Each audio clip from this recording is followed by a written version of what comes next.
Kickoff is set for 8:15. Those outside of the Buffalo TV market, of course, with it being Thursday Night Football, this will be an Amazon Prime broadcast, but here locally it'll be on Channel 7 and, of course, right here on the air on WGR. Pregame coverage is coming up next with Schopp and the Bulldog live from Highmark Stadium, and we'll carry you all the way to kickoff, where we'll then hand things off to Chris Brown, Eric Wood, and Sal Capaccio, who will be on the call from the Northwest Bank broadcast booth.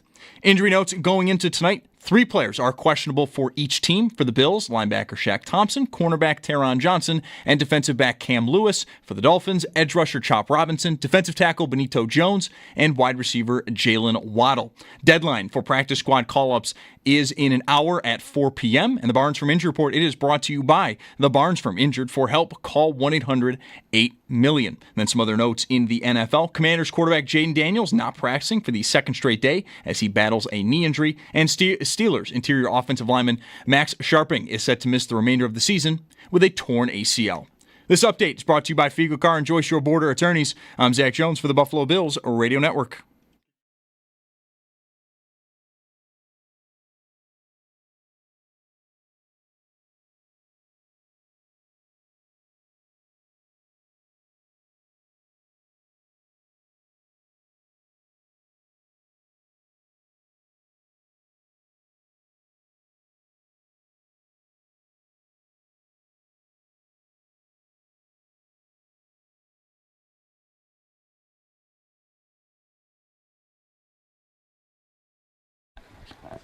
Hi there from the game.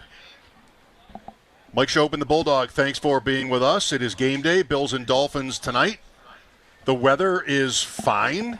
It's not sunny, but it's warm. You're here, you know, it's great. It's fine. It's September. It's still summer, technically. Don't tell Jeremy. This weather update is brought to you by Paddock Chevrolet. Score big with new Chevys and quality pre-owned vehicles. We're off. From Paddock Chevrolet. Pace yourself. It's a long one. Off and running. Yes. And you're going in there. I am going, yeah. I might go in there. All right, good for you. You should go in there. I probably should. I mean, you're here already.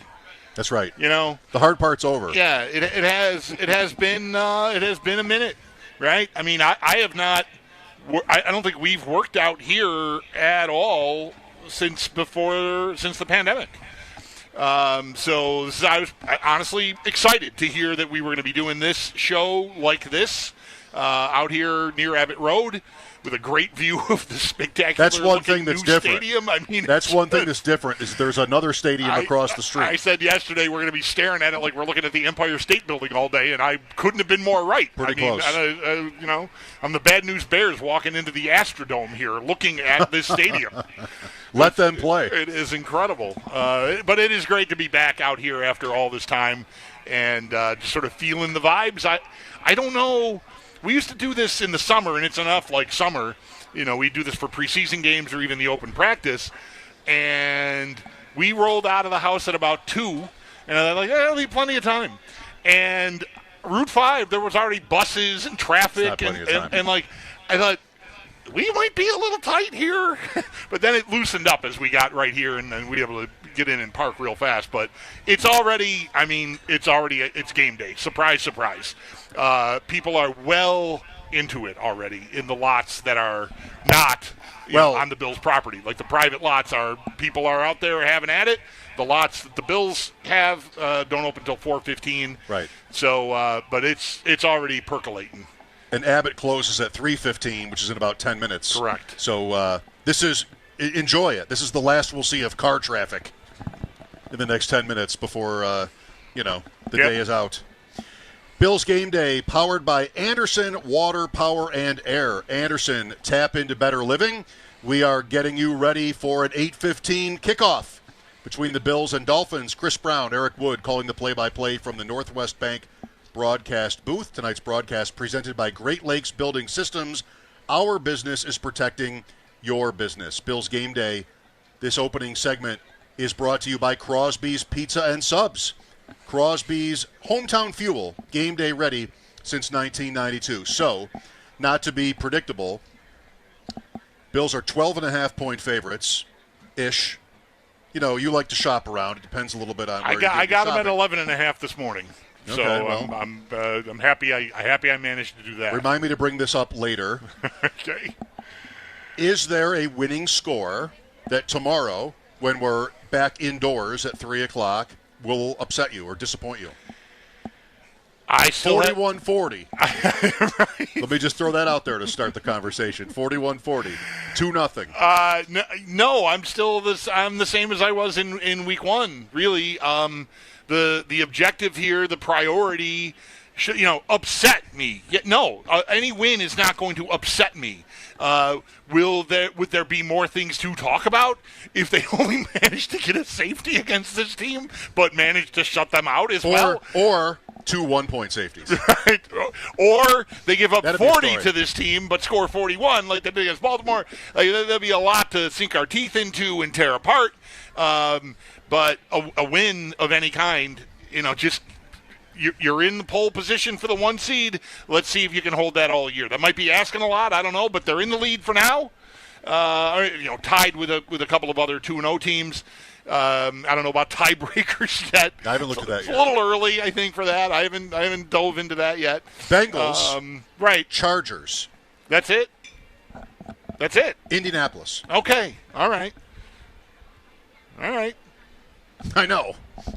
I think I kind of like that. It's early. You think the Bengals are going to go away? I think the Bengals are going to go away. I shouldn't say you think they're going to. I think they're going to go away. What's kind of funny about the standings right now is if you are the tiebreakers on September 18th type, Kansas City, Baltimore, Houston are the wild card road teams.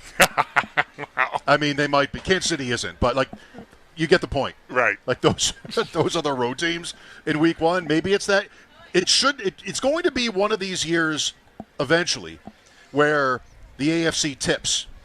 2 years ago we had Buffalo, Baltimore, Kansas City, Houston. And then last year, well, the one thing we know about being with the NFL for these many years is there's always some dark horse. And there wasn't. The same 4 teams, each won their respective divisions. So is that going to happen 3 years in a row? Well, no way. Bills, looking good. Ravens with the Burrow injury, you got to think so. They're the betting favorite. But the Chiefs, right now the Chargers the betting favorite, still so early. Tough games for KC. Maybe they get right. Worthy and Rice and the whole thing. And then Indianapolis, Houston. Houston has the fewest points in the league through 2 weeks. And that looks pretty fragile. But their defense is capable. And if they ever find a way to score even 24 points a game, I think they'll probably get on track. But they're going to have to do that. They haven't looked good at all on that side of the ball. Even if they don't, and Indianapolis cracks, then it still could be Houston. Yeah, 9-8, some record 10-7, some record like that. Yeah. So no, I don't have any. I think because of the way Miami comes into this game, looking like, it's only week 3, but it feels like it's out there for the Bills to knock them out already, which is insane because it's we're not even to Halloween yet. We're not even out of September yet, and that seems crazy. But you could actually push the nuke button on the Dolphins. That's what I mean. Yeah, like you made the Ken Hitchcock with the Flyers early in 07 comparison already this week, and that's out there. I do feel like if Miami gets handled in this game, that I would want to be able to bet on Mike McDaniel getting fired tomorrow morning. I really would. I think it's entirely possible. If this team is disorganized against the Bills, punchless, and even yelling at one another on the sidelines and that kind of stuff, that the owner could just go, this is rudderless, and it's still early enough in the year that maybe we can salvage something. Let me push the button. Yeah, interesting to talk to Marcel Louis-Jacques yesterday about that. What a tremendous conversation I thought that was, thanks to him. And he said the owner, he's like most of these owners where they seem pretty flighty and you never really know how much attention they're paying to the whole thing. But he said that the owner of the Dolphins, Ross, is really about the process. And I'll give Marcel the benefit of the doubt on that he would know that. So that means if the Dolphins say cover tonight, well, we did the best we could. Mm-hmm. This is the hardest game on our schedule every year, and maybe things are trending up. Could have won last week. Respectable this week, and, onward. if they don't, you could still – I mean, I think an owner might think like this, that, all right, well, I care about the process and I want to do the right thing and I like the people that I'm employing and I sort of – it's easier to say, to keep going. Sure. But if the perception of your team and that reflects on you is so negative, almost embarrassing, then what's more important to me? I got to do something. Yeah, we've seen sports teams in the past. I think Ralph Wilson in the past, he sort of wanted to keep his guys. He wanted – it's easier to just do that. But there were times when it got so bad when he felt like he had to make the move. Yeah. And I think that could be this. Yeah, in some, I don't know, small part, maybe bigger than I'd want to even give it credit for. But you've mentioned how their next game is not until next Monday night, which is another primetime game. Is it a standalone or is there two that week? Okay, so you know what? There might be two. Okay, but either way, they're in a window there, which will get a lot of attention, and as will this game. I mean, there aren't NFL games again after this until Sunday, as we all know, right? So Thursday into Friday, into the weekend, everything that you're going to be hearing about on all the shouty shows, the talking shows, is going to be about Miami and how they look. If it goes badly, they're going to get a lot of conversation, and that just might be something that the owner wants to avoid. Again, if it's particularly stanky tonight. There are two. Jets, Dolphins, Cincinnati, Denver, also next Monday. Staggered. Yeah, they're 7, 8, 15. Okay, right. It's not 7 and 10. 7 and 10, so it's not a standalone entirely. No. Right. Joe Estrowski will know. He'll join us at 3:12. By the way, since I mentioned Ralph Wilson, we are outside of Gate 5, and if you know where the strangely small Ralph Wilson statue is here outside the stadium, I just took a look at the statue and read the write-up on him. It's very well done. I don't think I've ever read the and I was, I guess I have to admit now, I was kind of surprised it was good, but it was good. And one thing I did not know about Ralph, from just reading this right outside where we're sitting here at the stadium, he was the only original owner in the AFL to keep his team in the originating city. I never knew that. Lamar Hunt, that was Dallas before they moved to Kansas City. And the Jets, Titans changed ownership. So they're Houston was another one.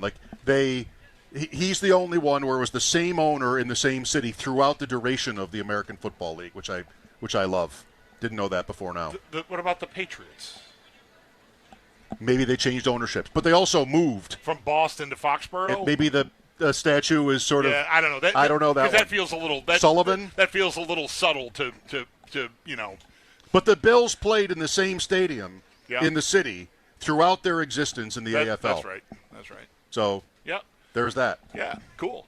Yeah. So we'll be here. Mike just told you where we are. The Bill store, the Ralph Wilson statue. We're in between the two of those, and I'm trying hard not to be entirely distracted by this giant stadium going up across the street. One thing I love about being out here while you collect yourself. Thank you.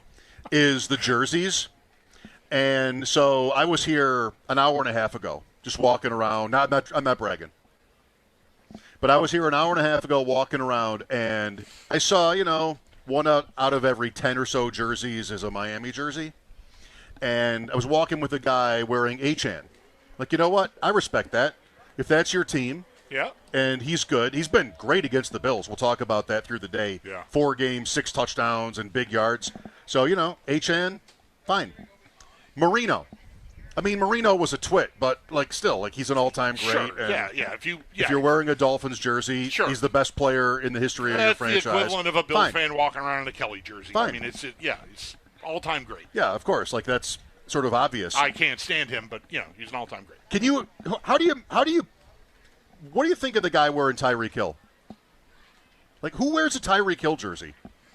Anywhere. Not even just his off the field. It feels like I'm selling it short by saying just off the field. Yeah. But not even just that. He's not even really yours.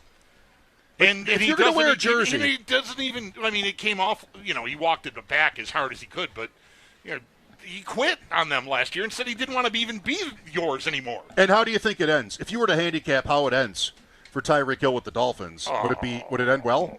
Was he going to retire as a Dolphin? Whatever happens here tonight, I mean, any kind of loss, they're 0-3, and the season, you got, we got a month until the trade deadline or thereabouts. They pushed it back, so it might be like the first week of November now. I think. I'll look it up. But I know they kicked it back a little bit further than they had it prior years. I think that happened last year. November, like Election Day. Yeah, right. That's what's in my head. He's getting dealt. I think. Like if you fire the coach and the season is spiraling, you're trading him for whatever you can get, assuming you can get something worth trading for. What's the ceiling for the Dolphins this year? They have last year only a little better. Last year they were 2-6 and they got to 8-8, and then lost their last game. Like they had a look at it. They were dead, but then they weren't, and they gave themselves a look at it. Like if the Dolphins have that season again, then next offseason we're talking about like Tyreek Hill on a new team. He's probably not going to retire. It's Diggs. Yeah. So it's almost like a Bills fan wearing Owens. Like he's playing in this game. And Bulldog, by the way, will be watching him closely from the 15th row. It is something I am looking. I don't know where the position groups hang out, but I am hoping. Like we're on the tunnel, the tunnel end 35-yard line. I think are where our seats are, and I hope that the offense or the receiver group is on that end because I TV timeouts. I want to. I'm very bad at this, by the way. Like I'm saying it now to try to reinforce my brain to do the thing you want to do, but I get so distracted. Like, look what's the plane say? Like I'm that. I'm like, shiny thing. But I'm gonna want to get eyeballs on him and see how he's interacting. With coaches, teammates, all of it. Just because it just seems like they could. If this game goes sideways, there could be. I might want to get my phone out. There could be a thing on the sidelines in this game. Eyeballs, not snowballs. Right. At least let's just leave it at that. Yep. I don't know. He's a famous player, but can you imagine you or I wearing a Tyreek Hill jersey? No. Who would that be? Like we got a fan nearby wearing Stevie Johnson, and that's totally respectable. Yes. Stevie Johnson was not only good. Or even very good, but he was ours. Yes. And then he did leave and play for San Francisco and maybe someone else. But barely. Right. And it's sort of like a smart – I think I want to be sort of evaluating jerseys all day sitting here like this because we don't get to do this. Here's Cordy Glenn. Right. That's a different conversation, Cordy Glenn. Right. But, there he is. Digging deep for that. There's a story there. Right. There's a story there. You might have had to order it. But Stevie Johnson... That looks like a gamer. I mean, it does. Yeah, it does. Yeah. There's no other possibility. Right. Like, I have one Bills jersey. You know what it is? Tootin. Rick Tootin. Rick Tootin, right. I have Rob Johnson. Should I have busted that out? No. I bought it when... Does it say R. Johnson? I'd have to look. I think so. I bought it when he was on the way out. It was like $11.99 or something. You were that guy? At the sporting goods store. I was like, all right, I don't have one of these. I'm getting this. Now that I know you're that guy, I have a Jack Eichel jersey to sell you. I've never been that guy. It's the most that guy thing I've ever done. $11.99. It was like, whatever, I'm going to get a You ought to put a 99 on the back. Next to the 11. You ought to put a dot. You ought to put a dot 99 on the back. Right. R. Johnson, $11.99. Rick Tootin from the 1990 season, game worn. I bought it at an auction. His son-in-law used to be the Bills kicker. You're not wearing that because it makes you look like a sausage. I can't wear it. No, it's too small. I have it. I've worn it even for after Halloween even pictures. after all the Awaken 180. No, I can't wear that jersey. No, yeah. at my absolute low point, maybe. But his son-in-law used to be the Bills kicker. I did not know that. Tyler Bass. Used to be. That's his son-in-law? Yeah. Get out of here. I think so. I think Tyler Bass is married to his daughter. He's deceased. I never. That's a crazy coincidence. Does Tyler Bass kick for this team again? Probably. I think so. Probably. When? So Bulldog. December. Bulldog. I don't know. Like Prater's 41. Like he could get out of bed funny. He could just, his back hurts. he's 41 years old. That can happen. I mean, I was getting ready to come here and I stepped funny and my knee felt like it was going to give out. Hello, Sean. Like, I don't know. I thought I was fine. Why did my knee hurt? Sean, tough timing. Sorry for the short notice, but I stepped funny today. His back could be a problem. No. Funny thing, you can relate to this. Of all the people I know, maybe you could relate the most. So, didn't this happen to you last night in all your fantasy leagues with waivers? So, Matt Prater is on the best offense in the league, at home, huge favorite. Like, he's sort of like the kicker you want, right? And so, because I just don't have all the time, this is a shortcoming of mine, I'm really saying that. You sort of go through all your leagues, like, okay, Prater. Nobody else had really picked him up except for a couple leagues. So today I wake up and I've got 14 Matt Praters. And they're all going tonight. So I better get at least 9. If I don't get 8 or 9 from Prater tonight, it's going to be a tough weekend for me. Someone let him know. I didn't diversify like you're supposed to. Well, he hasn't missed anything yet. No, he hasn't. Please don't come over here and say anything about a jinx. Thanks to you for saying that. That's right. Yeah, I mean he's been perfect so far. So why would you? Yeah, I'm glad they don't have to make a decision for a while, and I'm also glad that because when this came up earlier in the week, I didn't know for sure, and maybe a lot of fans don't know this. Because you can recall a guy after 4 weeks. But you don't have to. Like that window doesn't close on you, so they can ride that as long as they want. Which is convenient, as long as the guy keeps making kicks. I don't know that I'll need to do anything about it. But if it gets wobbly, then at least you've got a guy to turn to. Nothing against Bass. A year ago or a little bit longer ago than that, fans were, at least those who call us to complain, were kind of out on him. Yep. And he had a nice year. That was after the Kansas City home loss, and they stuck with him, and he did fine. He had a 60-yarder to beat this team last year. Was that last year? Wow, yeah, I guess so. That was a 3-point win. Mid-season, like November 2nd or something like that. Yeah. I can't – that game is – it's the Al Michaels point. I remember Dolphins games from 40 years ago better than that from last year's game. Right. By the way, Amazon is right around the corner from us. Oh, yeah? I haven't walked over to that side yet. So if you see I thought them – they might be good. If you see us, you'll see them. If you see them, you might see us just around the corner toward the Bill store from where they're situated. We are going to have a great day. The sun is out. It's game day. Bills and Dolphins tonight, 8:15. Mike Schopp and the Bulldog just outside Gate 5. We'll talk to Joe Estraki and Armando Salggero coming up in the next little while. Sal will come over. Eric Wood and Chris Brown will come over as well for the roundtable. That will be at 6. And here we go. Here's to a great day out here. It's amazing to sit here, see the new place across the street, think of the memories behind us, even though we can't exactly look at the stadium because we have a tent. But that's probably good, too. If only we had water to go with this tent, we'd be perfect. I brought water. They're still away. Be listening for the ECMC halftime show. ECMC, go where the Bills go. Nate and Sal will recap the key moments of the first half and bring you up to date on the Skyworks stats of the game. Skyworks Equipment Rental, building America from the ground up. Through the day, we'll be getting connected with the fans, powered by Verizon, the official 5G partner of the Buffalo Bills. We'll look at tonight's game from a handicapping perspective and talk about Week 3 in general with our friend Joe Ostrowski from the BetMGM Network after the break. But first, the break. We'll be back in a snap, brought to you by Snapdragon Apples, the official apple of the Buffalo Bills.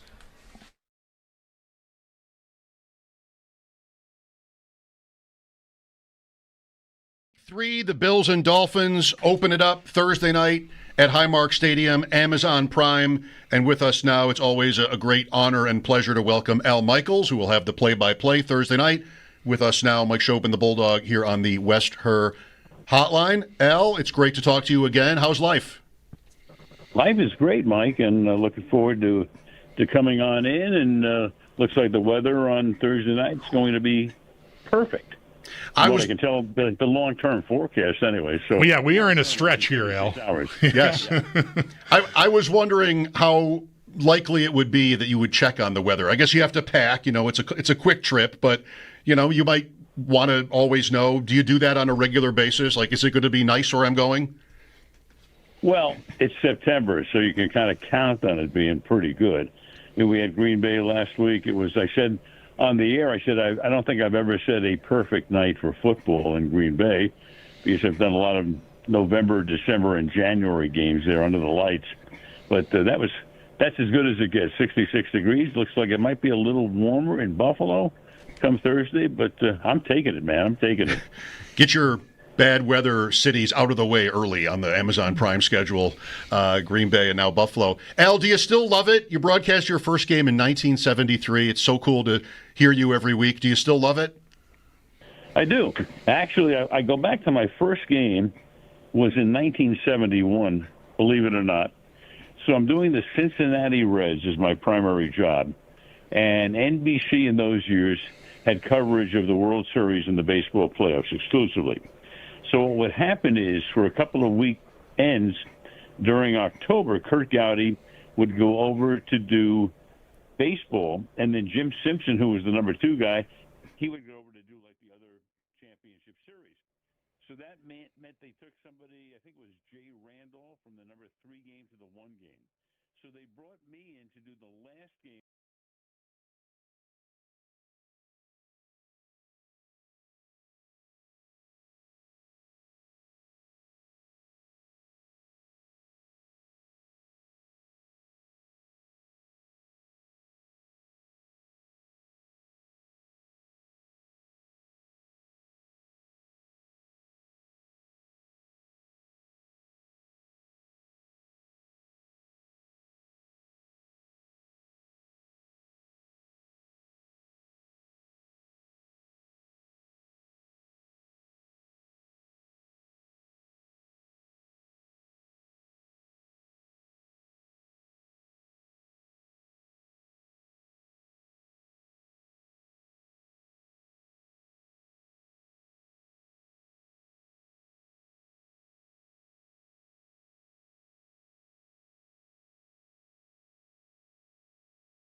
The very last game on the docket that week, which happened to be, ready for this, 1971. You can look it up. October, I think, 3rd, Buffalo at Minnesota. Now, in those years, there was a blackout for the home market. So we weren't on in Minneapolis. And for the road market, Buffalo, the NBC station opted to do the baseball coverage. Well, I can't remember who was playing. I think Pittsburgh was playing in the playoffs. Mm-hmm. So I got to do Buffalo at Minnesota. It was Bud Grant against, I think, Joe Collier, if I remember correctly. And in that game, in my very first game, I had O.J. Simpson and Al Cowlings in the game. Yes. Go figure. But who was watching? Yeah, if Buffalo didn't have it, what other market was or this? Minnesota? Yeah, right. No, but they put it on a UHF station in Buffalo. Okay. So if you wanted to, if you were in Buffalo and wanted to watch the game, you had to go to your rabbit ears and tinfoil and connect it and put it in a position where you could get a signal in those years, and that's how they got the game. And my partner was Johnny Morris, who to this day still holds a number of receiving records for the Chicago Bears.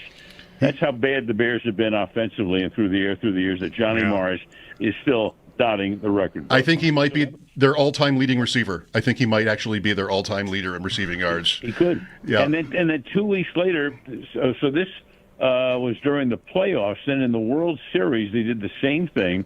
Gowdy's doing the series. They made Simpson the radio announcer on the NBC networks. So I do it again, and what's my game? Buffalo at the Jets at Shea Stadium. Blacked out in New York, Same thing in Buffalo. I was the king of UHF in Buffalo in those years. Wow. It's not often you get people wishing they were just a couple of years older, because my point of entry for the Bills is 73. If not from me being 60, and if I were 62 years old, I might remember these games and trying to find the game on the UHF channel, Al. Yeah. Well, it's much easier to remember stuff from a million years ago than it is last week, I got to tell you at this point. I agree. Well, at the risk of trying too hard here, this game you mentioned in Minnesota, the Vikings were 15-point favorites and won 19-0. You might have needed all your material for that one.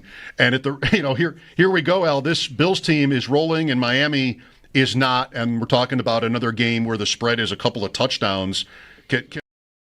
Those outside of the Buffalo TV market, this game is going to be Amazon Prime, as all Thursday night games are. But here locally, it is going to be on Channel 7, and of course right here with WGR. Pregame will continue on with Schopp and the Bulldog until kickoff at 8:15, where we'll then hand things off to Chris Brown, Eric Wood, and Sal Capaccio, who will be on the call from the Northwest Bank broadcast booth. 3 players are questionable for each team tonight for the Bills: linebacker Shaq Thompson, cornerback Taron Johnson, and defensive back Cam Lewis, while for the Dolphins, edge rusher Chop Robinson, defensive tackle Benito Jones, and wide receiver Jalen Waddle. Deadline for practice squad call-ups is in just about a half hour at 4 p.m. And the Barnes Firm Injury Report, it is brought to you by the Barnes Firm. Injured for help, call 1-800-8-MILLION. Some other notes in the league: Commanders quarterback Jaden Daniels not practicing for a second straight day. He is battling a knee injury. And Steelers interior offensive lineman Max Sharping is set to miss the remainder of the season with a torn ACL. This update brought to you by Fiegel Car and Joyce, your border attorneys. I'm Zach Jones for the Buffalo Bills Radio Network. Now, for those of you who are driving to the game currently, a look at traffic with Trevor Hauer.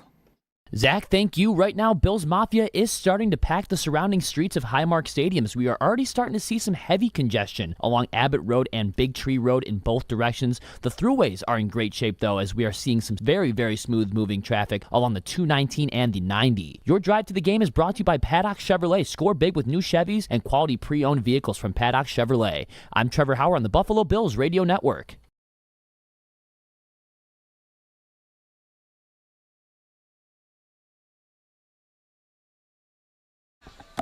Welcome back to, Gate 5 outside Highmark Stadium. Bills and Dolphins, Week 3 kicks off tonight on Amazon Prime and here on WGR Sports Radio 550. Bills Game Day powered by Anderson Water, Power, and Air.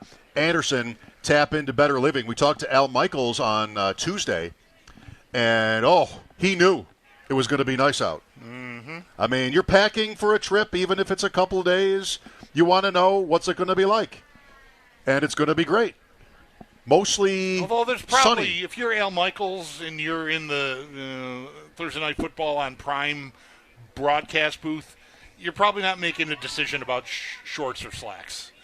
You're probably wearing slacks. You're probably in some pants. If I ever got ascended to that role, I think I'd make it a thing to wear shorts every game. Right. Because I'm indoors. Look at how nice these stadiums are, including the one right across Abbott Road.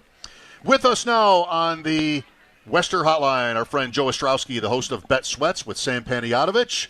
Weekday mornings, 9 to noon on the Odyssey app and the Bet 1520.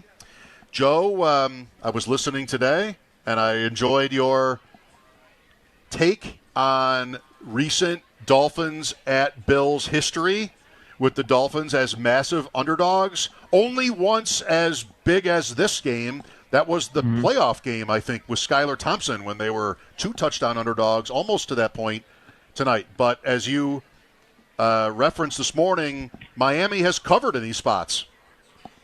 Yeah, and guys, I would guess that Al also knew the point spread for tonight. Yeah, he played it like he didn't. Of course he played it like he didn't. But yes. Yeah, Al, come on. It's up. We know. It's all good. We're embracing it now. Yeah, I thought that was pretty fascinating. These spots at Buffalo, Mike McDaniel as head coach, the highest point spreads of his coaching career, and they cover. They've been field goal games. Is it a random occurrence?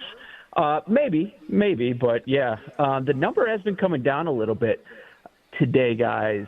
It's odd that on game day it hasn't quite settled, but it's 11.5 right now. The Bills are your favorite over the Dolphins, and early this morning there were some spots that were going 12.5, 13. So that's just they've decided to bring that down a little bit as we actually saw some signs of life of that Dolphins offense last week.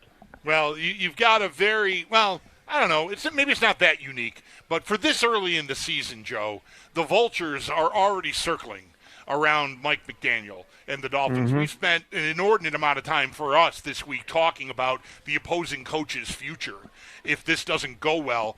And, you know, that can give you some pause as a bettor, right? Because it seems like everything is on one side here.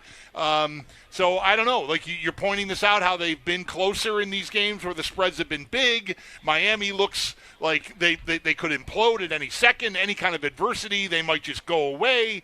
But on the other hand, it's the NFL. So I don't know. What are you inclined to do with this game? Yeah, after week one, the thought process was, oh, did he lose his team after the first game or before the season even started? But they did actually show up last week. And to your point, Bulldog, first coach fired odds, McDaniel is your favorite, plus 185, somewhere in that range. Dayball second, Canales third, Stefanski fourth.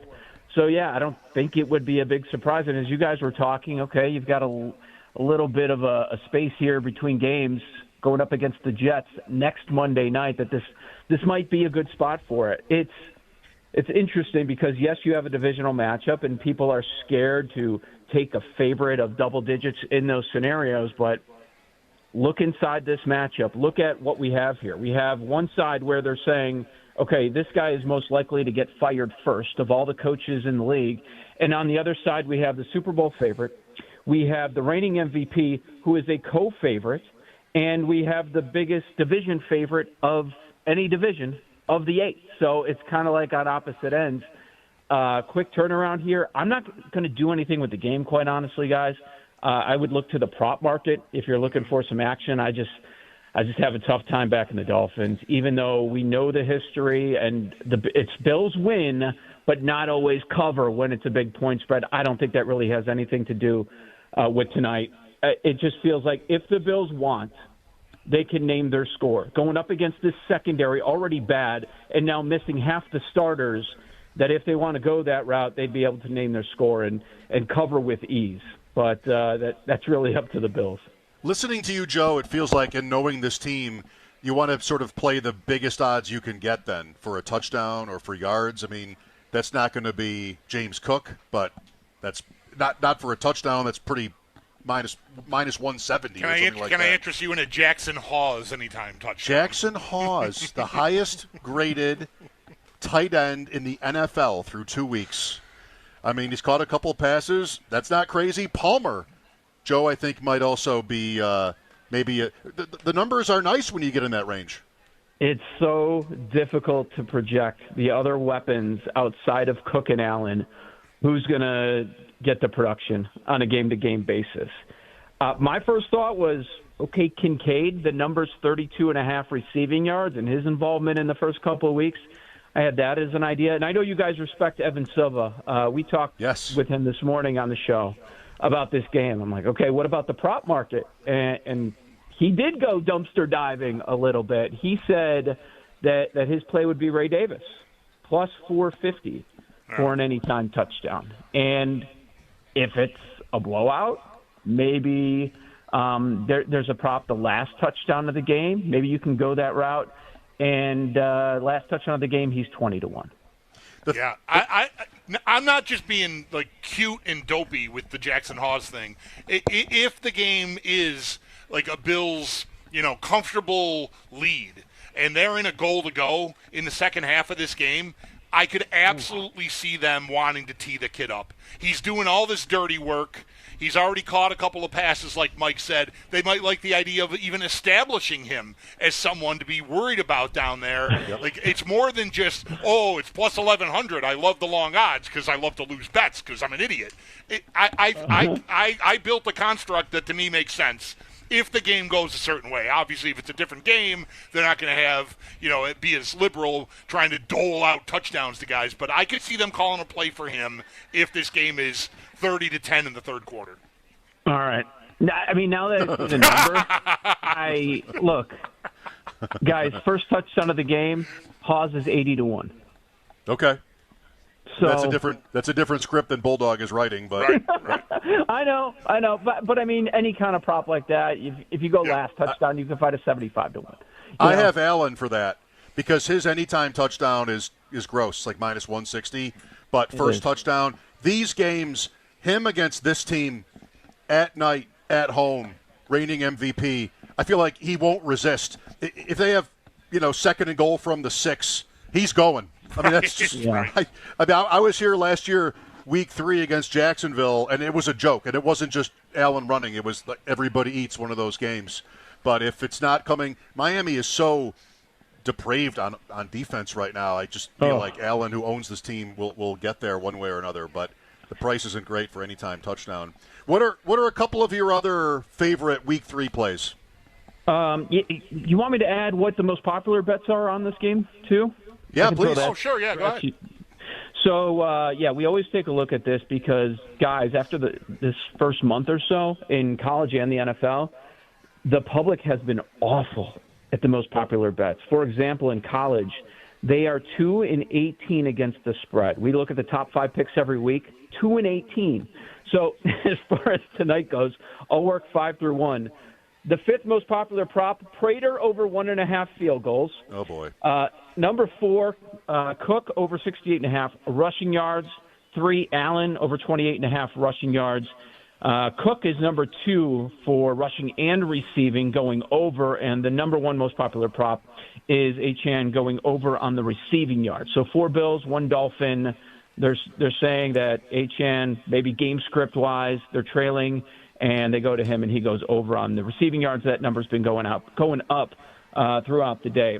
As far as games for this week, the Niners are already playing games yesterday, but even before they started saying, hey, maybe Purdy could play, I like the 49ers in their home opener against the Cardinals. I don't care if it's Mac Jones. Doesn't matter if it's Brock Purdy.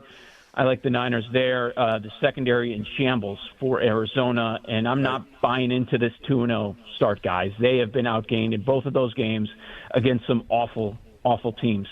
The Jets are getting a touchdown with Tyrod. I could see it. That Bucs O-line, multiple injuries. That makes sense to me. And I don't know how there aren't a ton of points in Dallas and Chicago. I mean, these defenses are rough. We saw them last week. How about that sweat Bulldog with the Giants and the Cowboys for Survivor? Survivor, yes. Man, that was fun at times and excruciating at times. I like all of these. I feel like Fields to Taylor might not be much. And San Francisco, we knew about how easy their schedule was on paper. They're 2 games in. They've won in Seattle. It might end up looking like that was the hardest game they have. Yeah.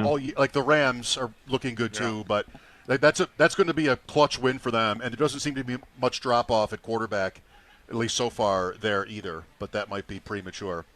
Well, Joe, thank you. Wish you were here. I do too. Enjoy the game, fellas, and I'm sure next week we'll be talking about the Bills still being your Super Bowl favorite. You'd like to think so. Thanks, Joe. Joe Estraki on the Wester Hotline. Mike Schopp and the Bulldog here outside Highmark Stadium. Let TRS Heating, Air Conditioning, and Electrical Excellence intercept your heating bills.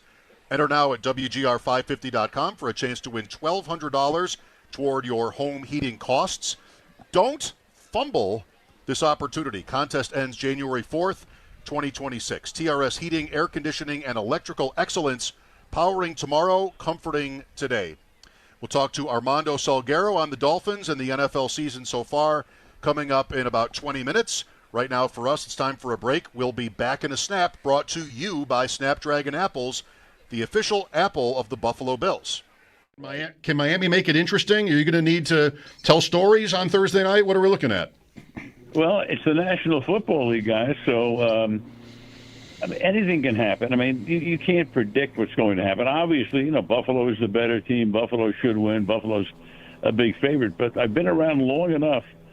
One of the reasons, look, we love football, we love sports, because you don't know what's going to happen. And the unexpected happens with some frequency. So I'm saying right now, you look at the game and you go, well, there's no chance. But there is a chance. I mean, there's always a chance. Crazy stuff happens. Look, Miami had their heads handed to them against Indianapolis. They were horrible. Played better last week, though they did self-destruct once again toward the end of the game with false starts and penalties and a bad operation offensively.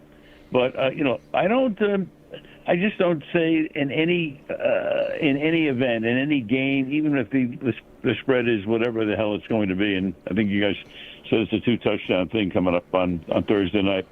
We love sports because we just don't know what's going to happen. Right. See week 1 here at the stadium you'll be calling this game from, Al, with the Bills trailing by 15 as late as they were, and Josh Allen throws for 251 yards in the fourth quarter, and, is there no end to his superhero status? I mean, that's about as remarkable and, you didn't see it coming as it gets. No, not at all. I mean, the game is over, and I guess some of the fans are leaving. It's late, so... some are probably trying to get back into the building at the end, but that's why, again, I go back to why we love it, because we don't know what's going to happen. We have 2 buildings now. I'm not sure if you'll get a tour or anything like that if it interests you, but there is a fancy, sparkling new stadium right across the street. I will say, and I think Bulldog would concur, we're both lifelong residents of the area. It's surreal.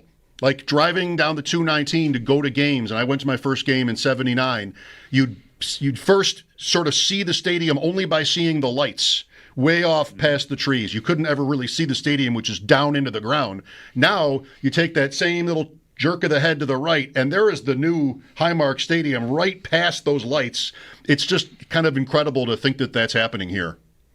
Well, it's amazing. I don't know that I'll get a chance to tour it, but on Hard Knocks, I know that there was a tour with that Josh was on, and Terry Pagula and a few other people, and it looks great. The new stadiums now, they have the benefit of not making the mistakes that were made along the way. They've figured it out for the most part. How to build unbelievable stadiums. SoFi in Los Angeles, my hometown, is unbelievable. Allegiant Stadium in Las Vegas is terrific. They're building a new one in Nashville. So everybody has learned from what's taken place in the past and have been able to study, any of the imperfections or problems that they've had. So I expect the stadium in Buffalo to be, state of the art. Do you find this generation of stadium builds to be distinctive? We went through like mid-90s or so in hockey and basketball, but hockey as it pertains to Buffalo here, like a generation of buildings being built, and we lost a lot with the old buildings, the Aud here, the Boston Garden, Chicago Stadium. If you watch enough of a certain sport like hockey, you could tell where a game is being played without even seeing the logo on the ice, and now that's really hard. Do you find the football stadiums manage to avoid that? Well, they have to a degree. So there are things that, when it comes to nostalgia, we want to remember as kids or where we were at certain points. And, I grew up in Brooklyn, Ebbets Field. Does anything resemble Ebbets Field right now? No. But that's my childhood. But so whatever you're missing in one regard, I think you're gaining in the other, because these stadiums are now, they're tremendous. And maybe they're too cool in a way. And a lot of them have to do with luxury suites and loge seats and, PSLs and all of that, and great food. And, the weird thing these days is that a lot of people who buy these boxes, they're at the game, but they're not watching the game. You look into some of these luxury boxes, and there's like 6 people in the back by the refrigerator in the bar, watching the game on television. But I guess, people, they want to be there. Mm-hmm. So I don't think you're going to see too much of that in Buffalo. We see a whole bunch of that in Los Angeles. There's no question about it. Because a lot of people go, it's the place to be. Record shows their front over there is filled with a lot of guys that can get after the quarterback. So we got to be on our P's and Q's and understand what they're going to try to do to us. They're pretty unpredictable in terms of, when and where they're blitzing. So making sure that I'm seeing as much as I can, watching as much film as I can to try to pick up on cues and things. And again, we know what type of offense they are and what they can be and what they've shown in the past. So again, just making sure we're taking care of the football, trying to end every drive in a kick. Josh Allen from the locker room, brought to you by Reimer Home Services. Homes rely on the Rhino. I love that he says things like P's and Q's. I mean, Allen is a little bit homespun, like you are. You know, he's got these little phrases that we're going with make him sound like he's twice his age. Yeah. P's and Q's. I did refer to pants as slacks a little I'm used to that from you. P's and Q's. P's and Q's. Mind your P's and Q's. How many quarterbacks even would ever say P's and Q's? Yeah. But we like that, and maybe he's serious about how seriously to take the Dolphins. I don't know, though. Well, they should be. They better be. I think the only way you get this game, go sideways on the Bills is if they are, and maybe this is hard to avoid, if they are approaching it the way, the betting market is, or the way that we're talking about it, like they could implode, But even that, like if you are going into a game and you think, if you buy into, if you're paying any attention to it at all, like if guys on this team think that they could detonate the Dolphins tonight, that could have the opposite effect of taking them lightly. It could just let's just end this for them, right? Like we just this coach, goodbye. Your cool glasses and your rolled up sweatpants. See you later, Mike McDaniel. If I were a competitive person, which I really am not, I think I used to be very, but my body has failed me to the point where I can't really be competitive anymore. I compete with myself when I play golf, really, that's it. I think that could drive you to want to, I want to be the guy, or I want us to be the guys that, put the nail in. That is the Sabres-Flyers comparison, but it's too long ago. It's almost depressing to even think about. It's 18 years ago when the Sabres were able to sort of be that team, a team that had, the Flyers are kind of the hockey equivalent of the Dolphins. Like your dad hated them. Yes. Because we would always lose. Mm-hmm. But, now, whatever. Time goes by, it turns the other way. I have a friend Danny Briere's their GM, for God's sake. I have a friend who wants tonight's game to be close because he doesn't want McDaniel to go. I get that. I think I made a point like that at some point earlier this week, that it might be better for them for us anyway, if he hangs around, because I think it's eventually going to implode on them, and if they stave that off with a respectable showing that isn't a win, ideally, then maybe that's better. But I don't know. I think even if they fire this guy because they lose 40-16 or something tonight, and replace him with, the coordinator on some side of the ball, suddenly it's all going to go, everything's going to go. I mean, a part of their problem is how injured they are, and even before they were injured, how lacking for. They had questions on the line, questions in the secondary, and now the injuries have made that worse. But even with guys healthy, they weren't solid there. So I think, you might be able to change out the guy and maybe get a bump because, the broom sweeps clean and all that stuff. But this team, I don't think, is getting off the map. You know what? There always was a list of names of coaches who were accomplished, even great, but then they retired, they went into broadcasting or something. Even more recently than others, Sean Payton. Who is the coach you want if your team makes a change? Who is the guy? So the Dolphins have Bobby Slowick on staff. They have Darrell Bevel. These have been assistants. Mm-hmm. Slowick with Houston, pretty young. Other guys, too.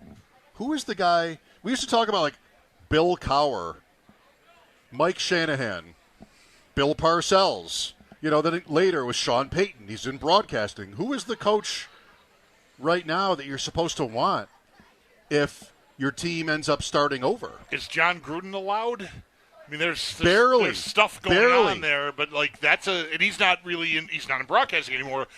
No, he's been ostracized. That's why I'm wondering if he's allowed. I don't know if he. Who are you supposed to? If he Mike can McCarthy? take a job, I don't know if he can take a job. Is it Mike McCarthy? Who is the coach you're supposed to want your team to go get when you start over? That's right. The recycled thing, I wouldn't expect it to be dead, but the way the league has been going, it's been who's the hot young offensive guy? That's who you want. It's not exclusive. There's, defensive coaches get hired too, but it's elevating coordinators. The recycled thing, I feel like, has kind of dripped away a little bit. Belichick, but he's employed. Right. The obvious name here is Herm Edwards. I don't know who you're supposed to want right now. Yeah. It was Brian Billick? All those drought years with the Bills. Go get somebody who won a Super Bowl. Steve Mariucci. He's been in broadcasting 30 years now. Right. Holmgren. Any of these guys even Homer's got to be like 80. 80, right? 70. He's like, Not 70. Who are you supposed to want? That's an interesting question because I don't know the answer to that. It's not Mike Vrabel like it would have been a year ago. That's right.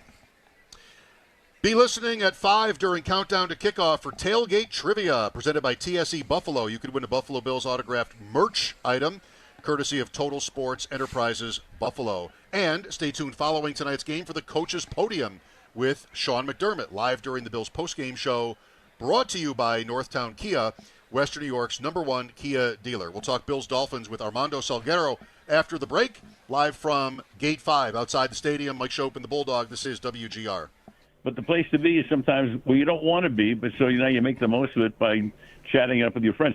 I mean, to me, it's sort of a lot like what Super Bowl parties must be like when you get 50 or 60 people watching. You probably have like 20 people watching the game and 20 kind of looking at it a little bit, and then 20 more sitting out in the backyard, and drinking beer. So that's where we are these days, guys. Right. A little different from your earlier days in broadcasting when, you probably have so many stories, whether this goes back to Hawaii or just even in the early 70s in the majors, just in situations where, you might have had to sit in the crowd with a mic and sort of figure out how to do the equipment to be able to get on the air. It was probably like that in the early days. Well, in Hawaii, the key thing was termites had eaten most of the stadium, so we just wanted to make sure it would stand up through the course of the season, which it did. And then when I went to Cincinnati to do the Reds in 1971, that was at a time when they were building very similar stadiums in Pittsburgh, Philadelphia, Cincinnati, St. Louis, Atlanta. And what they were soup tureens because they were round and they were made for both football and baseball. So it wasn't perfect for either sport. You had a round stadium for football and baseball. You had to make sure that a football configuration could be put in there as well. So it's funny, as I say, between Veterans Stadium, Riverfront, Three Rivers, Busch in St. Louis, and Atlanta Fulton County Stadium, they were all kind of state of the art at that point, and they all lasted about 20 years, because that's, or maybe 30 years, I guess, because between 1970 and let's say 2000. Then they started to build, the stadiums that I love. The one in Cleveland is great. Baltimore may have been the forerunner, with the warehouse behind the right field fence. San Diego looks fantastic, and I love when you're able to sit at a baseball game and look at the skyline. There's nothing like that for me. Al, before you go, one of your previous visits with us, we talked about Ken Dryden. And, of course, you and he together at Lake Placid in 1980 is unforgettable. We lost Dryden a couple of weeks ago, I guess. I don't know if you were still close to him, but he was really a great, but not just, as a player, but in what he did for hockey and around hockey after his playing days. I'll tell you, Mike, that was like a dagger. I felt like I got hit by a sledgehammer that day when I read that. I didn't know Kenny was sick. Yeah, Kenny and I stayed in touch for all of these years. We talk maybe 3 times a year. We might see each other once every 3 or 4 years at a certain event. I loved him. He was so special, and of course I share the ultimate moment of my career, the pinnacle of my career in terms of a game to broadcast. I'll always share that with Ken. Ken was a private man. I didn't know he was sick. And I don't know anybody who I know who knew Ken who knew he was sick until the end. But they, you talk about a Renaissance man, and we like to use that term loosely. And sometimes, if a guy read 3 books in his life, we call him a Renaissance man. Kenny was the real Renaissance man. Don't forget, this is a man who had a fantastic career, 6 Stanley Cups, 5 Vezina trophies, retired at the apex of his career because he had so much more in life that he wanted to do. And the first thing, he got into broadcasting. We wind up doing the Olympics. Kenny passed the bar exam in the middle of the Olympics between the Romania game on a Wednesday night and the Soviet game on Friday, got driven to Ottawa, passed the bar exam. Wow. And then he went on to, then after Lake Placid, he moved the family. He wanted the family to experience living in a different country. They moved to London. He was studying at Cambridge at that particular point. He would eventually go on to become a parliamentarian. He ran for and won a seat in Parliament. People thought, and I thought so too, without question, Kenny could have been the Prime Minister of Canada. Obviously, you got the English and speaking most of Canada, but the French speaking Quebec. But he was loved. He was loved on both sides of it as a Montreal Canadian, superstar, and as just a man who clearly would have been, I think, one of the great politicians in history. But Kenny became disenfranchised with politics, so he backed out of that. Became the president of the Toronto Maple Leafs.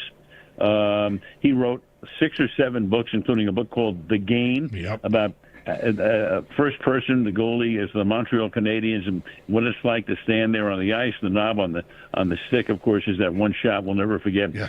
So I got to tell you, of all the partners I've had, and I've had some fabulous ones, obviously, through the years, Kenny was distinct. Kenny was different.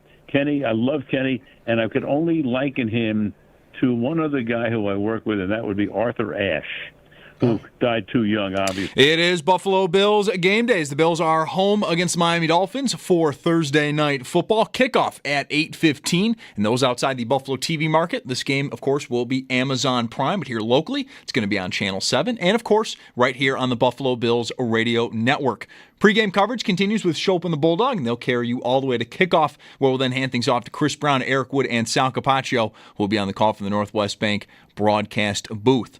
Both teams do have 3 players that are questionable for the Bills: linebacker Shaq Thompson, cornerback Taron Johnson, and defensive back Cam Lewis. For the Dolphins, edge rusher Chop Robinson, defensive tackle Benito Jones, and wide receiver Jalen Waddle. The deadline for practice squad call-ups has passed. We'll keep you up to date on when those are announced. And then the Barnes Firm Injury Report, it is brought to you by the Barnes Firm. Injured for help, call 1-800-8-MILLION. This update is brought to you by Fiegel Car and Joyce, your border attorneys. I'm Zach Jones for the Buffalo Bills Radio Network. Now, I look at traffic with Trevor Hauer. Zach, thank you. Right now, Abbott Road is closed northbound and southbound from Route 20 to Route 28 due to tonight's festivities between the Bills and the Dolphins. Bills Mafia is starting to pack the surrounding streets of Highmark Stadium as we are seeing some heavy congestion along Southwestern Boulevard and Big Tree Road in both directions. The throughways are still looking great as we are seeing some very smooth moving traffic along the 219 and the 90. Your drive to the game is brought to you by Paddock Chevrolet. Score big with new Chevys and quality pre-owned vehicles from Paddock Chevrolet. I'm Trevor Hauer on the Buffalo Bills Radio Network.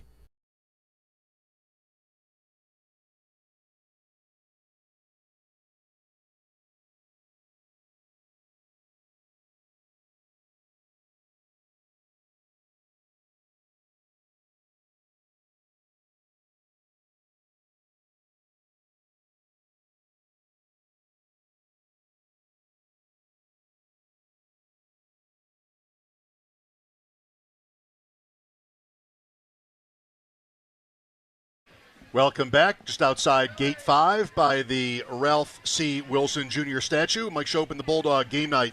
8:15 kickoff, Bills and Dolphins. We're getting you ready. That's what this is. With Chris Brown and Eric Wood to call the play-by-play from the Northwest Bank broadcast booth.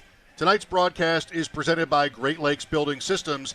Our business is protecting your business. Even with more than 4 hours to go before kickoff, I feel like some people I'm looking at are more, quote, ready for this game than I am.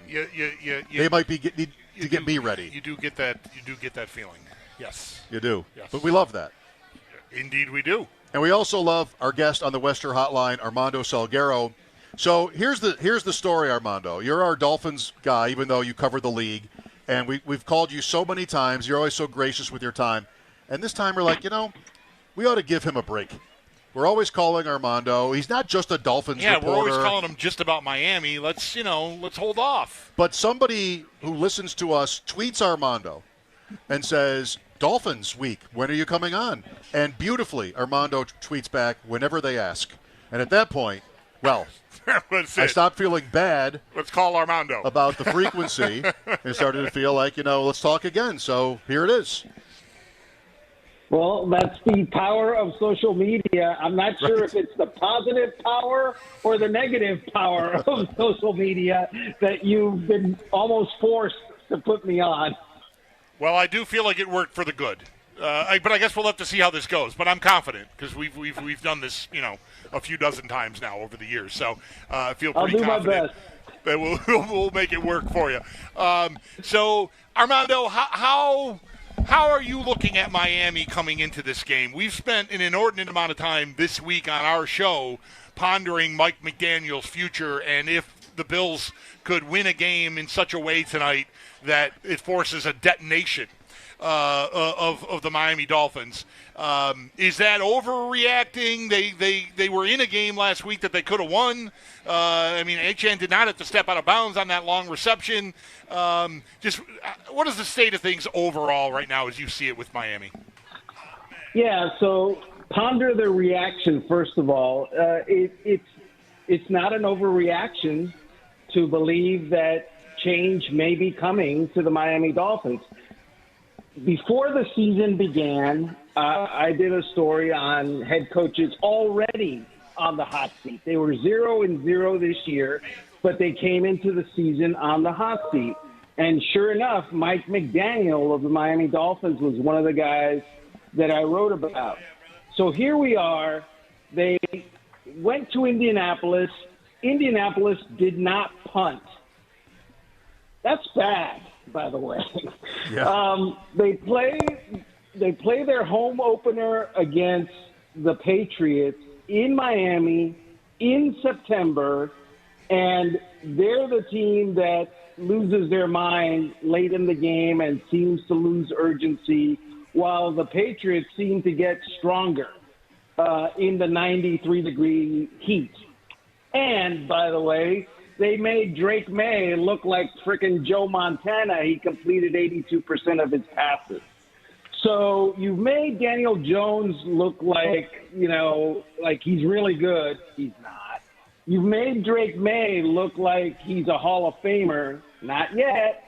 And now you're absolutely, if you're a Dolphin fan or anyone that understands the NFL, thinking things could happen when you're facing Josh Allen with that substandard secondary and that recent atrocious play. And then you look at the schedule. We're on Thursday night, the 18th.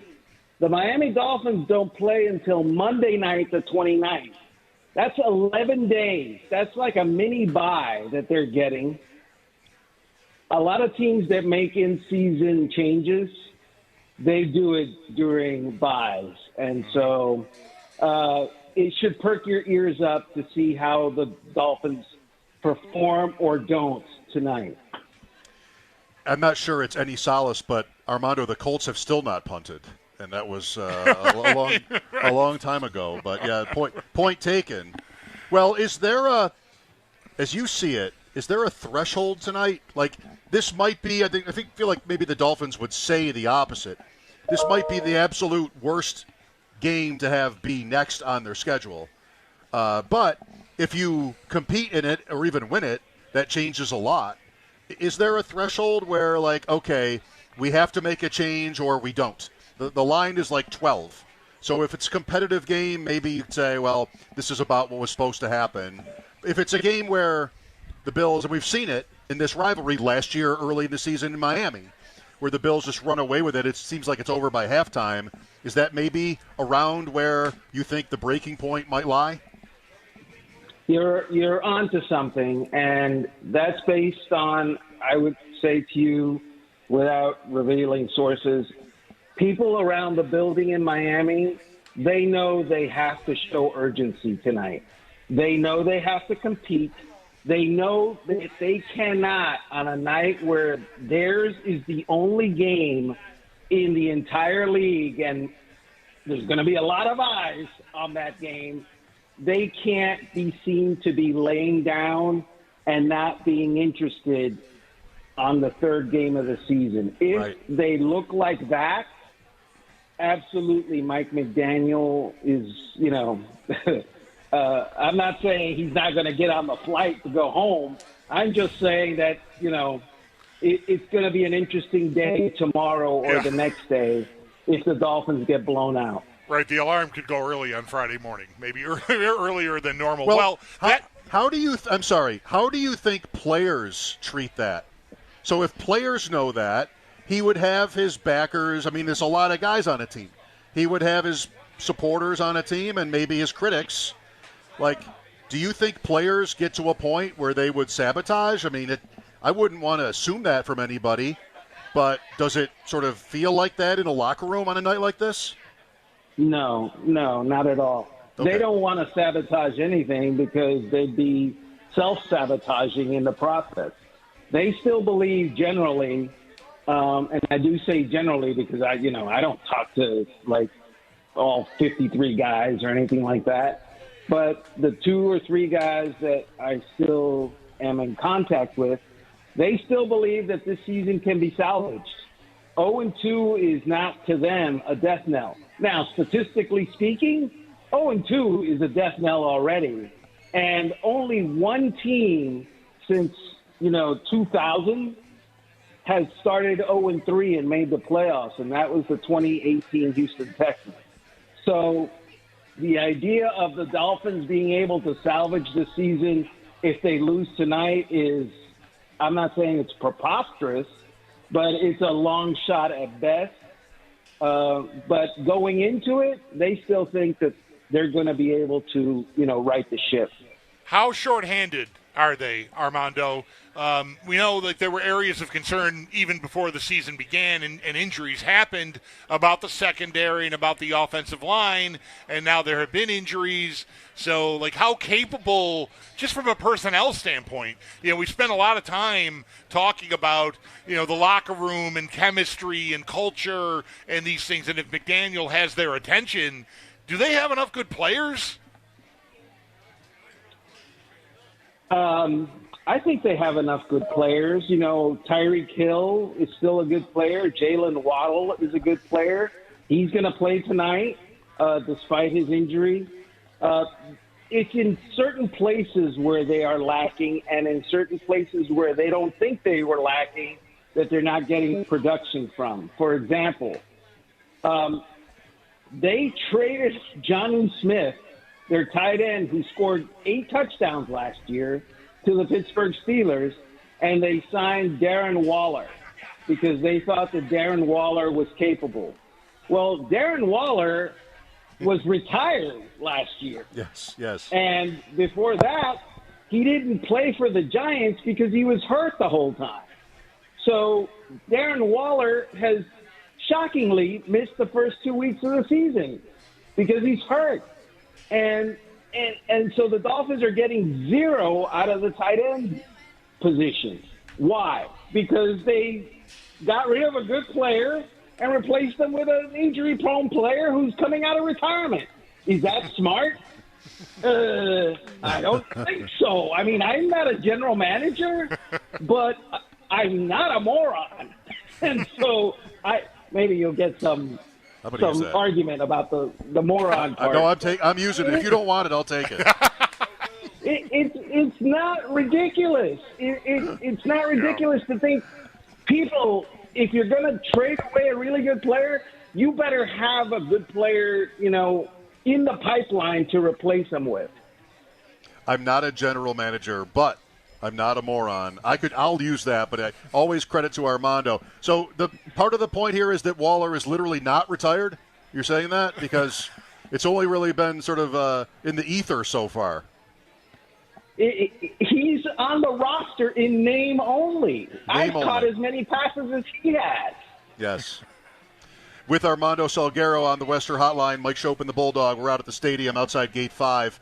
Bills and Dolphins tonight. How do you see this Bills team, Armando?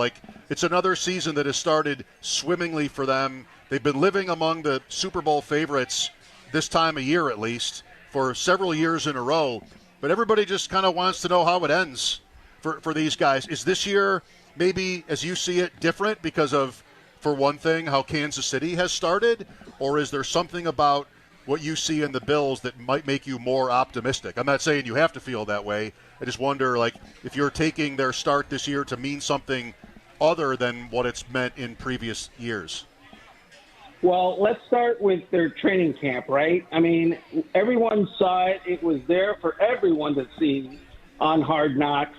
And the takeaway from that, I thought, was, my God, these guys, yeah, they're a football team, but they are so bonded. They are so united. I mean, I've been around football teams that were,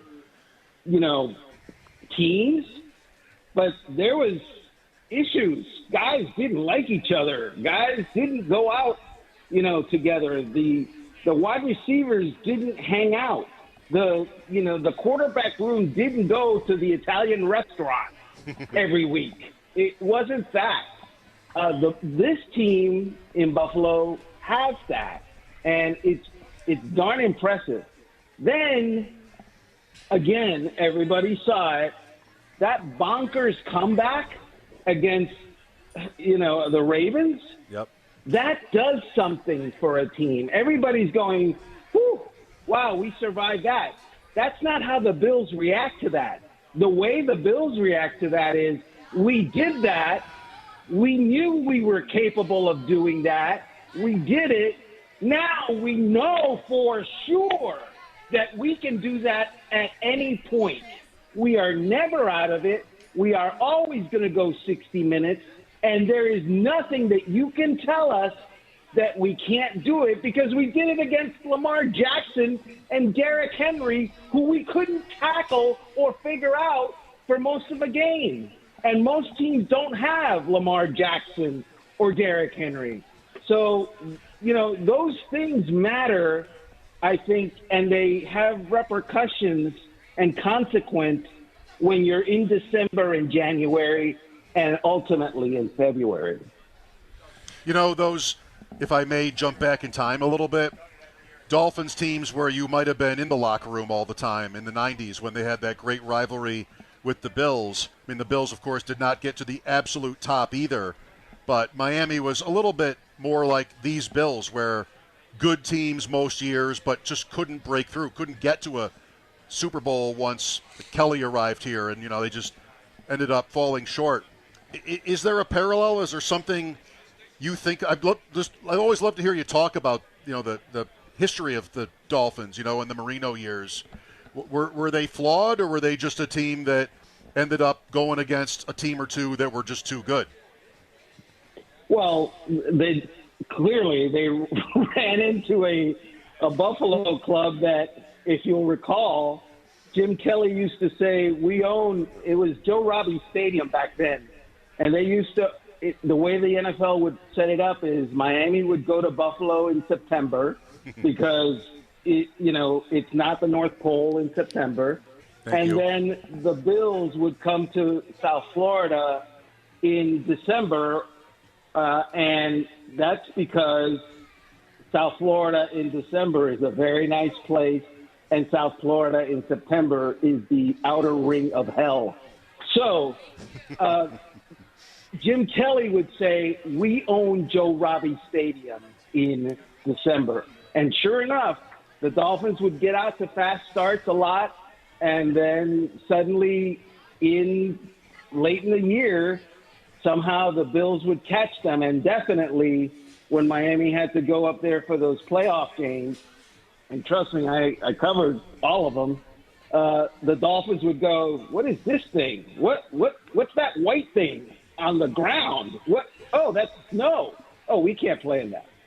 We're not doing this. And it would be a blowout. I think it happened like 2 or 3 times in 4 years. And so back then, the Dolphins knew that they were a good team, but they were in a division with a very good team. And ultimately, the Bills never knew that they weren't the elite team. But I think history shows that the elite teams, were just better than them in the Super Bowl. North Pole Bulldog versus Outer Rim of Hell. We need Nick Bakay here. Advantage push. I don't know where you'd rather play. But that's a classic matchup. I am not impartial, so I would have to vote North Pole myself. The Bills' only loss to the Dolphins in 14 meetings was in the outer rim of hell when they had to go there in September, and they outgained Miami by like 300 yards and still lost. That's the one Dolphin win in 14. Just a few years matchups. back now, yeah. Yes. Armando, we've talked around a lot of different subjects here. The coach. His sustainability, the roster, injuries. Where is Tua Tagovailoa in all of this, in your eyes? Like, is he capable of lifting this team in a time where they really need someone to give them a lift? I don't know.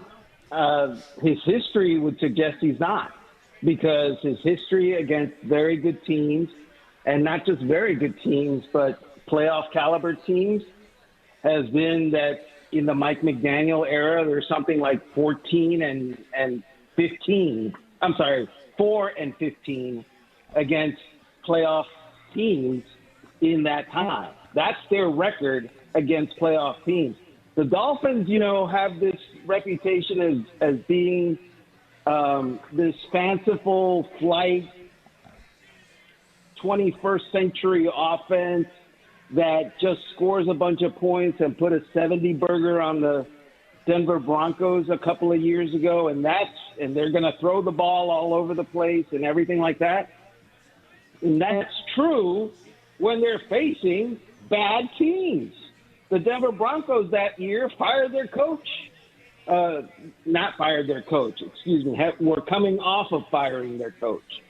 And they do that a lot to teams like the Jets and other teams that are drafting early.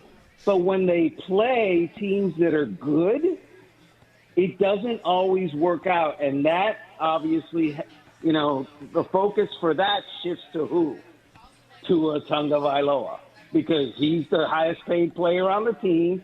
He's one of the highest paid players in the NFL. And it's his job to lift his team on his shoulders and get them over that obstacle. He hasn't been able to do it. Armando, thanks for your time as always. We were delighted to see what you wrote on social media. Excited to get you on. Enjoy the game tonight. All right, gentlemen. Always a pleasure. Appreciate that. Armando Salggero on the West Her Hotline, getting connected with the fans, which today is happening in person, which is great. Powered by Verizon, the official 5G partner of the Buffalo Bills. Mike Schopp and the Bulldog will have phone lines open next at 803-0550. It's time for us to take a break. We'll be back in a snap. It's brought to you by Snapdragon Apples, the official apple of the Buffalo Bills.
Pre-owned vehicles we're off. from Paddock Chevrolet. Pace yourself. It's a long one. Off and running. Yes. And you're going in there. I am going. Yeah. I might go in there. All right. Good for you. You should go in there. I probably should. I mean, you're here already. That's right. You know, the hard part's over. Yeah. It has been a minute, right? I mean, I have not. I don't think we've worked out here at all since the pandemic. So I was honestly excited to hear that we were going to be doing this show like this out here near Abbott Road. Buffalo Bills pregame continues to roll along here as the Bills get ready to host the Miami Dolphins for Thursday night football. Kickoff set for 8:15. And a reminder, those outside of the Buffalo TV market, this game will be an Amazon Prime broadcast. Here locally, though, it'll be on Channel 7 and, of course, right here on the Buffalo Bills radio network. Pre-game coverage, as I mentioned, does continue with Schopp and the Bulldog. We'll carry you all the way to kickoff, where we'll then hand things off to Chris Brown, Eric Wood, and Sal Capaccio, who will be on the call from the Northwest Bank broadcast booth. 3 players are questionable for each team. For the Bills, linebacker Shaq Thompson, cornerback Taron Johnson, and defensive back Cam Lewis, while for the Dolphins, edge rusher Chop Robinson, defensive tackle Benito Jones, and wide receiver Jalen Waddle. But on Waddle, Cameron Wolf of NFL Network is reporting that he is expected to play. The Dolphins have also had some call-ups from the practice squad, safety Jordan Colbert and kicker Riley Patterson. And for the Bills, nothing as of right now. And the Barnes from Injury Report, it is brought to you by the Barnes Firm. Injured for help, call 1-800-8-MILLION. This update is brought to you by Figo Car and Joyce, your border attorneys. I'm Zach Jones for the Buffalo Bills Radio Network. Now, for a look at traffic with Trevor Hauer. Zach, thank you. Right now, Abbott Road is closed northbound and southbound from Route 20 to Route 20A due to tonight's festivities at Highmark Stadium. Bills Mafia, speaking of Highmark Stadium, is starting to pack the surrounding streets as we are seeing some heavy congestion along Southwestern Boulevard and Big Tree Road in both directions. The throughways are very spotty as we are following a crash along Route 5 westbound at Tiff Street, causing some strong delays lasting through the base of the Skyway. We're also seeing some brief delays along the 90 West near exit 54 at Route 400, but the 219 is still running very smoothly as of right now. Your drive to the game is brought to you by Paddock Chevrolet. Score big with new Chevys and quality pre-owned vehicles from Paddock Chevrolet. I'm Trevor Hauer on the Buffalo Bills Radio Network.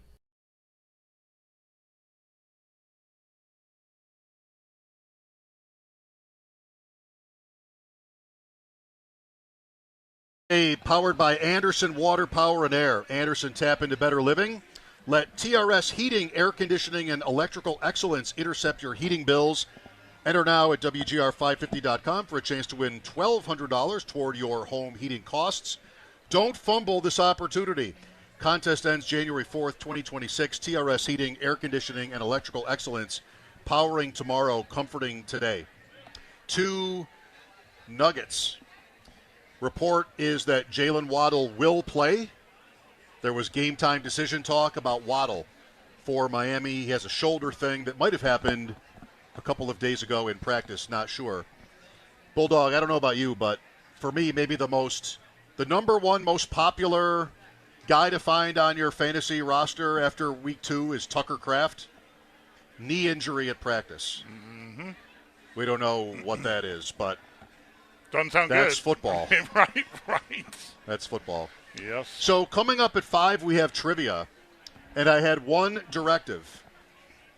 I got the same email. Yeah. Make it easy. Right. So I have been sitting here trying for the last 5 minutes trivia question. Thinking of like what could be easy trivia questions, and this is what we're going to do. How's it going? Well, I guess we're going to find out right now. If you think this is easy, in half an hour, I might just use it. I'll tell you the answer right now. There's a chance I'll just say the same question, because it's hot out here and I got other things to think about. Right. But who is the last Miami Dolphins quarterback to win here? Okay, already I know. That can't be called easy. Yeah, I mean, someone probably thinks it's easy. I'm not that someone. I'll give you the game. Christmas Eve. Oh, man, who is that? The Jay Ajayi game. Yeah. Where Rex punted in overtime when the tie would cost him a playoff spot, and the announcer said nothing. That is, that's way too late for Ray Lucas. It is. Or Chad Pennington. Boy, I do not know who that is. Matt Moore. Matt Moore. Matt Moore is the last Dolphins quarterback to win here. Wow. 2016. All right, let's try this. Let's make it more recent. The last time the Bills played the Dolphins, which 3 Bills players scored touchdowns? Name any of the Bills players who scored a touchdown in their last win here, their last game here against Miami.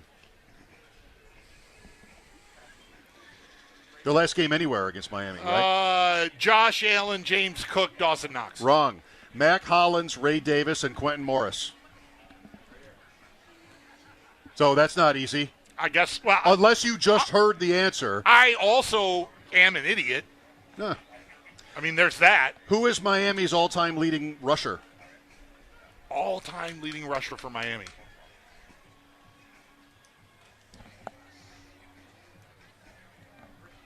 I'm sorry to do this to you. Zonka. Right. That was easy.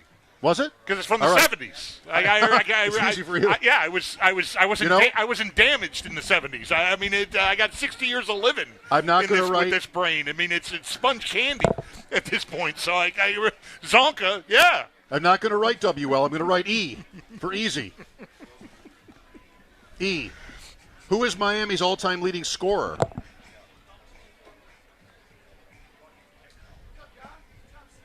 All right, I'm not Uwe von Schaman. Not writing E. Olindo Mare. It was a kicker. It had to be a kicker. It had to be a kicker. That's the kind of right? question. Wouldn't that be Christie for us? Always a kicker. I believe that's right. I think so. Yeah. All-time leading scorers. All right, not easy. 4 questions, 1 E. All right. Well, you've got your, maybe out there in Radioland you've got your trivia answer. Maybe. If I find something easier, I might go with it. Are we allowed to do it that way? Give it away a half hour before we do it? I think the buffer is within legal standards. So, some people are talking about this possibility this year, which is, again, as everything this week has been, out of line for when there's a game. And, the game's not over yet, hasn't been played yet. But what if the Bills get the 1, which you want? You think it's big? Sure. Yeah, it is big. I think it's indisputably big. So big. A week off. 1 Bills, 2 Ravens, 3 Chargers, 4 Colts, 5 Chiefs. Fine. All right. Fine. Bring it on. 4 Colts, 5 Chiefs, 6 I'm going to sit home. Bengals. The Chiefs are going to take that offense on the road somewhere. Indianapolis. All right. Maybe they win. 7 Broncos. I'll live with it. I will deal with it. Wow, 3 teams from the AFC West. Well, I saw this on Bet Sweats the other day, and this is a good exercise. Who are the playoff teams? AFC East, 1. Yep. I wouldn't rule out New England. You already want to? Yeah. Okay, 1. AFC North, 1. I mean, I don't believe Pittsburgh is going to last. No matter what you think about Pittsburgh or Jake Browning or Drake May, they will accept 7 teams. That will not. That's right. Some of these awards, they change the number of people who get the awards based on just like the crop. Not this one. It's going to be 7. So somebody else is going to have to get in. All right. But what I'm waiting to fill it out. I'll play along. No, here. go ahead. I think Denver probably, and the Chargers already look. I mean, we'll see. It's early. I wonder what the odds are. The Chargers look better than Denver, and I think when the season was beginning, I think a lot of people thought Denver would be better than the Chargers, and maybe it'll still be true. It's early. They play this week. But if all 3, if the Chiefs, Chargers win the division, the Chiefs and the Broncos make the playoffs, so there's 3, and then you've got your other 3 division winners. So there's 1 wild card to be split amongst Houston, Jacksonville, I can't even bring myself to say it, and maybe Pittsburgh, maybe New England, maybe maybe the Bengals. Somebody maybe with 9 wins is going to get in. Mm-hmm. Raiders? Sure, maybe them, maybe all 4. Could it be all 4? Yeah. Is there any way it could be all 4? I doubt it. The West plays the South, and they would have to win. Well, they've already lost one. Indianapolis beat Denver. They'd have to win like all those games, right? And they have to dominate whoever they play in the NFC. The North plays the North, whoever it is in the NFC. I would want to right now bet. There's a way to do this. Let's go. We know people. I know people. That the Chargers and the Broncos are better than any other non-division winning team in the AFC. I think those two teams should be. I haven't looked. Maybe they are already wild card favorites. I think they're better. Chargers would be minus playoff berth money. They're the division favorite. They're division favorites now, right? The Chiefs are something like. Oh, I have to look. I wanted to say plus 190, but that can't be right, could it? I just think the Broncos and Chargers are better than the Patriots, the Steelers, the Bengals, without Burrow, the Jaguars, everybody else that you might think could be a wild card type team.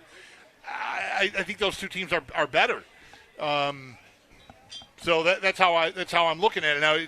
Denver already lost to Indianapolis, but I still would want to tell you with a straight face, I think Denver's the better team. Probably should have won. Yeah. So that's one of the stupider penalties you could have happen. And it's leverage on a 60-yard field goal. On a 60-yard field goal. Right. Don't you kind of want to just stand there right. and let them try it from 60? Do you so badly need pressure up the middle on a 60-yard field? Maybe. I mean, I'm well, being you're a thinking it's going to be low. It could be low. Yeah, that's why you want to get. But don't break rules to do it. Don't cheat. Right. They'll catch you, and then you'll probably lose. It's not worth it. Did you see the kick? Have you seen that yet? I never did see the replay. So I was watching it live. The Colts have this big, dumb, furry mascot that sort of stands there with the big belly. Yeah. And the 60-yard field goal, you don't know there's a flag yet. The mascot would have no clue. The mascot's never really watched the game. I think I know what he does.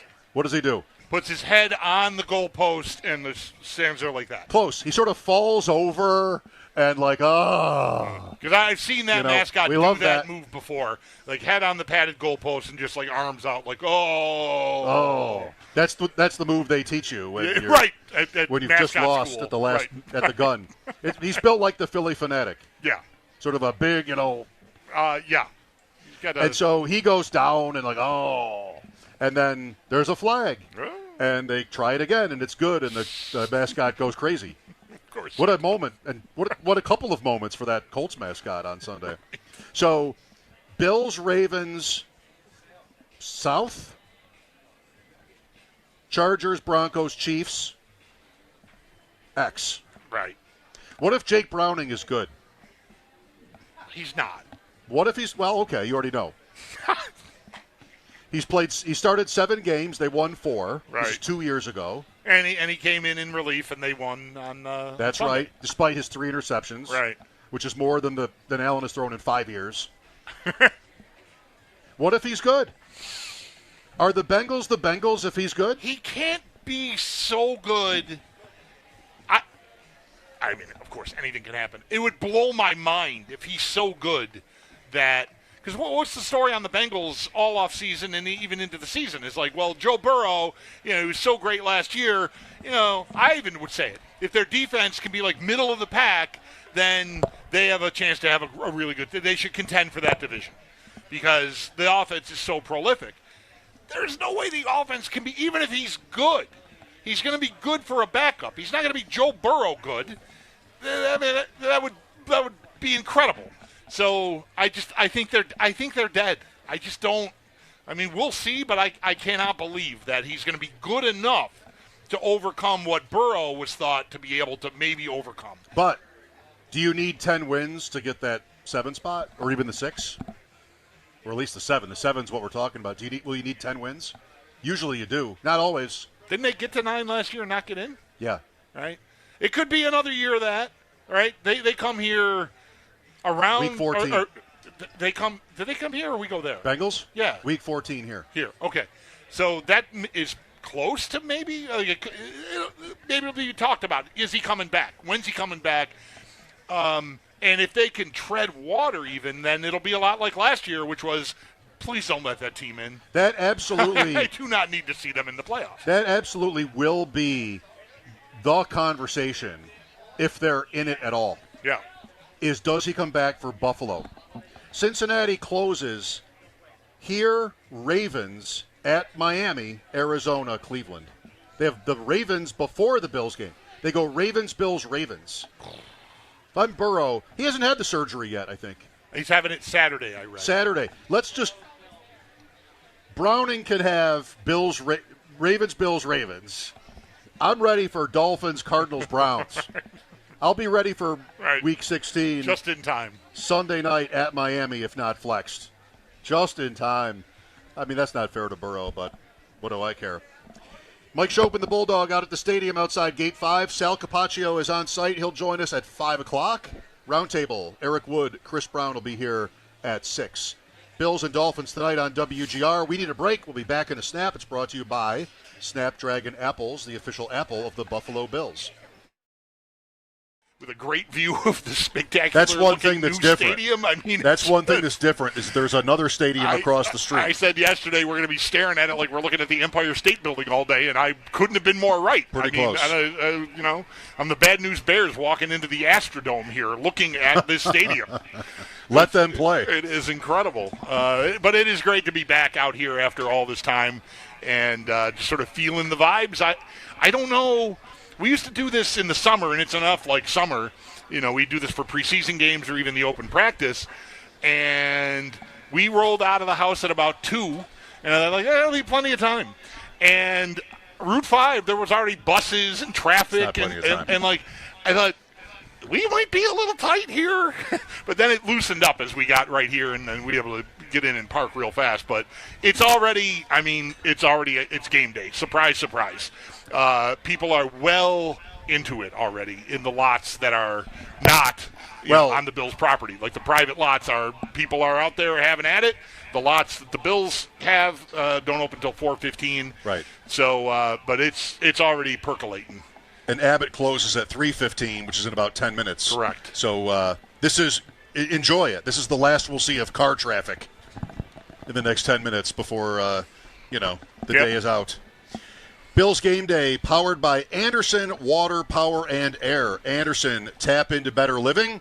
We are getting you ready for an 8:15 kickoff between the Bills and Dolphins. Chris Brown, Eric Wood calling the play-by-play from the Northwest Bank broadcast booth. Tonight's broadcast presented by Great Lakes Building Systems. Our business is protecting your business. Bills Game Day, this opening segment is brought to you by Crosby's Pizza and Subs. Crosby's hometown fuel, game day ready since 1992. So, not to be predictable, Bills are 12.5-point favorites-ish. You like to shop around. It depends a little bit on where I got them at 11.5 this morning. Okay, so well. I'm happy. I managed to do that. Remind me to bring this up later. Okay. Is there a winning score that tomorrow, when we're back indoors at 3 o'clock, will upset you or disappoint you? 41-40. Right. Let me just throw that out there to start the conversation. 41-40. 2-0. No, I'm the same as I was in week 1. Really, the objective here, the priority, should upset me. No, any win is not going to upset me. Would there be more things to talk about if they only managed to get a safety against this team, but managed to shut them out as well? Or 2 1-point safeties. Right. Or they give up 40 to this team, but score 41 like they did against Baltimore. There'll be a lot to sink our teeth into and tear apart. But a win of any kind, you're in the pole position for the 1 seed. Let's see if you can hold that all year. That might be asking a lot. I don't know, but they're in the lead for now. Tied with a couple of other 2-0 teams. I don't know about tiebreakers yet. I haven't looked at that yet. It's a little early, I think, for that. I haven't dove into that yet. Bengals. Right. Chargers. That's it. Indianapolis. Okay. All right. I know. I think I kind of like that. It's early. You think the Bengals are going to go away? I think the Bengals are going to go away. I shouldn't say you think they're going to. I think they're going to go away. What's kind of funny about the standings right now is if you are the tiebreakers on September 18th type, Kansas City, Baltimore, Houston are the wild card road teams. Wow. I mean, they might be. Kansas City isn't, but like, you get the point, Right. Like those are the road teams in Week 1. Maybe it's that. It's going to be one of these years eventually where the AFC tips. 2 years ago, we had Buffalo, Baltimore, Kansas City, Houston. And then last year, well, the one thing we know about being with the NFL for these many years is there's always some dark horse, and there wasn't. The same 4 teams, each won their respective divisions. So is that going to happen 3 years in a row? Well, no way. Bills, looking good. Ravens, with the Burrow injury, you got to think so. They're the betting favorite. But the Chiefs, right now the Chargers the betting favorite, still so early. Tough games for KC. Maybe they get right. Worthy and Rice and the whole thing. And then Indianapolis, Houston. Houston has the fewest points in the league through 2 weeks. And that looks pretty fragile. But their defense is capable. And if they ever find a way to score even 24 points a game, I think they'll probably get on track. But they're going to have to do that. They haven't looked good at all on that side of the ball. Even if they don't, and Indianapolis cracks, then it still could be Houston. Yeah, 9-8, some record 10-7, some record like that. Yeah. So no, I don't have any. I think because of the way Miami comes into this game. I don't know exactly who's going to be filling in at linebacker. We have a great group there as well, so I'm not worried about it. It's super unfortunate that happened to Matt. Hate to see that to anybody on your team, obviously, but I think it's the next man up mentality. That's what this league is kind of built on, is to be able to step up, and when the opportunity presents itself, be able to step up and help your team. So I don't see my role changing very much, and I'm not too worried about whoever steps in. Joey Bosa off to a good start, or a very good start, with the Bills in 2 weeks. 3 forced fumbles already for him. Mike Schopp and the Bulldog out at the stadium, Gate 5, near the Ralph Wilson statue. Amazon's right around the corner for their pregame stuff, which is a ways from starting. Bosa, sound from the locker room, brought to you by Reimer Home Services. Homes rely on the Rhino. Bills Game Day, powered by Anderson Water Power and Air. Anderson, tap into better living. The Bills have made a couple of roster moves, elevating Keonta Jenkins and Zion Logue. Same two as last week. From the practice squad. Logue was involved in the game last week. He played a decent amount. And their rotation, I mean, the game being the way the game was, allowed for them to do this. I made the point a few times how in the Baltimore game, and the game script always plays a part in this, but in the Baltimore game, on the interior especially, the Oliver and Daquan Jones were close to 70%. Because Walker and Sanders just they I think had to get them off the field. This game against the Jets last Sunday was more like 55% for the starters. So everybody played. It was a little more balanced, and Logue was a part of that. So hopefully the game script goes similarly enough, especially with a short week. They don't have to tax their number ones too much more than they did last week. Must be nice to live like that. Yes. I don't know. Last year, week 3, the Bills were home on a Monday night against Jacksonville. And I feel like I have the same attitude as I had about that game going into it. It's like, well, 2-0. Jacksonville's 0-2. The line was 5.5 for that game last year. Like, why isn't it bigger? What don't we know? And there was nothing we didn't know. Right. It was 34-3 maybe at halftime. And I left. I mean, sorry. My wife and I left in the third quarter of that game, and I watched the end from home. There was also another Monday night game that night, Washington-Cincinnati, which was kind of incredible at the end. Daniels made an incredible throw at the end of that game. Yes. So last year, week 3, all right, well, they're favorites, not as big, but do we want to be careful? And when you're giving 12.5 this early in the season on a Thursday night where things can get a little bit wonky, man, the market just will not listen to the Dolphins in this game. Do you see that? Do you see this as like a blowout? Does it have to be a blowout? I want to say something along the lines of I think that's the most likely outcome.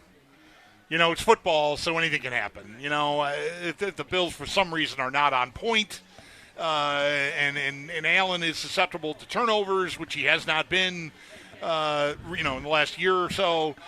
Whatever. If they're sloppy, if they're not buttoned up, Miami hits one over the top of them or something. It could be a game, but man, and this could be a trap, but every sign to me points to the Bills knowing that if they punch this team in the face early, they're just going to want to go home.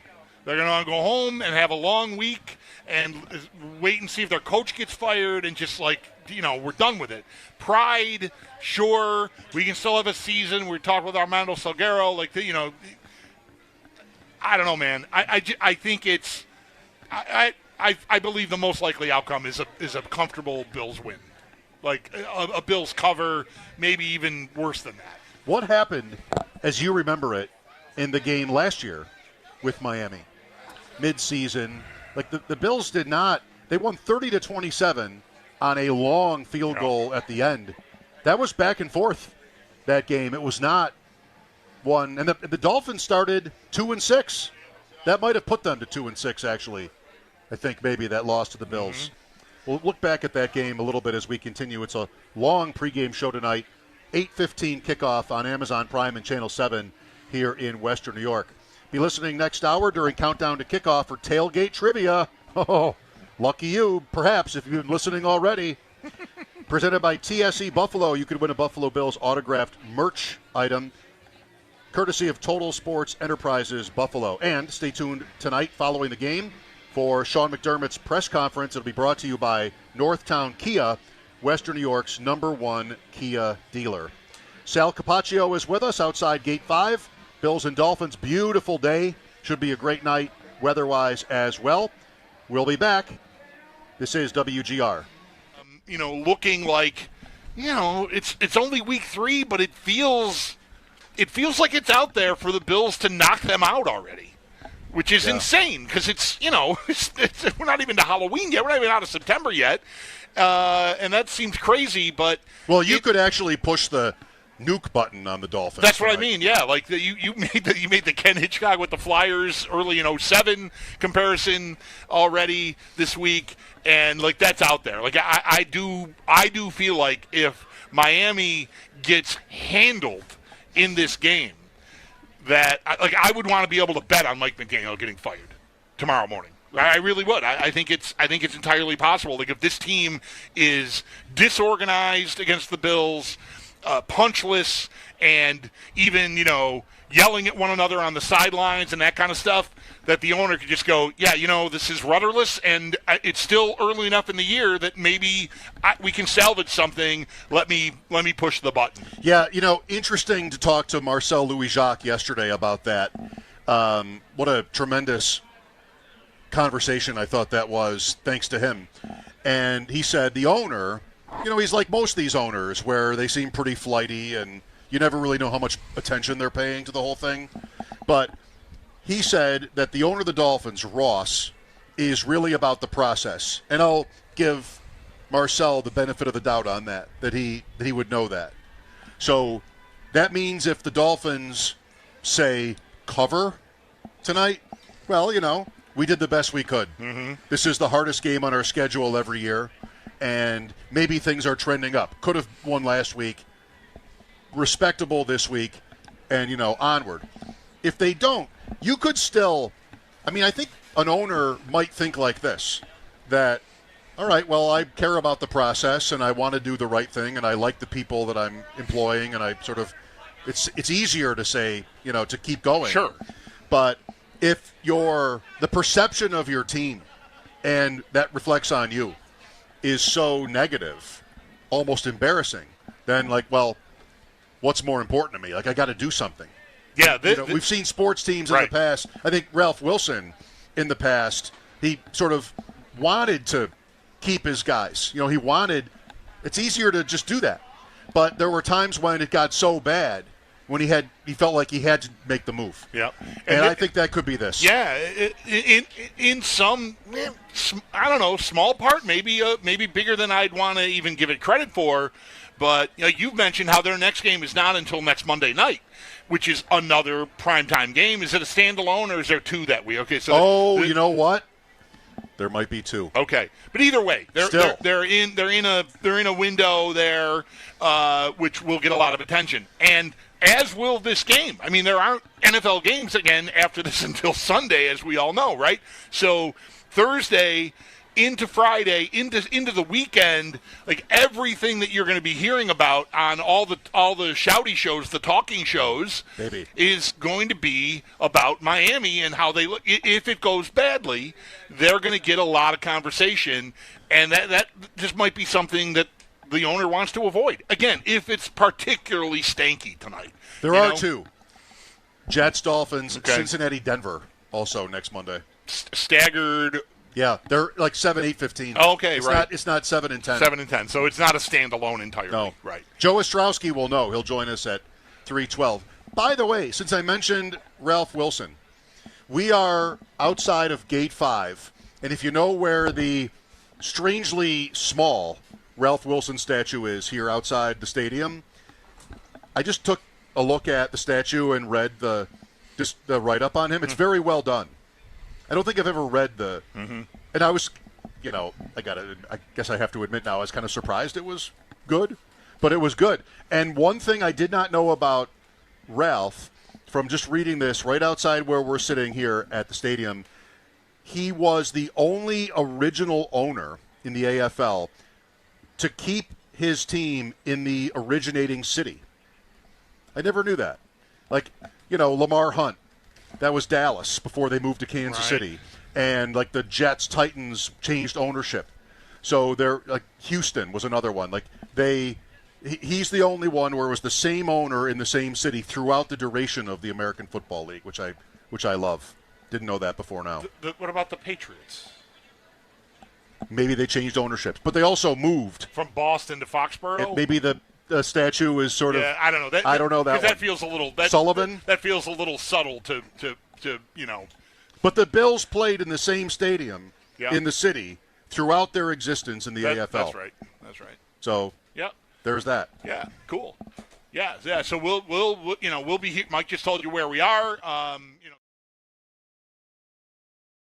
Bills countdown to kickoff coming up next as pregame continues to roll along here. The Bills will be hosting the Miami Dolphins for Thursday night football kickoff at 8:15. Those outside the Buffalo TV market. This, of course, will be an Amazon Prime broadcast here locally, though. Channel 7 will have the game, and, of course, right here on the Buffalo Bills radio network. Pregame, as I've mentioned, will continue on with Schopp and the Bulldog, and they're going to carry you all the way to kickoff, where we'll then hand things off to Chris Brown, Eric Wood, and Sal Capaccio, who will be on the call from the Northwest Bank broadcast booth. Speaking of Sal, do stay tuned. He will be joining the show next.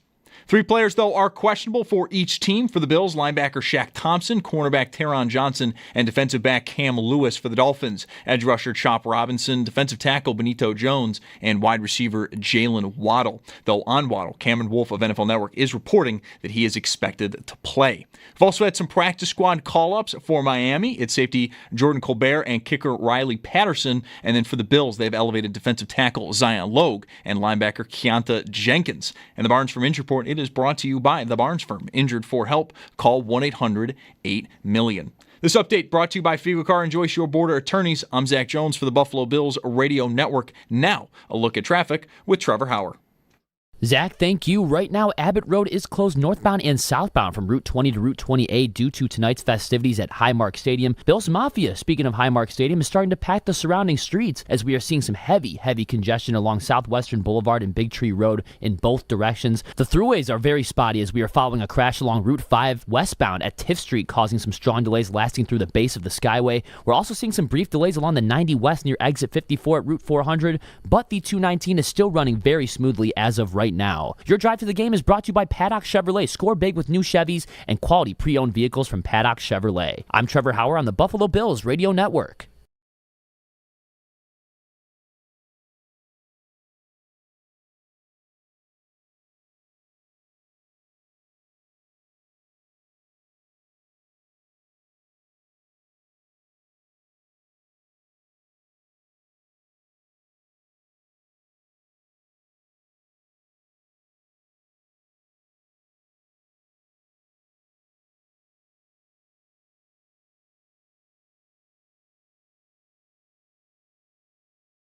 Welcome back. We're getting you ready for tonight's 8:15 kickoff between the Bills and Dolphins.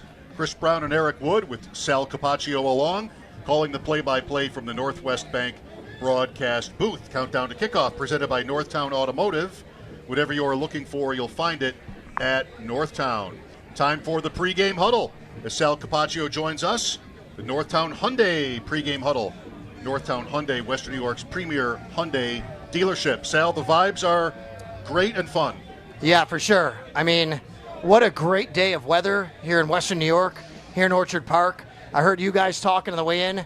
I was the same awestruck a couple weeks ago against the Ravens on Sunday night, looking at this stadium across the street, and it just makes me get emotional thinking about the fact that it's even there, to be honest with you, because we all grew up kind of thinking and hearing about the fact this would never happen and the Buffalo Bills wouldn't be here long term. And there it is right in front of us. It looks amazing. People driving in, seeing it for the first time, I think about what that's like for them to see it, right? And it's great. And obviously 2-0, Miami 0-2, a chance to kind of bury this team, to be quite honest with you guys. So I agree with you. Vibes are great. And we even got a wedding going on right near us here. A couple people getting married right over there. How about that? It's not complete without a wedding. That's right. Got Bill's Elvis as a part of the officiating crew. He's playing over there. John just said hi to me over there, so there you go. 10 years go by. The stadium is up. The Bills are winning divisions year after year. And you know what happens? The Bills go, maybe we can actually do that thing with the Maple Leafs now. Maybe it's safe to have our Maple Leaf partnership announcement. And all the years go by with, the threats and the, the feeling that maybe they were going to leave. But I feel like now with that thing, it's probably okay to have. Have you done a hard hat tour? Have you gone in? No, I've not been in there. Have you gone in? I have not, no. I'm sure you guys will at some point soon. I've done a couple, but I did one recently with Jeremy and Joe DiBiase, and it's pretty phenomenal to be inside and kind of see it and envision what it's going to be like, because you don't know, because you don't have the seats in yet. When we were in there, the braces were there for the seats. But to go inside and to see it from up top, there is a spot you can go on the opposite side of where we are, and when you look north, you see downtown Buffalo as clear as day, and it's super cool. Yeah, I think being on the ground, like I've driven down Abbott Road and seen it on 28 under construction, but to be out of your vehicle and like feet on the ground looking at it, I mean, it's just so massive. Love it. It's just so massive. From this angle, even what comes to mind to me, like I drove by the Bristol Motor Speedway in Tennessee a couple of summers ago, and of course we had to stop because I'm still enough of a gearhead that I wanted to just be close to it. And like from a distance, that's what this reminds me of. That's a bigger facility, obviously a half-mile oval motor racing track, but from this angle, it's what it reminds me of. And obviously, you think about that stadium next year, and now we've all done this all week. We've talked about the memories of this team, the Dolphins coming in here. I mean, unless something were to change with the Dolphins this year and they were able to get in the playoffs and come back, obviously, this is it, right? 53 years and the Dolphins come into this stadium, and this is it, the final time, which is pretty remarkable to think about, actually. Yes, I wonder what that would have been like the other way around. Miami moved on from the Orange Bowl in around 86, 87 to Joe Robbie Stadium. That would have been maybe the equivalent. Let's hope the game Bills was a Miami game, 1979. Let's hope the Dolphins don't do what the Bills did in that game, the final game in Orange Bowl, and beat them. They went down to the Orange Bowl and they beat them. The final game there in '87 before the Orange Bowl. I think before Joe Robbie opened up in '88. I believe that was. All right, I didn't know that. All right. It's incredible. And as far as I know, there could be a half-mile track in there. How it looks to me. I don't know. Well, Sal, we've spent a lot of time already this week talking about the state of the Dolphins and Mike McDaniel and his future. There might be an opportunity for them to throw their last best punch of the 2025 season already, which sounds crazy to say in week 3.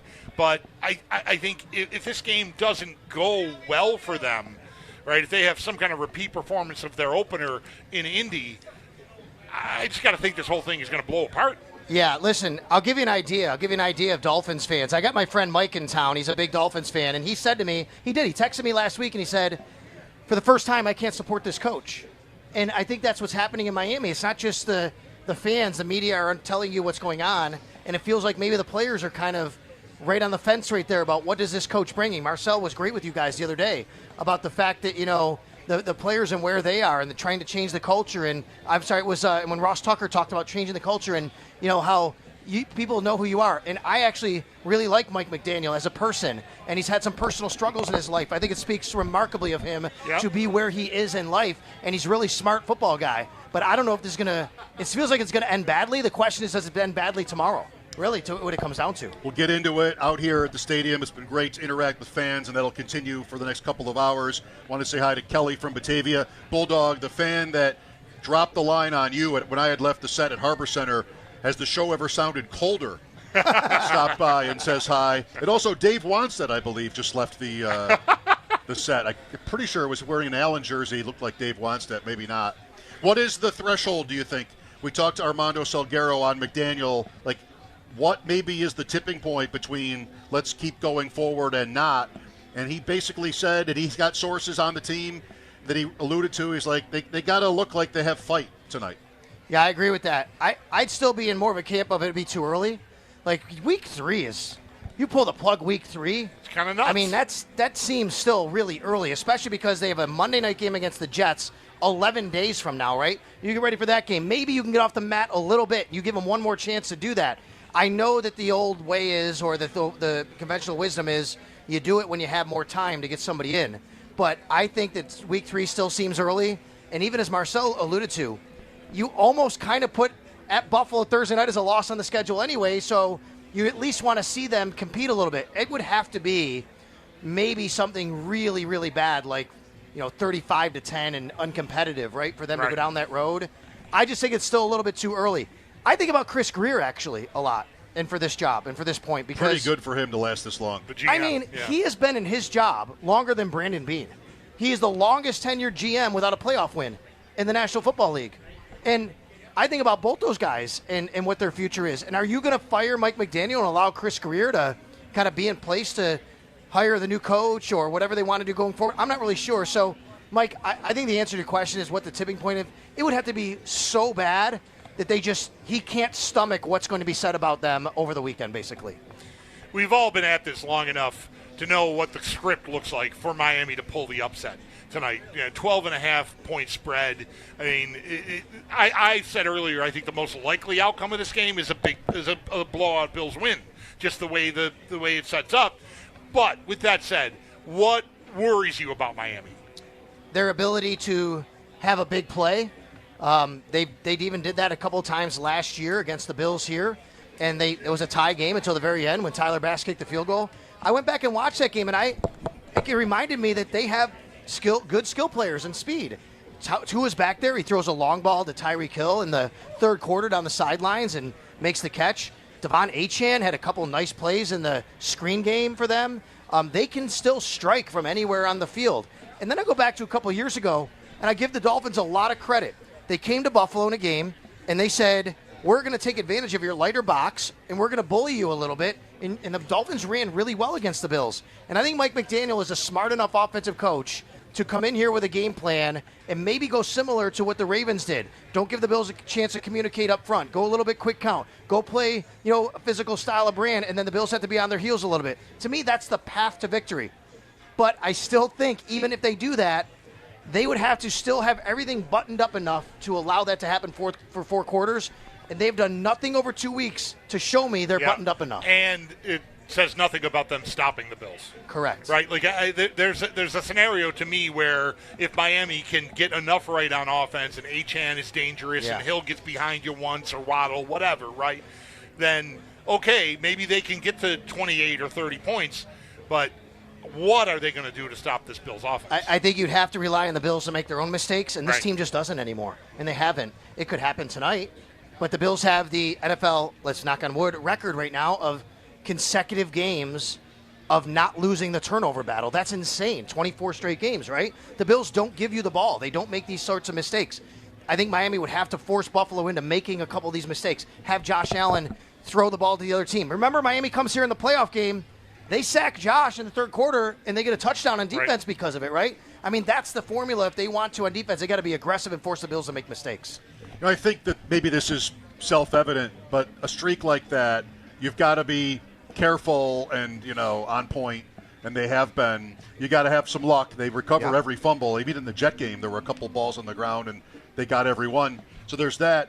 But I would bet most of the teams on that list, that streak, are top teams. And it's chicken or the egg. I mean, we know that a bad team that's +3 in takeaways can win, but those teams are also not chasing. I think the teams that are chasing are in trouble for takeaways. You know, in the rare game when the Bills have been down, a couple of Jet games, not this one, but where like they have to press and sort of gamble a little bit, and that's where you're going to get, you know, your weak side blitzes or the safety jumps the route, something like that. So most of these games, it goes back a couple of years now.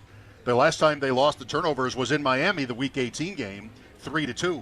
This includes playoffs, and they get the punt return that helps them. Punt return helped them win the game, but you know they have that for this particular stat. They have that advantage of usually being ahead. I agree, Mike. You know what it reminds me of? It's the stat where, and I hate the stat, and I'm sure you do, when a team rushes for 100 yards, they have this record. Well, yeah, that's because they're winning and they're running the ball because they don't need to take chances. It's, you said, chicken and egg.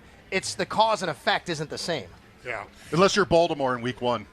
Then you can run for 300 yards and score 40 points and still lose. Yeah. Don't you? If you're Miami, don't you think that's the formula? Like, let's make the Bills. Let's make sure we run it at them, and the Bills have to kind of play with us the whole game, and then we can take advantage. And that's what Baltimore did, and then eventually Baltimore made the mistake. And, you know, if they don't make the mistake, they probably walk out of here with a victory. Well, the Bills were underdogs enough times over the years. Like Bulldog said, we know what it looks like, the recipe. You know, we're the second best team on the floor, so what do you want to do? You want ball control. You want to keep possession, keep Allen off the field, all those sort of cliches.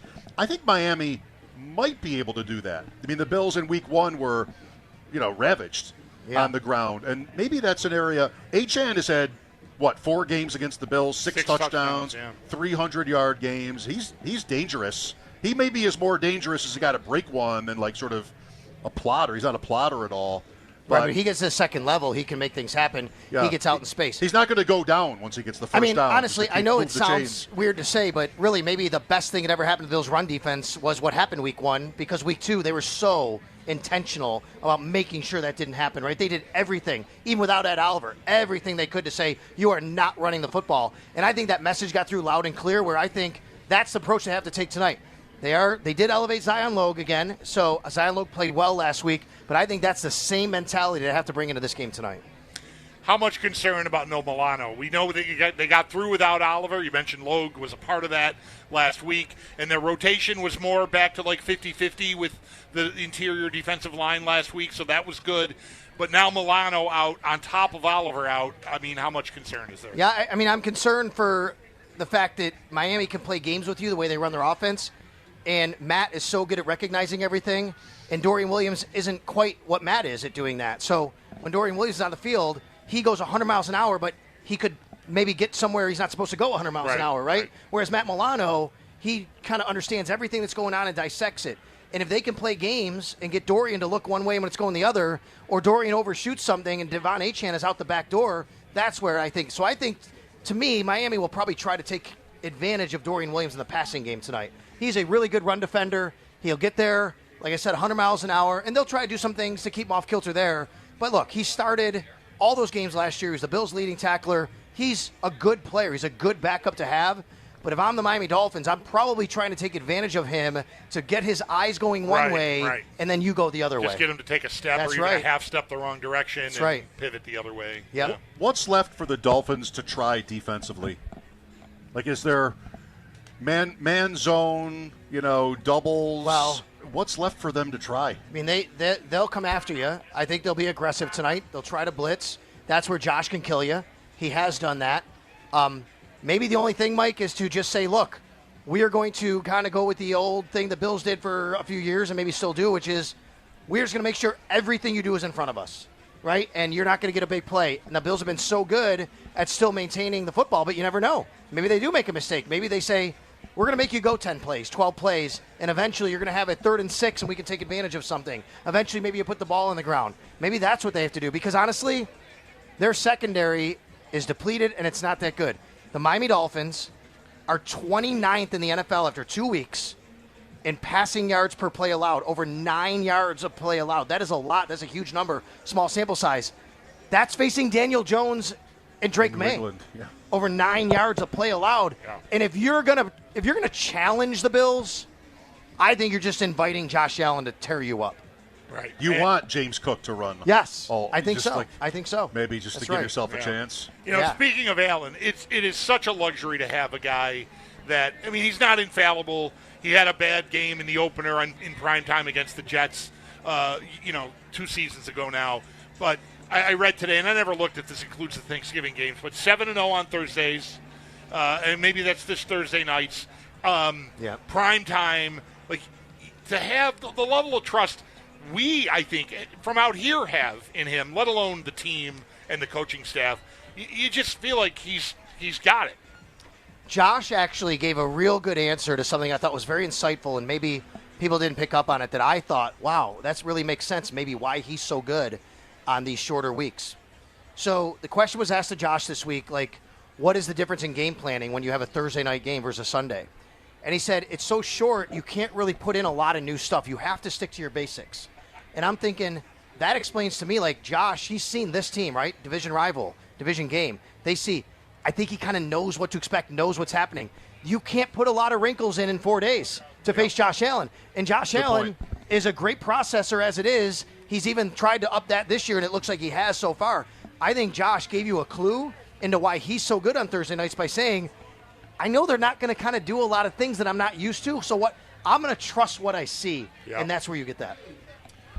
I got 6. I'm looking for 7. Was there a Thursday night game in New England that they won? I think there was. But Thanksgiving in Dallas, Thanksgiving in New Orleans, they're not in chronological order. Last year in Miami, the Tampa home game, the Lions on Thanksgiving, It was the the Rams week after. opener. It was the week after a Thanksgiving game. They played in New England, I believe, the following Thursday night. After New Orleans? Would have been that one probably, yeah. Yeah, so that's 7 if that's right, 7-0. Well, I mean, easy game.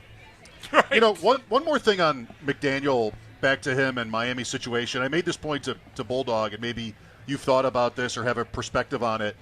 All those Bills drought years, or even other teams just following the league, where, all right, well, your friend, your Miami Dolphins fan friend. Yep. It's like, is it time to hit the reset button? If you do that, who do you want right now? Like, we used to have these assorted legends that would go into broadcasting, or sort of like just Mike Shanahan was just fired in Denver and would be, that's a long time ago now. But the years where we talk, just sort of dream about Bill Cowher and these people who were like available. Bulldog mentioned Gruden. Yep. I'm not sure it's time yet. He served enough time for Gruden. But there aren't really these guys right now that have been recently removed, fired, have recently left. You have Belichick, of course, who's working at North Carolina, but there's like sort of a group of so-called legendary coaches that they've been out of the game too long. It wouldn't be, once upon a time we might have wanted Jimmy Johnson to come in. That's not going to happen. Who do the Dolphins want? I think Gruden's the first name I think of because it is Miami, it's South Florida, it's the splash, right?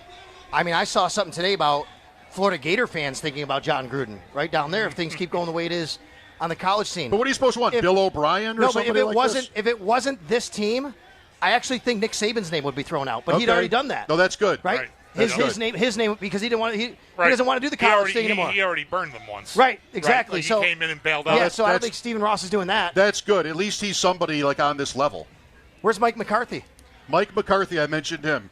Super Bowl winner. Is that exciting at all? No, but isn't Mike McCarthy, if you're Stephen Ross, if you want a guy that might just be able to stabilize things, right, that's what he's known for. That's the kind of Dallas, it just kind of flatlined with them. But that doesn't have to be a good thing, but it also doesn't have to be a bad thing if you're so volatile, which seems like the Miami Dolphins are right now. So you're right, Mike. I don't know where that guy comes from. Maybe you just look for the next hot shot coordinator, which you have to wait until after the season. That's right. Then you have to wait till after the season. And again, I'll go back to, do you allow Chris Greer to be a part of that? Right. You might not even want that. Do I want Adam Gase? Like, is that where we're at? I mean, how about this? Do you go out? Wait, well, is Arch Manning, is he able to go in this draft? I don't think he could be. He can if he wants. What about Steve Sarkisian and Arch Manning coming? That has to wait. Right? All that has to wait. But, to the idea, the point about timing, you want to go interim for 14 games? Yeah. No, that's not. Who are you supposed to? Yep. You want to sort of run some electricity through your franchise. You make a move like, and we got so-and-so. Yeah. Who's so-and-so? I think if you do interim, the guy that screams it to me on staff is Anthony Weaver. He's very, very well regarded. He used to be a Buffalo Bills defensive line coach. He's the defensive coordinator for the Miami Dolphins now. They also have, by the way, Bobby Slowick on staff. They do. He's their senior passing game coordinator, for whatever that's worth right now. So, I mean, there's a couple of guys on staff. But, yeah, you're right. I mean, 14 games of an interim is tough. Curtis Modkins, I might think, is even on this. Former Bills offensive coordinator, Curtis Modkins. That's right. Under Gailey. Who called the plays himself. But, hey, nice, looks good on a business card. Yes. Darrell Bevel, also in Miami's on Miami's coaching staff. Sal, you should be here for this before you go.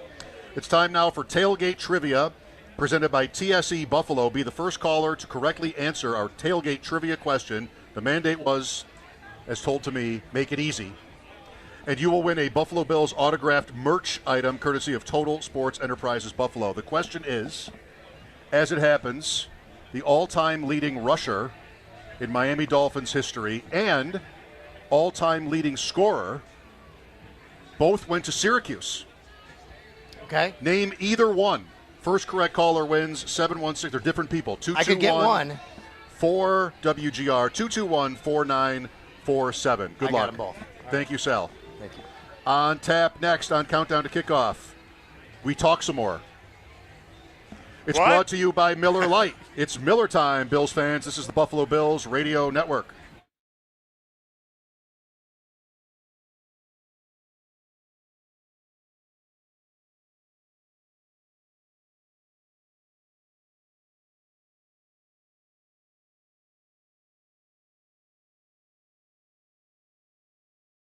Ralph Wilson statue. We're in between the two of those, and I'm trying hard not to be entirely distracted by this giant stadium going up across the street. One thing I love about being out here while you collect yourself Thank you.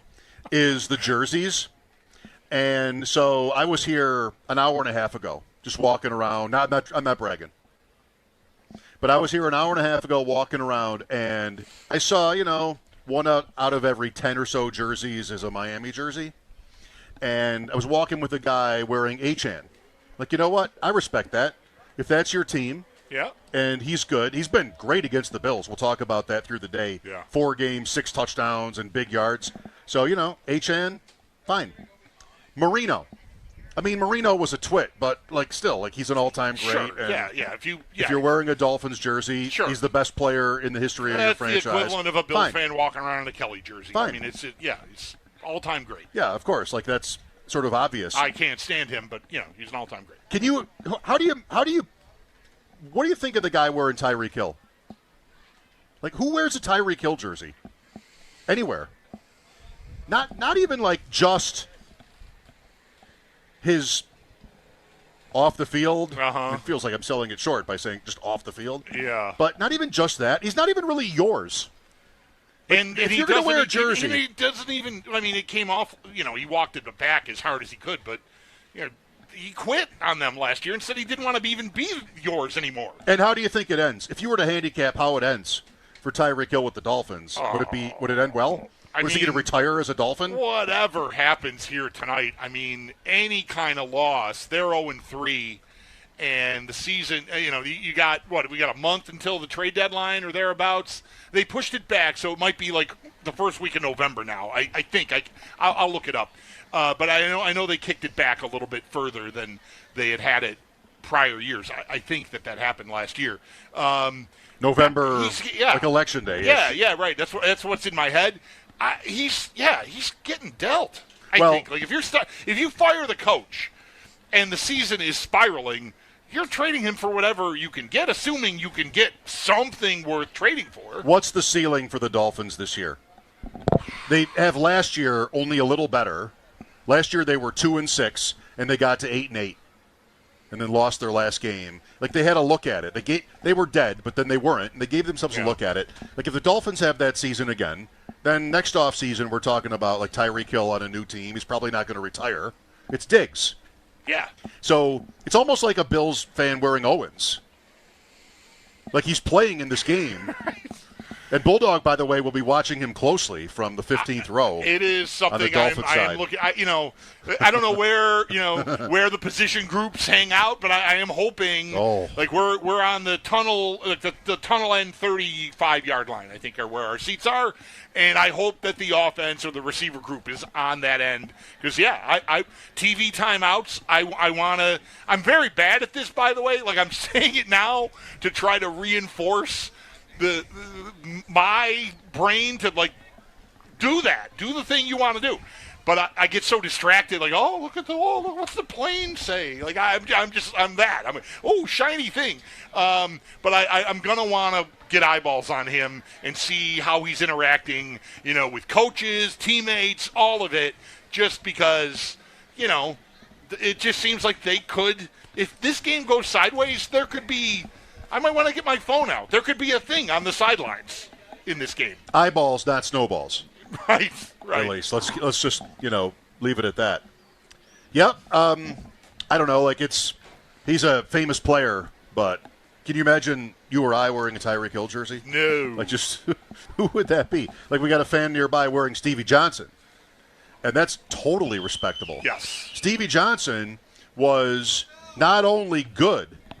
Or even very good, but he was ours. Yes. And then he did leave and play for San Francisco. Is set for 8:15. Those outside of the Buffalo TV market, this game, of course, with it being Thursday night, will be an Amazon Prime broadcast. But here locally in Buffalo, it'll also be on Channel 7. And, of course, for everyone else, it'll be on the Buffalo Bills radio network. Pre-game coverage, as mentioned, will continue with Schopp and the Bulldog, and will carry you all the way to kickoff. We'll then hand things off to Chris Brown, Eric Wood, and Sal Capaccio, who will be on the call from the Northwest Bank broadcast booth.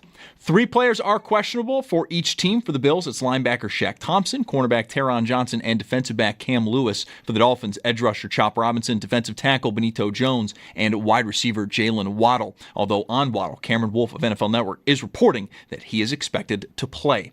We have had some practice squad call-ups for both teams as well. For Miami, it's safety Jordan Colbert and kicker Riley Patterson. And then for the Bills, it is defensive tackle Zion Logue and linebacker Keonta Jenkins. And the Barnes Firm Injury Report, it is brought to you by the Barnes Firm. Injured for help? Call 1-800-8-MILLION. This update is brought to you by Figo Car and Joyce, your border attorneys. I'm Zach Jones for the Buffalo Bills Radio Network. Now, a look at traffic with Trevor Hauer.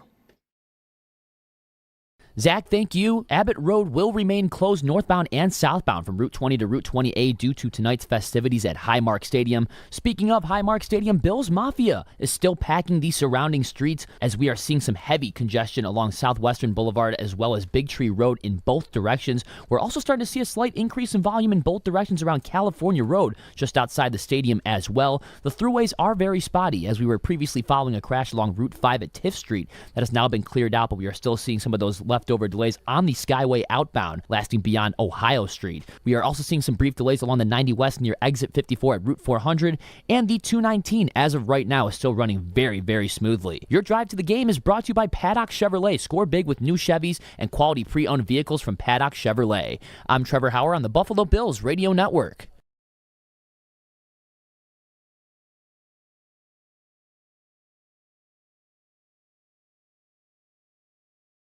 From outside Highmark Stadium, Mike Schopp and the Bulldog, thanks for listening. Countdown to kickoff. We're near Gate 5, fairly close. Can see it. The Ralph Wilson statue, just out here on Abbott Road. The future home of the Bills, incredible, surreal, right across the street. All right, 6 o'clock. Eric Wood, Chris Brown, our roundtable segment. Report has Jalen Waddle good to go. Tyreek Hill not on the injury report. We'll see Hill and apparently Waddle in this game.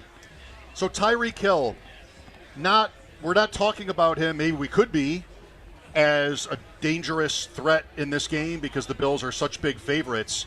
It just feels a little bit almost uncomfortably like the Bills' offense, as it's been time after time against Miami, is such a sure thing, such a lock. Yeah. But Hill, even though not so often for Miami, a little bit different with Kansas City with these monster games, there's some speculation that he gets traded too, and maybe you'll end up seeing Tyreek Hill even in Kansas City. Yeah, I mean, who knows? Yeah, I mean, I think And if it's going to come up, because it seems like the kind of thing that could come up, we talk about receiver for a living here, it seems like, sometimes on these shows and on this station. I don't say that disparagingly, it's just a thing. No thanks on Tyreek Hill. Like, I'm good, dog.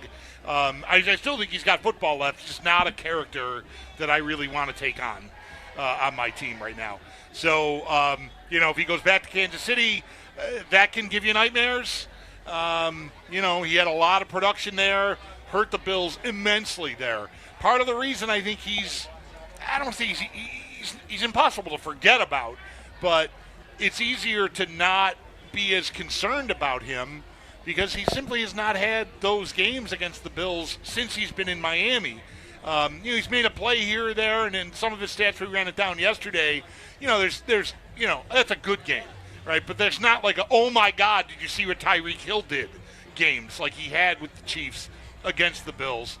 So he's done that against other teams since he's been in Miami, but the Bills just seem to have the ability and have had the ability to, put a lid on that. So hopefully that doesn't come to an end tonight, because it absolutely is like all part of the upset game script. Like, if the Dolphins are going to stay in this game or even pull the upset, there's going to be a big play to Tyreek Hill in there. Like, it's hard for me to imagine a scenario where the Dolphins score enough points and do enough things right to beat the Bills without Hill going off.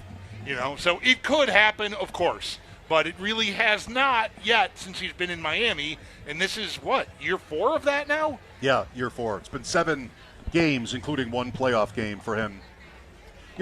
Last week took a lot of the, I don't want to say the stink off the Bills defense because that's a little harsh, but the Baltimore game was a really rough night, and then there was some anxiety going into New York, just like it's almost the same kind of team, the Jets. Yep.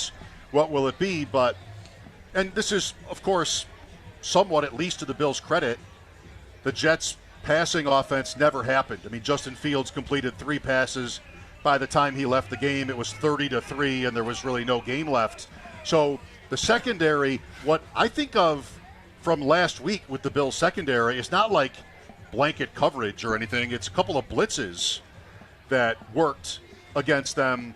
I feel like, speaking of Tyreek Hill or Waddle, just couldn't the Dolphins, if not wouldn't the Dolphins see the Bills at safety, even Trey White, as exploitable? Like, sure, it's one thing as an underdog to want to control the clock and do sort of underdog things, but these games where Miami has covered and stayed close with the Bills, especially in Buffalo as underdogs, they've scored. It isn't that they've stopped Allen. Right. These games are 30-27 like last year. Right.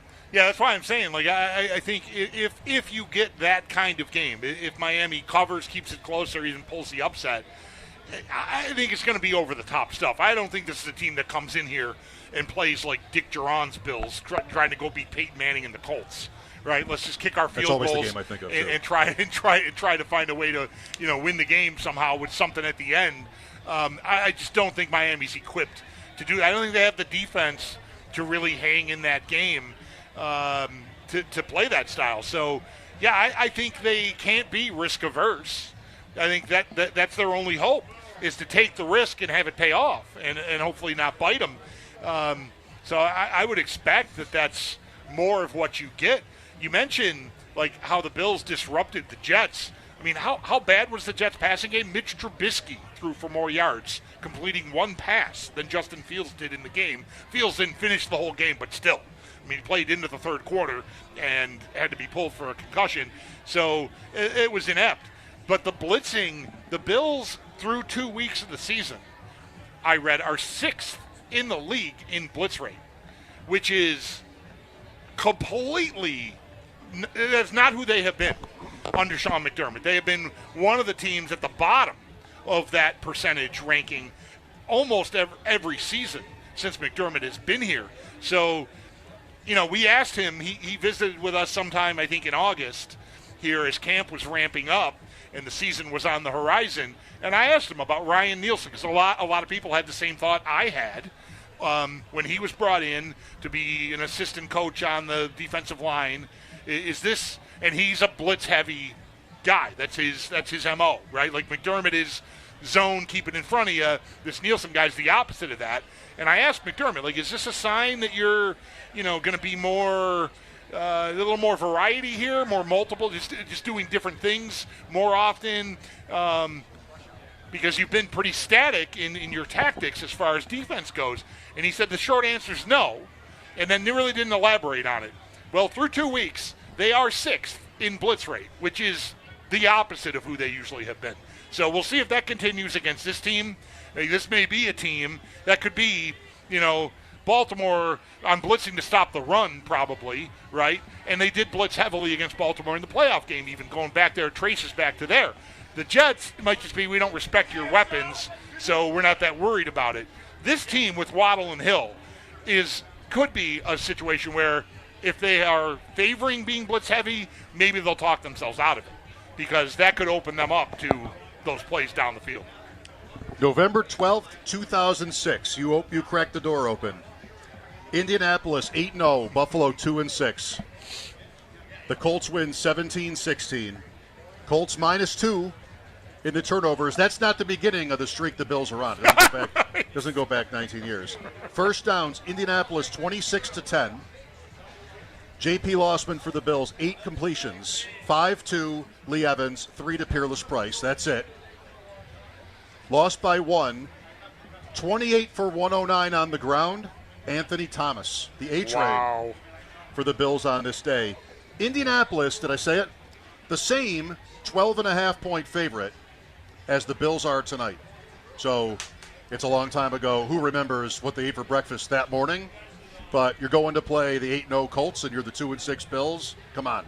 Well, they almost did it. Right. If I think they almost did it. They lost by 1. They lost by 1. Kind of feels like they almost did it. I don't know, but yeah. It's funny, you said, did I hear you say as I was starting to make that point, like that's the game you think of too? Yes. Yes. It's the quintessential, respectable loss. I think so. I mean, the picture in the dictionary for this is Super Bowl 25. Sure. They have to say. Yeah. But, who wants to talk about that? By the way, the winner of our tailgate trivia was Mike. No relation. Mike knew that Larry Zonka or Orlando Mare, all-time leading Dolphins rusher, all-time leading Dolphins scorer, both went to Syracuse. And I don't know if that's an easy question, but hopefully it counts as easy because we gave the answers out 20 minutes earlier. Right, we did do that. Yes. So that has to be said. So congratulations. And if you arrived at that answer independent of us having talked about it earlier, good kudos to you. You don't get an extra prize. No, one prize. But good that you won something. I wanted the Syracuse reference when Sal was here. Yeah, good thinking. Right. So that'll be today. That's today's trivia. We'll come back and talk some more out here outside Gate 5. Coming up in about 20 minutes, Chris Brown, Eric Wood, our roundtable for the 6 o'clock hour. 8:15 kickoff, Channel 7 locally, Amazon Prime.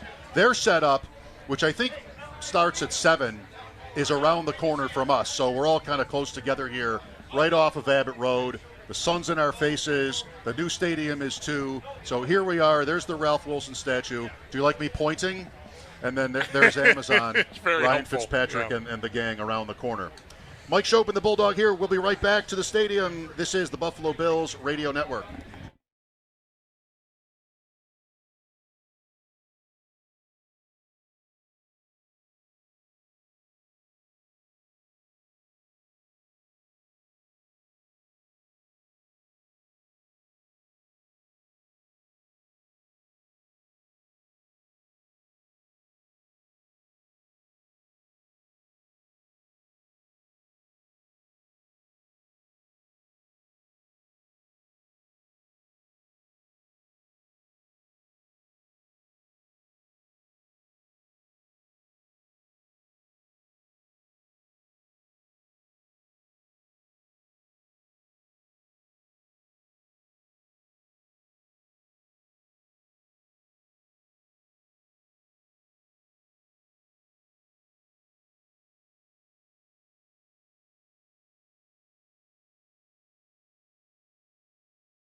Tonight's 8:15 kickoff between the Bills and Dolphins.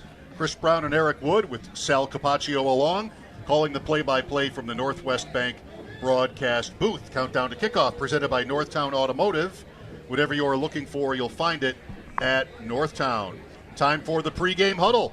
As Sal Capaccio joins us, the Northtown Hyundai pregame huddle. Northtown Hyundai, Western New York's premier Hyundai dealership. Sal, the vibes are great and fun.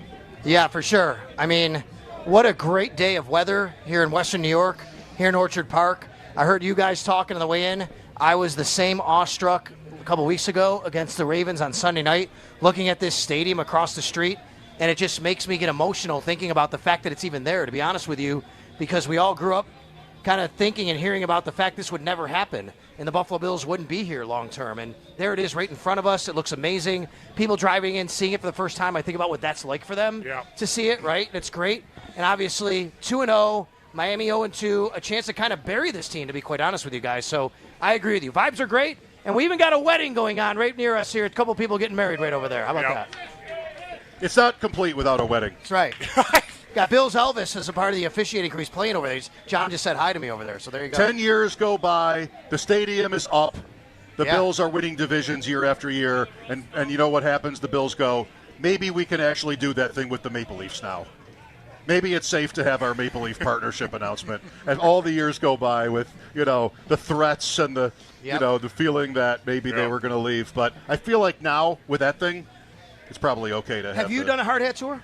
Have you gone in? No, I've not been in. Have you gone in? I have not, no. I'm sure you guys will at some point soon. I've done a couple, but I did one recently with Jeremy and Joe DiBiase, and it's pretty phenomenal to be inside and kind of see it and I'll bet. envision what it's going to be like, because you don't know, because you don't have the seats in yet. When we were in there, the braces were there for the seats. But to go inside and to see it from up top, there is a spot you can go on the opposite side of where we are, and when you look north, you see downtown Buffalo as clear as day, and it's super cool.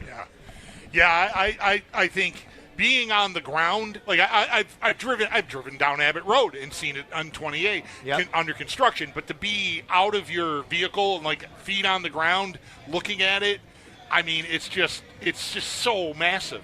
Love it. It's just so massive. From this angle, even what comes to mind to me, like I drove by the Bristol Motor Speedway in Tennessee a couple of summers ago, and of course we had to stop because I'm still enough of a gearhead that I wanted to just be close to it. And like from a distance, that's what this reminds me of. That's a bigger facility, obviously a half-mile oval motor racing track, but from this angle, it's what it reminds me of. And obviously, you think about that stadium next year, and now we've all done this all week. We've talked about the memories of this team, the Dolphins coming in here. I mean, unless something were to change with the Dolphins this year and they were able to get in the playoffs and come back, obviously, this is it, right? 53 years and the Dolphins come into this stadium, and this is it, the final time, which is pretty remarkable to think about, actually. Yes, I wonder what that would have been like the other way around. Miami moved on from the Orange Bowl in around 86, 87 to Joe Robbie Stadium. That would have been maybe the equivalent. Let's hope the game Bills was a Miami game, 1979. Let's hope the Dolphins don't do what the Bills did in that game, the final game in Orange Bowl, and beat them. They went down to the Orange Bowl and they beat them. The final game there in '87, before the Orange Bowl, I think, before Joe Robbie opened up in '88, I believe that was. All right, I didn't know that. Yeah. All right. It's incredible. And as far as I know, there could be a half-mile track in there. How it looks to me. I don't know. Well, Sal, we've spent a lot of time already this week talking about the state of the Dolphins and Mike McDaniel and his future.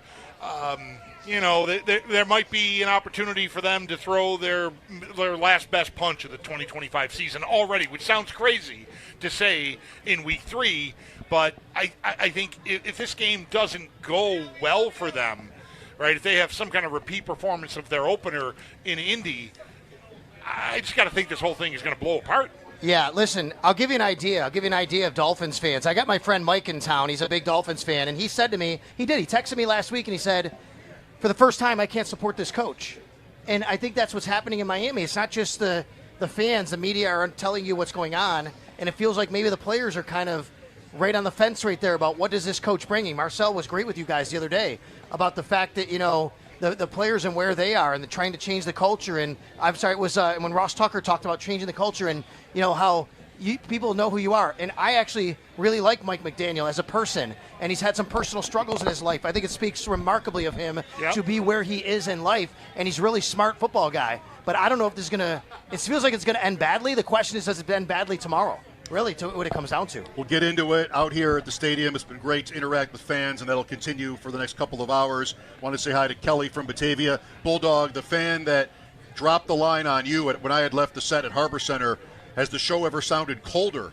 Stop by and says hi. And also Dave Wanstead, I believe, just left the set. I'm pretty sure it was wearing an Allen jersey. He looked like Dave Wanstead, maybe not.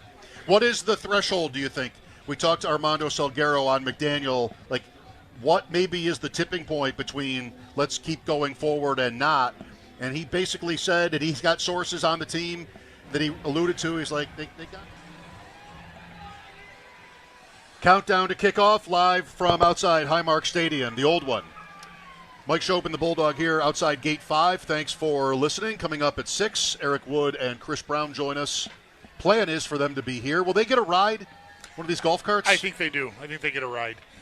Because we wrap up at 7 and they got to get back to the booth, so I don't think they got to leg it. I demand one. So Eric Wood? I think if they don't get a ride here, they get a ride back. I think is how that works. Yeah, I would think that's probably important. Yeah. Because getting over here, you can get over here. But if you got to, trying to knife through the crowd, like I'm already trying. I'm going to this game. We're supposed to enter at Gate 6, which is so close behind us, right, very close to where we are. However, like we've got my son's here helping us with the video stuff, so we got this gear. We got to run. We're parked way over there. Yeah, so we got to go way over there when we get done, and then I know we don't have to actually come all the way back to use this gate. I think you can go. I don't think they turn you away. I don't think they turn you away, but I think they want you to use Gate 6. If you think it says Gate 6. That is a long haul. Can I help? I'm I don't know. Nah, I'm not going to help. No, well, I'm sorry. I blew past that. That's too late. I was starting to think about. No, come on, please. I want your help. He didn't get the ride. I might need your help. What is your help? I'm going that way. Oh. I'm not sure I know how to break into your truck, but I am going that way. Oh yeah. When this all wraps that's not going to work in a while. I appreciate the offer. I didn't really offer. Bills 11.5. I dragged it out of you. And 50.5 is the total. That's easy math. 31 to 20.5 is the implied. 31. Allen has been such a lock against the Dolphins that they are giving over under on the Bills tonight is 31 points. I mean, that's never not a good night, 31. Right. But that's the line on this game. I liked our guest Joe Estraki a couple of hours ago with a couple of prop ideas. He's not betting the game, but he had Evan Silva on his Bet Sweats show this morning. Evan's been on our show many times. And they asked him, who's a prop you like tonight? And he said Ray Davis. And that's plus 380 or something like that for Davis to score. It's interesting, and I don't know if you see it the same way, but Davis has not had the success that Cook has had so far. No, it's not going that well at all. The opener, he had 2 touches and like a yard, I think. 1 rushing, and I think there was a pass that he caught for 0. And I don't even remember what he did in the Jet game. In 2 games, he's 10 for 26. All right. Well, he did a little more in the Jet game. A little more, but it wasn't. I mean, there's no efficiency there. And, you sort of used to just replace the running back, and it's the same. Right. But it's not the same yet this year. No, that's right. Johnson, by the way, Cook 4 for 30. Cook is off to the kind of start that should make people want to say, I thought running backs didn't matter. Well, you have to say that, I guess. I do. I feel like it's right to say it. I mean, the run he made last week, the long touchdown run, that was elite. That was really, really good. It was. But not just any guy. Your name here is not making that run. So I got to I got to tip my hat. No, what he does have working for him, and this isn't to say Davis doesn't have this too, because although the Bills did get to their backup offensive line last week, for the most part, it's the same 5 guys running on a year and a half almost. But Cook is getting downfield before he's getting touched. Yeah. And maybe that'll happen tonight too, and it's a walk in the park if you get that. There's no, on an Allen team, there's no defense left if you can't force the Bills running game to sort of work for 3 yards. Right. If you can just sort of fall forward for 4 yards on a given play, what is Miami supposed to do next? What were the Jets supposed to do? The Jets were light, apparently, up front, and the Bills bullied them, and you had a game where Cook was getting downfield. It was just so easy. And, most games will not be like that, but there's a chance this one will be another one. Jackson Hawes, PFF's #1 graded tight end in the NFL through 2 games. 2 catches, 1 per game. He sort of spreads them out like that. And the run blocking, saw a clip of him burying Jermaine Johnson in the Jet game, and how the Bills know what he's able to do as a blocker because they're just letting him take the defensive end one-on-one. Right. I am not the gambling guy. We had our guy on earlier, and I could see Joe Ostrowski's eyes rolling as I laid out my scenario for a Jackson Hawes anytime touchdown bet, because I feel like he is getting a lot of love already. Certainly here, I think that the team seems to really like him a lot. That started right after the draft and has gone into the season here. He made the big catch against Baltimore. He's getting this love for all the blocking, so he's doing the dirty work. And I feel like if this game goes the Bills' way enough that it's 30-10 or something in the third quarter, and they're in position, I could see them laying something out for him in the end zone. Me too. I'm hoping. Let TRS Heating, Air Conditioning, and Electrical Excellence intercept your heating bills. Enter now at WGR550.com for a chance to win $1,200 toward your home heating costs. Don't fumble this opportunity. Contest ends January 4th, 2026. TRS Heating, Air Conditioning, and Electrical Excellence, powering tomorrow, comforting today. Chris Brown is here. Eric Wood presumably is on his way. Our first taste of the Roundtable this year. Nice to be able to do that when they mix in a couple of weeknight games over the course of the season. One more later on in Houston. The Bills go to Houston mid-season. So I don't Thursday think we'll night. be here for that. I wouldn't bring me here for that. That would be weird. Yeah. No. And cold. Or Houston. Probably. Yeah. Yeah, probably cold and nobody's here. Maybe the street's open. Probably. Yeah, wouldn't make sense though. Yeah, no. I don't think we get sent to Houston. But anyway, that's coming up on tap. Next on Countdown to Kickoff, the Roundtable with Chris and Eric, brought to you by Miller Lite, proud partner of the Buffalo Bills. It's Miller time. The Dolphins looking for their first win here since 2016, pre-Tua. Kind of infamous Bills game, Christmas Eve with Rex Ryan, a chance to make the playoffs. Tyrod Taylor, Bills get the game to overtime. 10 men on the field after a punt in overtime. Jay Ajayi ran for maybe 200 in that game. Oh, yeah. I mean, it's going back 9 years since they've done it. A playoff game in there, too. That's how long it's been since Miami won here. Not all those games are Tua games. We had Ryan Fitzpatrick. You had a chance the one year, I think, with Tua for the Dolphins to make the playoffs. Yep. And didn't happen. Mike Schopp and the Bulldog here. This is the Buffalo Bills Radio Network. It'll look like they have fight tonight. Yeah, I agree with that. I'd still be in more of a camp of it'd be too early. Like, week 3 is, you pull the plug week 3. It's kind of nuts. I mean, that seems still really early, especially because they have a Monday night game against the Jets 11 days from now, right? You get ready for that game. Maybe you can get off the mat a little bit. You give them one more chance to do that. I know that the old way is, or that the conventional wisdom is, you do it when you have more time to get somebody in. But I think that week 3 still seems early.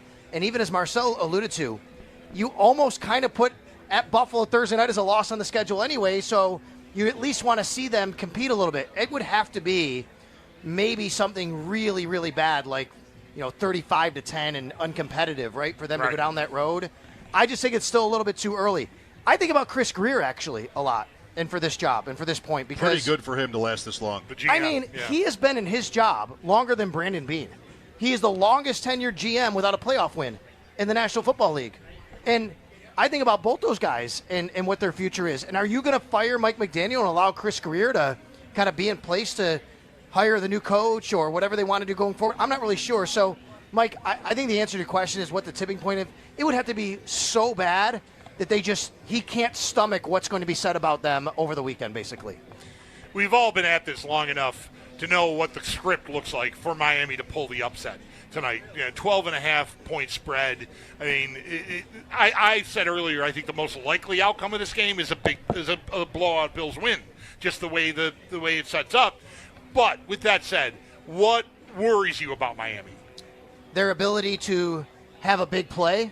They even did that a couple of times last year against the Bills here, and it was a tie game until the very end when Tyler Bass kicked the field goal. I went back and watched that game, and it reminded me that they have good skill players and speed. Tua's back there. He throws a long ball to Tyreek Hill in the third quarter down the sidelines and makes the catch. Devon Achane had a couple nice plays in the screen game for them. They can still strike from anywhere on the field. And then I go back to a couple years ago, and I give the Dolphins a lot of credit. They came to Buffalo in a game, and they said, we're going to take advantage of your lighter box, and we're going to bully you a little bit. And the Dolphins ran really well against the Bills. And I think Mike McDaniel is a smart enough offensive coach to come in here with a game plan and maybe go similar to what the Ravens did. Don't give the Bills a chance to communicate up front. Go a little bit quick count. Go play, a physical style of brand, and then the Bills have to be on their heels a little bit. To me, that's the path to victory. But I still think even if they do that, they would have to still have everything buttoned up enough to allow that to happen for 4 quarters. And they've done nothing over 2 weeks to show me they're buttoned up enough. And it says nothing about them stopping the Bills. Correct. Right? Like there's a scenario to me where if Miami can get enough right on offense and Achane is dangerous and Hill gets behind you once or Waddle, whatever, right? Then, okay, maybe they can get to 28 or 30 points, but what are they going to do to stop this Bills offense? I think you'd have to rely on the Bills to make their own mistakes, and this team just doesn't anymore, and they haven't. It could happen tonight, but the Bills have the NFL, let's knock on wood, record right now of consecutive games of not losing the turnover battle. That's insane. 24 straight games, right? The Bills don't give you the ball. They don't make these sorts of mistakes. I think Miami would have to force Buffalo into making a couple of these mistakes, have Josh Allen throw the ball to the other team. Remember, Miami comes here in the playoff game, they sack Josh in the third quarter, and they get a touchdown on defense because of it, right? I mean, that's the formula. If they want to on defense, they got to be aggressive and force the Bills to make mistakes. I think that maybe this is self-evident, but a streak like that, you've got to be careful and, on point, and they have been. You got to have some luck. They recover every fumble. Even in the Jet game, there were a couple balls on the ground, and they got every one. So there's that. But I would bet most of the teams on that list, that streak, are top teams, and it's chicken or the egg. I mean, we know that a bad team that's +3 in takeaways can win, but those teams are also not chasing. I think the teams that are chasing are in trouble for takeaways. In the rare game when the Bills have been down, a couple of Jet games, not this one, but where they have to press and sort of gamble a little bit, and that's where you're going to get your weak side blitzes or the safety jumps the route, something like that. So most of these games, it goes back a couple of years now. The last time they lost the turnovers was in Miami, the Week 18 game, 3-2. This includes playoffs, and they get the punt return that helps them. Punt return helped them win the game, but they have that for this particular stat. They have that advantage of usually being ahead. I agree, Mike. You know what it reminds me of? It's the beautiful night, Thursday night football ahead, Bills and Dolphins. Mike Schopp and the Bulldog getting you ready. Joining us in a moment, Chris Brown and Eric Wood. They'll have the play-by-play from the Northwest Bank broadcast booth. Countdown to Kickoff is presented by Northtown Automotive. Whatever you're looking for, you'll find it at Northtown. Do we need a traffic update? We might. I mean, it's a home game. It's busy times out here. Some roads can be closed, and you got a lot of people. Your drive to the stadium is brought to you by Paddock Chevrolet. Score big with new Chevys and quality pre-owned vehicles from Paddock Chevrolet. Here's Trevor Hauer.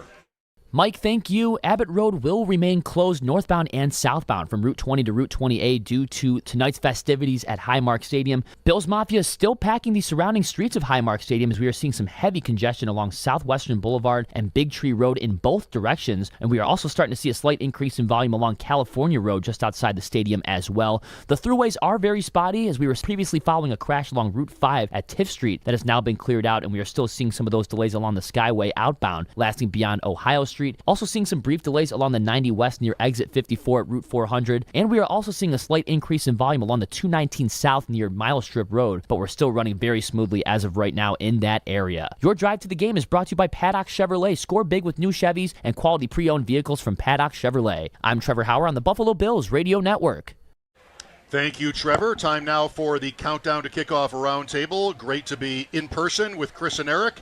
here outside Gate 5. It's brought to you by Hamburg Overhead Door, over-delivering all over Western New York. This, I think I speak for Bulldog when saying, never gets old. This is new, though, across the street. This is new. We have neither of us have sat here and had a stadium be like right there, blocking the sun a little bit. Not anymore. Yeah, the high profile of this building is startling, and I'm sure other people that live in Western New York have experienced this, but I wasn't aware of it. I usually, when I go home, take the 219 Cloverleaf north to get back to Lancaster where I live, and I come up on that Cloverleaf, and I can see this thing. And then I'm driving into the South Towns to visit a buddy in Hamburg. I'm going down the thruway. You can see this from the thruway between exit 56 and 57. The high profile is crazy. Guys, I've said this a few times. If you get on the 219, like way out south, like Rice Road, like coming out of Colden. Oh, way down there. There's a hill right after that Rice Road exit that you crest, and it looks like something out of Star Wars. I mean, and you're still like, 25, 30 miles. It's insane. Chestnut Ridge also. Yeah, it's definitely impressive, and not that old Highmark Stadium isn't impressive, but the curb appeal isn't quite there. You get inside and you feel it, you get it, but built down into the ground. When I have brought guests over the years for the first time, they think, this holds 73,000? I'm like, well, you got to get inside of it, and you see it's built down, but it's not as impressive from the road. You got to explain it. This is. You don't have to explain that. This is right in front of your face. I was talking to Marcel, who used to work at Buffalo, now covers the Dolphins. Marcel Louis-Jacques, yeah. Yes. And I saw him on the way in, and that was the first time he saw it, and he's like, you could see it from the plane. And he hadn't seen it, obviously, in a while. So he was obviously impressed. People are really impressed by it. My version of this is coming from Grand Island back all the way from 1979, my first game. There's a point on the 219 near the mile strip exit where you see the lights. But, of course, that's all you see. And even coming up Abbott, you don't really see the stadium until almost you get to the intersection at Southwestern. And, there it is, down there. So, very different. It's like that meme, I don't know how to exactly describe it, like from the future, where, here's some version of events from the future, and the stadium looks like it could be in that meme. Well, here we go. Not to get ahead of ourselves. That's for later. This year has started perfectly almost. I mean, week one wasn't exactly perfect, but great ending. Last week's close to perfect. You've got Kansas City at 0-2. So far, Chris, I mean, the Bills couldn't ask for much better. Yeah, and, you look at all the rankings, and look, it's a small sample, right? But second in rushing, second in passing, number one offense in football, and even defensively, at least right now, a problem area, 29th in third down defense. They're number one in third down defense right now. And again, small sample, but it looks like they've set about trying to correct some of the things that were even deficiencies last year. There's some matriculation that I think has to happen with the secondary. That still has to get to its final form. I think we would all agree with that. But the pass rush has been downright impressive through the first 2 weeks, and I think that's one of the big reasons why third down defense has been better in terms of them getting off the field. Yeah, and I think the pass rush could even get better once Michael Hoyt's back in the mix as well. Last week with Ed Oliver out, you have Javon Solomon hopping inside to the 3 technique, but I've loved the way that this Bills defense, you talk about the third down defense, how they've adjusted throughout McDermott's tenure. And right now they're being extremely aggressive on third downs with just different looks. It's not the same. This isn't the same Jordan Poyer, Micah Hyde type secondary that could rock and roll and confuse you with their looks. They don't have that much time under task to be able to do those things. Okay, so what do? It's more 5 guys up at the line of scrimmage. It's more games and twists inside. Okay, Ed Oliver's out. Okay, we'll put Javon Solomon on the field. Sometimes there's only 3 D linemen on the field, and they have their dime defense in, and Matt Milano or Terrell Bernard's up in the line. I just really appreciate the fact that defensively, yes, it hasn't shown up how we wanted in the playoffs, but this is a Bills team that has sustained so much success, but there's still so much tinkering that's continuing to go on to try to continue for improvement. Yeah, I was mentioning already today that through 2 weeks, again, use Chris's phrasing here, short, small sample size, but the Bills, I think, are 6th in blitz rate, which is the antithesis of what Sean McDermott has really been all about since he got here. So we visited with him in the summer, and I asked him about Ryan Nielsen on the staff, and is that like a clue that maybe you're going to mix things up a little bit more? And he said, well, the short answer is no, and then he just said a bunch of stuff. And, through 2 weeks, they're mixing it up. I feel like that was largely specific to Justin Fields last week, and that obviously worked, and then they sort of teed off in that game. And I wonder if Tua is sort of back to the other way. It could be.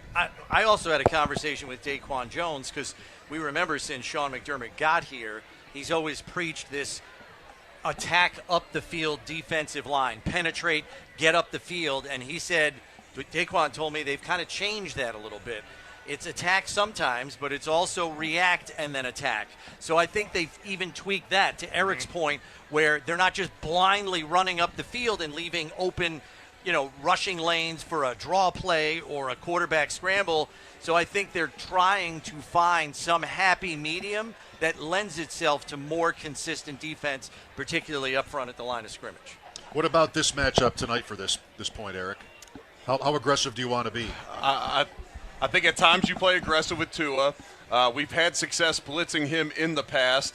Blitzing him, understanding where his first read is key, trying to take that away. That was the book on Tua early in his career, and that's where Sean McDermott put him in a blender early on. And, this is a different offense with Mike McDaniel than it was early in Tua's career. But that was the book on Tua early on, and Sean McDermott had tremendous success against Tua, especially early in his career. I think with this offensive front for Miami right now and the way Bosa and others are rushing the passer, I don't know that you have to consistently bring too many second-level players to create pressure. Tua is getting sacked at a high rate now.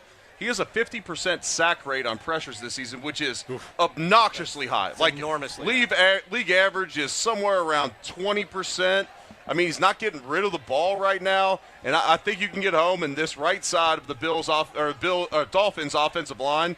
They have 2 injuries. Austin Jackson's out at right tackle. James Daniels is on IR. Yep, they can get after that right side of the Dolphins without offense, being aggressive, without having to bring extra guys. And so, is tonight a game, especially with the speed of Miami, where you bring 6 guys consistently? Probably not. I don't think you need to do that here to get pressure on Tua, though. Yeah, to Mike's point, I mean, you got to respect, I think, the weapons here, Hill and Waddle, and in a way that you really, with the Jets, you didn't really have to. Baltimore, they blitzed heavily, too, mostly to try to stop the run.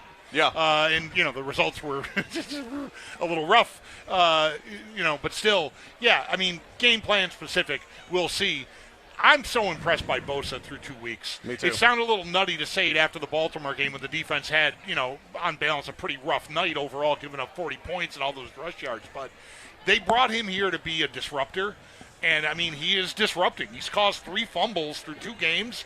They've only recovered the one of them, but still, man, I'll take that all day long. Well, go ahead. I mentioned it to Eric on the broadcast last week. Once he got 2 in the game last week, I said, Greg Rousseau, and I think it was Taron Johnson or Terrell Bernard, were tied for the team lead in forced fumbles with 3 for the season last year. And he's got 3 in the first 2 games. And I know Eric can speak to this better than I can, but I think the thing I've been even more impressed with is what a great edge setter he is in the run front. He's really heavy and hard to move out of that spot, and he just flows things back to the middle where all the help is and where Milano and Bernard usually are. So I think he's made a difference there just as much as he has in the pass rush front. To me right now, at 30 years old, he looks like a guy that's enjoying being healthy. He's playing with extreme effort. He had 16 total pass rush attempts last week, and some of that comes in the fact that we're blowing him out. He's taken out at the end of the game, but extremely disruptive in 16 pass rush. Got to the quarterback or around him 7 of the 16. Just an incredible performance a week ago. But this is a guy who I faced throughout my time with the Bills. And when we were prepping for them throughout the week, they had Melvin Ingram on one side who was getting maybe more of the hype at that time. And we were like, this dude on the other side, Bosa, is an issue. And he's all-out effort every single play, and that's what we're seeing from him. And guys like that fly to the football and play with that extreme effort, those are the guys that force the fumbles, that get the sacks, that get the TFLs. The forced fumble he had on the knock on wood, if he could stay healthy, that's the type of guy that we've been missing from this defense. In the playoffs, when you're playing against a Joe Burrow, Patrick Mahomes, whoever it may be, those big-time quarterbacks, you cannot consistently blitz those guys. They torch blitzes. Josh torches blitzes. You can't consistently blitz them, or else you're going to get torched in your secondary. We've needed a guy that could generate pressure with a 4-down rush, and through 2 weeks, it looks like we got one. Yeah, he's a closer. A lot of the offseason, especially when Max Hairston went down, we're talking about like whether the secondary has enough. He had that one moment after a preseason game where Sean McDermott said, in so many words, I don't know what we have at safety. Of course, if you have that up front, that's such a much easier job for the secondary to do. How do you feel about, while we're on the defense, the Bills in the back after last week? That was part of the problem in the opener, too. Like, it wasn't just Derrick Henry or Lamar Jackson running. I mean, they threw pretty downfield pretty easily. Yeah. Last week, or just 4 days ago, not the same challenge quite. Then again, the blitzes started. Trey White looked healthy and involved. I think there was progress. Eric pointed it out early in the broadcast when he noticed that Bishop was, getting guys lined up or telling them what was coming based on film study that he witnessed. He was telling Epinesa, it's coming back to your side here, because when they motion the tight end, Fields is coming back, and he's the guy that holds him on the rollout that enables Bosa to come back down and force the fumble. So I think there's progress from Bishop. And getting White back in the lineup leads to more consistent play just from an experience standpoint. But we do have to remember they weren't tested terribly much against the pass with Fields at quarterback. And Fields had open receivers and just missed people like 4 or 5 times in that game also. So to me, it's a work in progress. I think it was an incremental step forward. They'll be more tested tonight. And I'm curious to see how they fare against this group. Because you can't blink, you can't hesitate, you can't have a false step, or somebody's going to be past you and the ball's going to be over your head. Yeah, I mean, they put up 27 points a week ago, and one of those was a return touchdown. So the offense put up 20 points last week against New England, but the explosives were still there. And that's, looking at my keys for the game, and we'll talk about those on our pregame, but one of them is just limiting Miami's explosive plays. They have weapons that can just flat out fly. Devon Achane, probably the fastest running back in the league. Tyreek Hill, Jalen Waddle, those guys can absolutely fly on the outside. But if you make Miami consistently put drives together, they get pre-snap penalties. This O-line misses assignments. They get penetration. It's TFLs. Bad things happen when you make them sustain drives. And so on the point about the secondary, yeah, it still is a work in progress. But Cole Bishop, to me, you keep playing him, and he will continue to go towards his ceiling, which I feel like is the highest in that safety room when you look at them as a whole. Taylor Rapp, good player, missed so much time in the preseason. He's still getting his feet back under him, but I'm not worried about Taylor Rapp. And Cole Bishop, I feel like, took a step last week. Yeah. And the big thing with him, to me, just seems like confidence. And last week's a game that you can take confidence from in the way he played.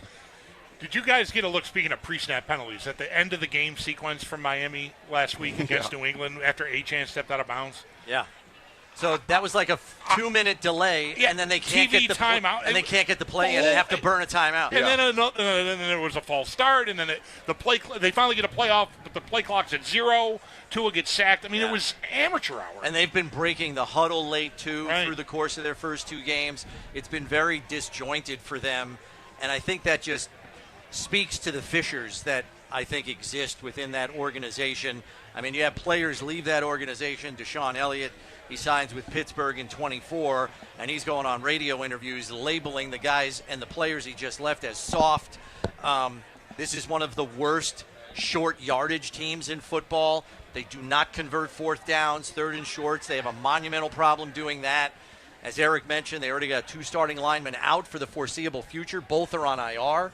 So they have a myriad of problems. It starts up front with them, and it's just a lack of familiarity with one another, I would think, more than anything. Eric, you can speak to that better than I can, being a lineman. But, I mean, the left tackle, first-year starter, second-year player. The center's a holdover. The right tackle's a holdover, but he's on IR. New right tackle, new right guard, new left tackle. Like, good luck in the first 5 weeks. And you have – and this has kind of been a drawback of this Mike McDaniel offense with all the pre-snap motion and the timing that comes into their motions and how they hit them on the run. They generally struggle more on the road because you're working off a silent cadence.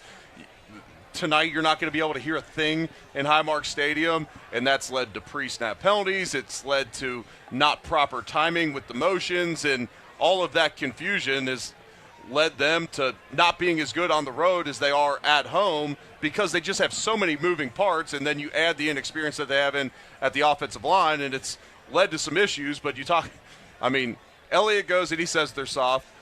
What did Jalen Ramsey say when he went to the Steelers? It's great to have a strong leader in Tomlin, something along those lines. That doesn't happen often in the NFL. You don't burn bridges like that unless you're just ready to take a shot, and I'm never going back because Mike McDaniel, if he gets let go by the Dolphins, he's going to be an offensive coordinator somewhere, and they're sure as heck not going to bring in Jalen Ramsey, and he doesn't care. He does not want to be tied to him anymore. Yeah. It's not like he's done poorly, really, McDaniel. It just is not. They bumped their heads on the ceiling that is their opponent tonight a number of times at least. And by the way, let it not go unrecognized, Eric. Thank you for sharing one of your keys to the game with us. Yeah, absolutely. Just give people a peek into what probably will hurt our ratings later. Yeah. But well, I'll be rooting for you. Let me know what I can do. Let's talk about McDaniel and what might be on the line for the Dolphins. We've been having conversations with people in and around that team this week. Could there be a coaching change after this game if it goes especially wrong? Nobody is telling us no. Right. I think this is awfully early in the season. Greer is somewhat tied to McDaniel. Obviously, if the owner says he's got to go, you got to do it. We were talking to Cameron Wolf on our show this week, who's pretty plugged into the Dolphins, and he said he's not hearing those rumblings. But I said, well, what happens if they come in here tonight and they don't even look competitive? He said that could change things. But he said you also have to look at this from the other side. If they play this team competitively, lose by 7 to 10 points, and then the next week, their schedule opens up. They have Carolina, I think, next week. A relatively Jets and Carolina the next couple of weeks. If they win those two games, suddenly they're 2-3, and people might be thinking differently. Yep. I'm not saying this is going to be a playoff team. I picked the Dolphins as one of my top 3 teams to implode this season, and I think that still will happen just because I don't think McDaniel is a leader of men. He's fining guys last year for coming late to meetings. And the very next week, they come late to meetings again and say, just hit me up with another fine. Like, what else do you want to do? Like, there's just no accountability, no respect for the head coach, and that permeates through your locker room. And so now accountability just completely disappears, and I think that's where they are sorely lacking. Not to mention the fact that Teron Armstead retires, and some of your other so-called leaders that were respected in the locker room that could have supported McDaniel are gone also.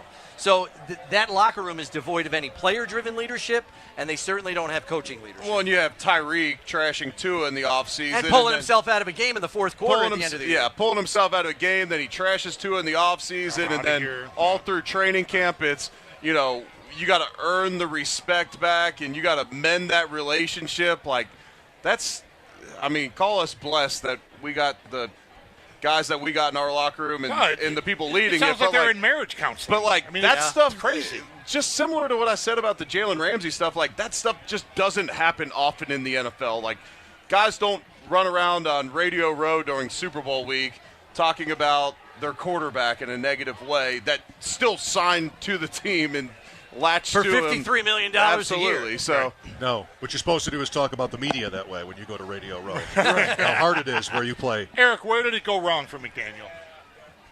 Assuming we're in the midst of some level of swan song here for him, because I don't think he makes it out of this season. Yeah. Okay, so if I'm critiquing their team, I would say that they're just not built to win tough games. Like, similar to how Sean McDermott's always said, we have to have a run game to help the pass game, and, we're going to play in bad weather games, likely in Buffalo. You have to have a team built for that. Well, when you get Miami in tough conditions, they just seem to crumble, and they don't – you mentioned the short yardage. They don't do well there. They don't have necessarily a power element. Like, there's nothing to me about – Brandon Seiler, their defensive tackle, outside of him, I'm not looking at their roster thinking like, man, this is a bad group of dudes. Like we're in for a fight here today. Now you might be in for a track meet, but those guys get soft tissue injuries, and then what? You have a team based upon speed at the running back and wide receiver position, and if those guys aren't clicking and you can't protect them and you can't stop people at a consistent rate, then that's what your culture and that's what your team's built on, is putting everybody in a track meet. And then I'll also say you make a huge investment into Phillips and Chubb, and they both get hurt last year. Those are two premier pass rushers. You give up first-round picks to go get Chubb, and then he gets injured. Jalen Phillips gets injured. I mean, you're putting a lot of investment in those two outside pass rushers. This is more referring to last year, but that majorly derailed their defensive performance last year. But on top of that, I just think the way they build their roster with Greer is like cut and paste in a Word document. Like they cut somebody out, they just paste somebody in. There's no player development with their draft choices. Players don't get there and get better. The Jets struggle with this. They've struggled with it for 50 years. They've never had player development. Players go there, they don't get better. Talented players, but they don't get better the way they do here. And the Dolphins have the same problem. They'll swing big on trades, to Eric's point, and then they'll go and sign a 30-year-old corner to a 5-year extension and then trade him the next year to Pittsburgh. Like, you don't sign even a Jalen Ramsey to a 5-year contract extension for top-of-the-market money, and then you realize the mistake and you throw him overboard, and it's just – and you take the cap hit. It's such a mismanaged roster. It's terrible. And then last thing on the what's went wrong with McDaniel. Well, you tied yourself to Tua. You drafted him 5th overall, and then he played well enough that you extended him for big boy quarterback money. And so now you're tied to him, and now he's got this serious concussion issue that when you miss games and you're playing with a backup quarterback, it's extremely hard to win in this league. And even if he's healthy, can he elevate an entire team? No, he's limited. Yeah, he's limited. He's limited, and he said it himself. This week he's limited. I mean, when asked about Josh Allen, he said he could simply do things that I can't do out there. Well, you get paid $53 million, $55 million a year. I mean, I'm not saying there isn't a $2 million a year difference between Josh Allen and Tua. It's a little wider than that. That was interesting. That was interesting to hear him say, because he could have been honest like he was. I'm not half the runner he is, and et cetera. I don't have the arm. I don't have the arm strength. But, I think most fans would rather hear their quarterback not be so honest in that moment and be like, well, or just say, how amazing he is. Here's how I do well. Yeah.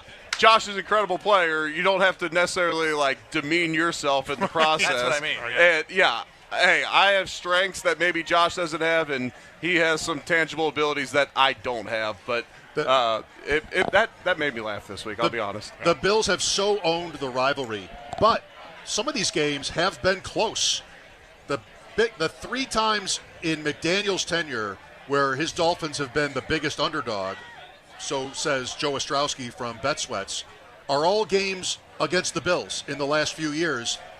6.5, 14 in the playoffs, and they were all field goal games in the end, the game last year. So everybody's sort of pounding on this guy, even from within. But, I mean, they've had decent to good seasons only. Yeah. And even last year when they're 2-6, they get to 500. We'll see if they have a little bit of give themselves a puncher's chance tonight.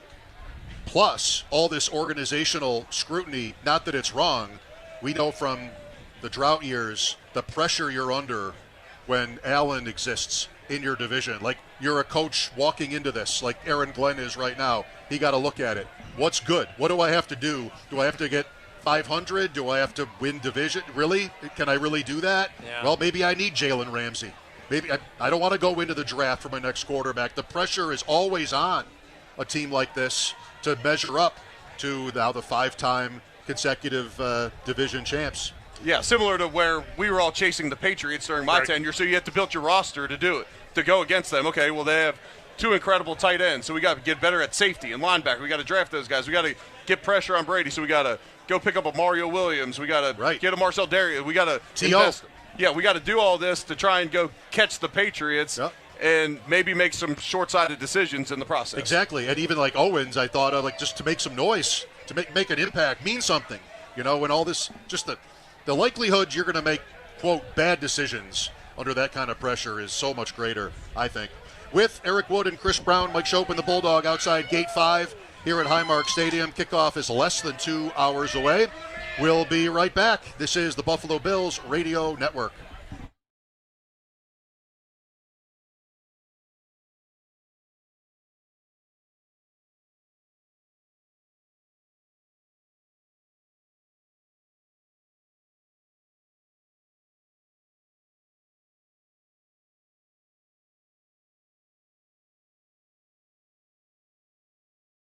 For 100 yards, they have this record. Well, yeah, that's because they're winning and they're running the ball because they don't need to take chances. It's, you said, chicken and egg. It's the cause and effect isn't the same. Yeah. Unless you're Baltimore in week 1. Then you can run for 300 yards and score 40 points and still lose. Yeah. Don't you? If you're Miami, don't you think that's the formula? Like, let's make the Bills. Let's make sure we run it at them, and the Bills have to kind of play with us the whole game, and then we can take advantage. And that's what Baltimore did, and then eventually Baltimore made the mistake. And, you know, if they don't make the mistake, they probably walk out of here with a victory. Well, the Bills were underdogs enough times over the years. Like Bulldog said, we know what it looks like, the recipe. You know, we're the second best team on the floor, so what do you want to do? You want ball control. You want to keep possession, keep Allen off the field, all those sort of cliches. I think Miami might be able to do that. I mean, the Bills in week 1 were, ravaged on the ground. And maybe that's an area. Achane has had, 4 games against the Bills, 6 touchdowns, 300-yard games. He's dangerous. He maybe is more dangerous as he got to break one than sort of a plotter. He's not a plotter at all. But when he gets to the second level, he can make things happen. Yeah. He gets out in space. He's not going to go down once he gets the first down. Honestly, I know it sounds weird to say, but really maybe the best thing that ever happened to the Bills' run defense was what happened week 1, because week 2 they were so intentional about making sure that didn't happen, right? They did everything, even without Ed Oliver, everything they could to say, you are not running the football. And I think that message got through loud and clear, where I think that's the approach they have to take tonight. They did elevate Zion Logue again, so Zion Logue played well last week, but I think that's the same mentality they have to bring into this game tonight. How much concern about no Milano? We know that they got through without Oliver. You mentioned Logue was a part of that last week, and their rotation was more back to 50-50 with the interior defensive line last week, so that was good. But now Milano out on top of Oliver out. I mean, how much concern is there? Yeah, I'm concerned for the fact that Miami can play games with you the way they run their offense, and Matt is so good at recognizing everything, and Dorian Williams isn't quite what Matt is at doing that. So when Dorian Williams is on the field, he goes 100 miles an hour, but he could maybe get somewhere he's not supposed to go 100 miles an hour, right? Whereas Matt Milano, he kind of understands everything that's going on and dissects it. And if they can play games and get Dorian to look one way when it's going the other, or Dorian overshoots something and Devon Achane is out the back door, that's where I think. So I think, to me, Miami will probably try to take advantage of Dorian Williams in the passing game tonight. He's a really good run defender. He'll get there, like I said, 100 miles an hour, and they'll try to do some things to keep him off kilter there. But look, he started all those games last year. He was the Bills' leading tackler. 5 at Highmark Stadium. The Roundtable continues. Mike Schopp and the Bulldog with Chris Brown and Eric Wood. Always great to be actually with you guys. We've got a great scene, of course, out here just off of Abbott Road with the new Highmark Stadium right in our view. Beautiful sunset. It's all happening. Looks like a perfect weather night for this game. We don't have Inactives yet. We'll do that before we're done. Maybe 5 minutes or so, or maybe less, maybe 15. What's hour and a half? So hour maybe and a 15. half, yep. But we did see the 2 practice squad call-ups, same as last week. Yes. So you've got basically Keontae Jenkins. Milano's down, so you need the extra linebacker. Dorian Williams probably goes into the starting lineup. Jenkins handles special teams. And then Zion Logue, who, I don't know about you guys, he flashed last week. Yeah, he did. He had a batted pass, a half a sack with Rousseau.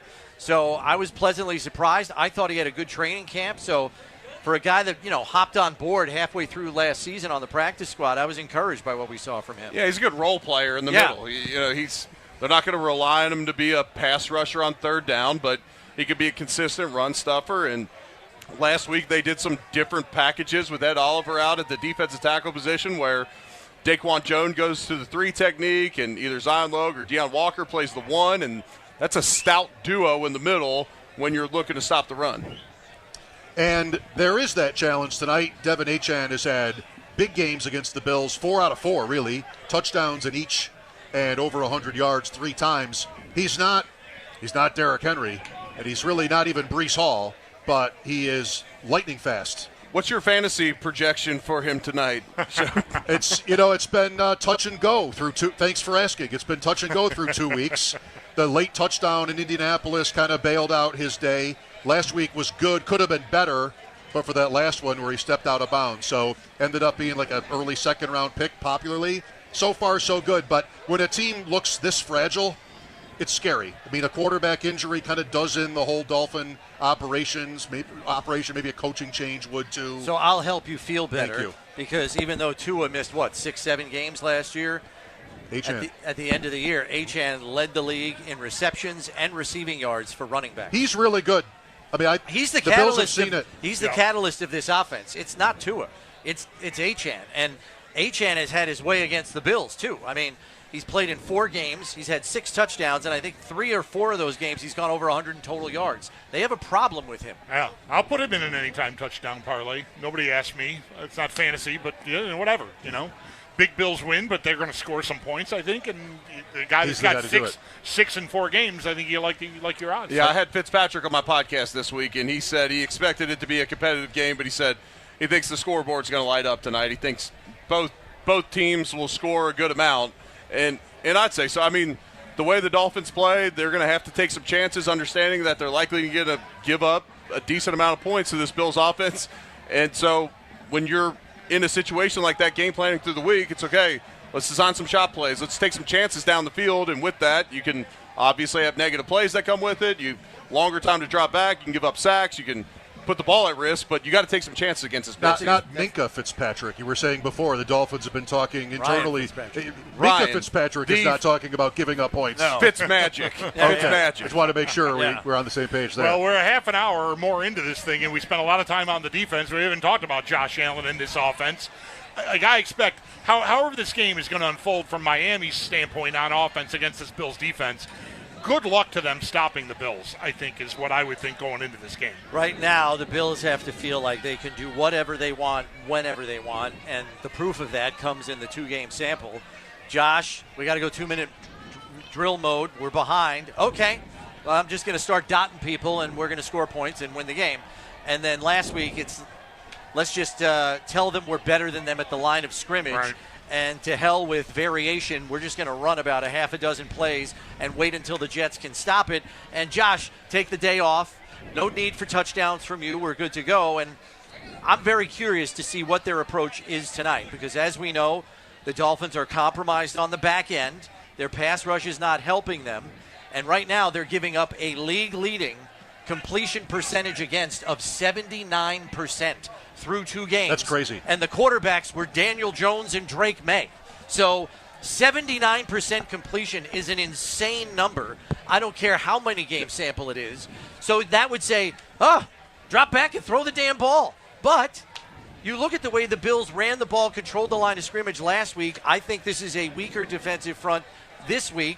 I think the only argument you can make is Jordan Brooks and Tyrell Dodson are better run defenders. So maybe you do throw and get the tight ends involved today because those guys cannot cover. Tyrell Dodson, I know he was here and he filled a role as a backup. That's what he is. He's a backup. He cannot cover. I think the tight ends can have their way in the passing game with those 2 guys. Eric, do football coaches think about get on this team early and they'll just go away? Because as Chris is talking about their back end, sure, I think the Bills could probably choose how they want to attack this team and have success. If they want to run it, they probably can run it. But, man, I just think an early knockout on a team that's already, they're bleeding coming in. Yeah. I feel like I'm more familiar with hockey coaches talking like this. We just get on them early and they're going to want to just get out of here. Do football coaches ever get to that territory? The answer is yes. Yes, we do. And generally that comes later in the season. Hey, this team's eliminated from the playoffs. Let's make them feel like they're bad, and they'll play bad. Yeah. And they'll likely throw in the towel pretty early if we could jump on them because they're already eliminated from the playoffs. So generally that happens later in the season. But, the effort against the Colts when they jumped on them wasn't great late in that game. And so you've seen it on film before. Okay, if we can build a lead, make them play from behind, if you could make this Dolphins team be one-dimensional and you can get a 2-score lead, they don't have the pass blockers up front to be able to stop a consistent pass rush.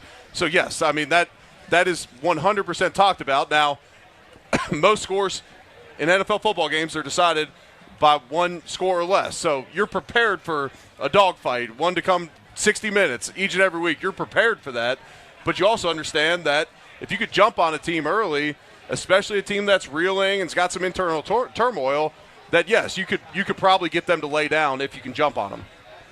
With Eric Wood and Chris Brown, Mike Schopp and the Bulldog waiting on the inactives, and we'll get to that here in just a few minutes. Are you guys seeing Allen on a higher level? Is it too early to say that? There's been a lot of talk about just his being able to maybe process even more easily the mental side of things with his game. That's what he said in the spring that he picked in terms of what in his game he wanted to improve upon, and he usually picks something every offseason, and the next fall he's invariably better at it, and I think we're seeing that. I think he believed, in doing some self-assessment and still coming up short against the Chiefs, he's like, where can I be better for this team? I think we can all talk about how the defense needs to be better in the playoffs and other aspects of this team, and you don't really fault Josh, but kudos to Josh for looking internally and saying, what can I do better?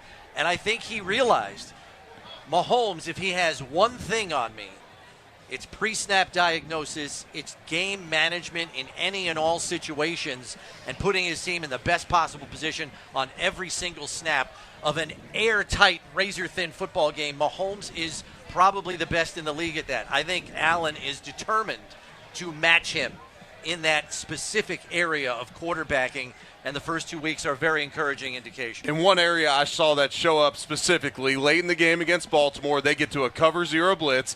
He moves James Cook in the backfield. He identifies it's going to be cover zero based upon the motion, and with only about 6 seconds left, he checks the play, has Cook bluff on a block, which gets his defender who has a man-to-man to trigger, and now we have the wide-open James Cook all the way down to the field to about the 2-yard line, and that's all pre-snap reads. That's all, Josh. I mean, nothing – that play was complete. Now, James Cook had a heck of a run after the catch, but everything that led up to that was pre-snap reads. To your point, Josh wanted to get better on it.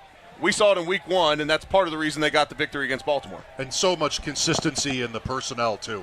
Offensive line, not even just the starters, but the backups. And then Cook gets back into the fold in the summer. And, some change at wide receiver. I think it's kind of cool to see Elijah Moore happening a little bit. He seems to outrank Curtis Samuel, has been inactive, and got in the end zone last week, made a big catch, too. Yeah, I think they're going to use him the way they had been using Samuel if the first 2 weeks are any indication, You expect no change necessarily tonight? No, I think Moore performed last week, and we know what Coach's mantra is. You earn your right to play, and he didn't do anything last week, I don't think, to take him off the field. So I think, he stays on, and we haven't really talked about this either, but the use of heavy personnel guys through the first 2 weeks has been noticeable. I kind of crunched some of the numbers, and over 35% of their plays through the first 2 weeks have either had a fullback and a tight end on the field, 2 tight ends on the field, or 3 tight ends on the field. Right.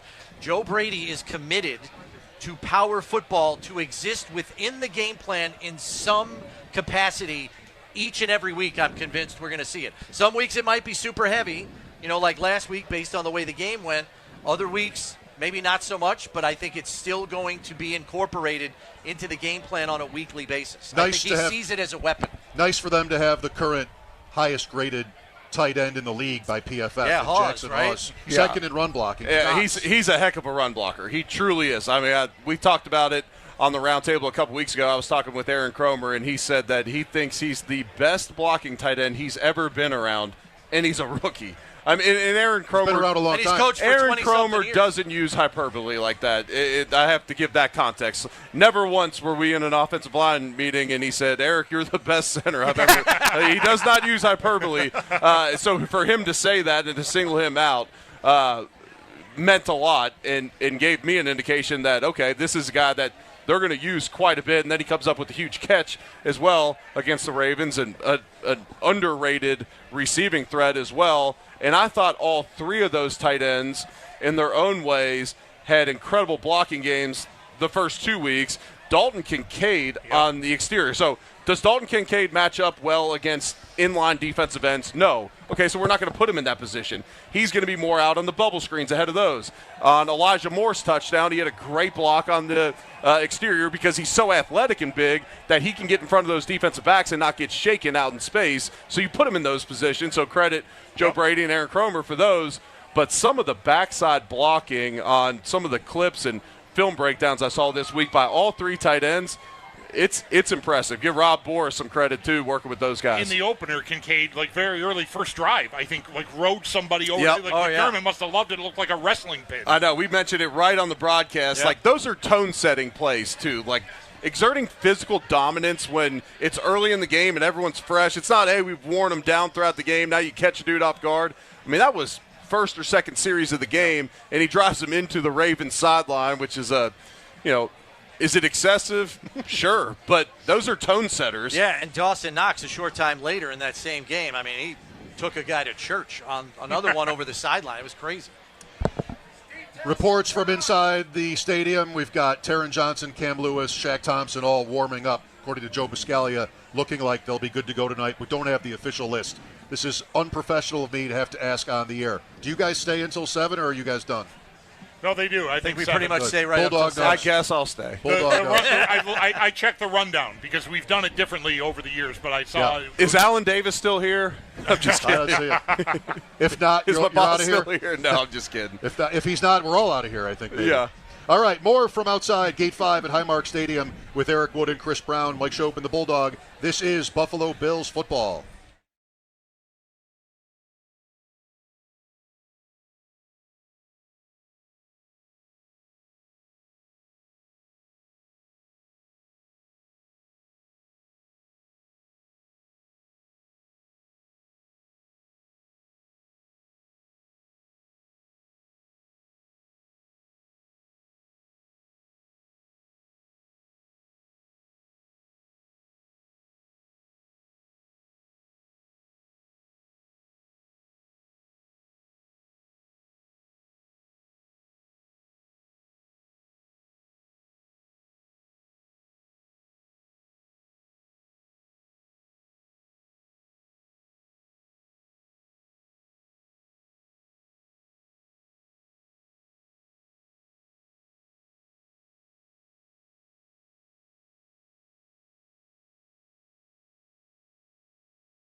At Gate 5 at Highmark Stadium, Mike Schopp and the Bulldog continuing the countdown to kickoff roundtable with Chris Brown and Eric Wood, who soon will be heading over to the booth for tonight's game. We should have the Inactives. Yes, got them Brought right to here. you by Excelsior Orthopedics Express. Sidelined with a strain, sprain, or break, get to Excelsior Orthopedics Express. So your inactives: Curtis Samuel, Jordan Hancock, Jamarcus Ingram, Matt Milano, Chase Lunt, Ed Oliver, and Landon Jackson. So that means both nickel corners that started the last 2 weeks. Taron Johnson and Cam Lewis are both up for tonight's game, as is linebacker Shaq Thompson. I was just talking to Eric during the break. We're not expecting the Bills to play much base defense tonight against this crew, but if they had to for whatever reason, Shaq Thompson would presumably be the third linebacker on the field, knowing Dorian Williams is playing for Milano tonight. As for the Dolphins, no real big surprises here. We knew Darren Waller, Storm Duck were out, along with Ifeatu Melifonwu, the backup safety. He's like their third safety in their three safety looks. Everybody else are backup players for the most part, so I don't even know that we need to mention them. The Barnes Firm injury update. Injured? For help, call 1-800-8-million. Internally, are they worried about Milano? No, because Coach McDermott said this week when he was asked, are you worried it's a long-term injury, he said no.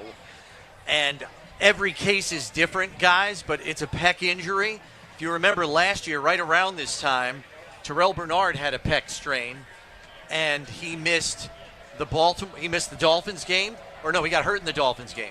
Missed the Jacksonville Monday night game, and then missed the Baltimore game, and then came back for the Houston Texans game. I'm not saying Milano's going to miss 2 games. He may miss less than that, because Coach McDermott said he thought he might even have a chance to practice yesterday on a short week.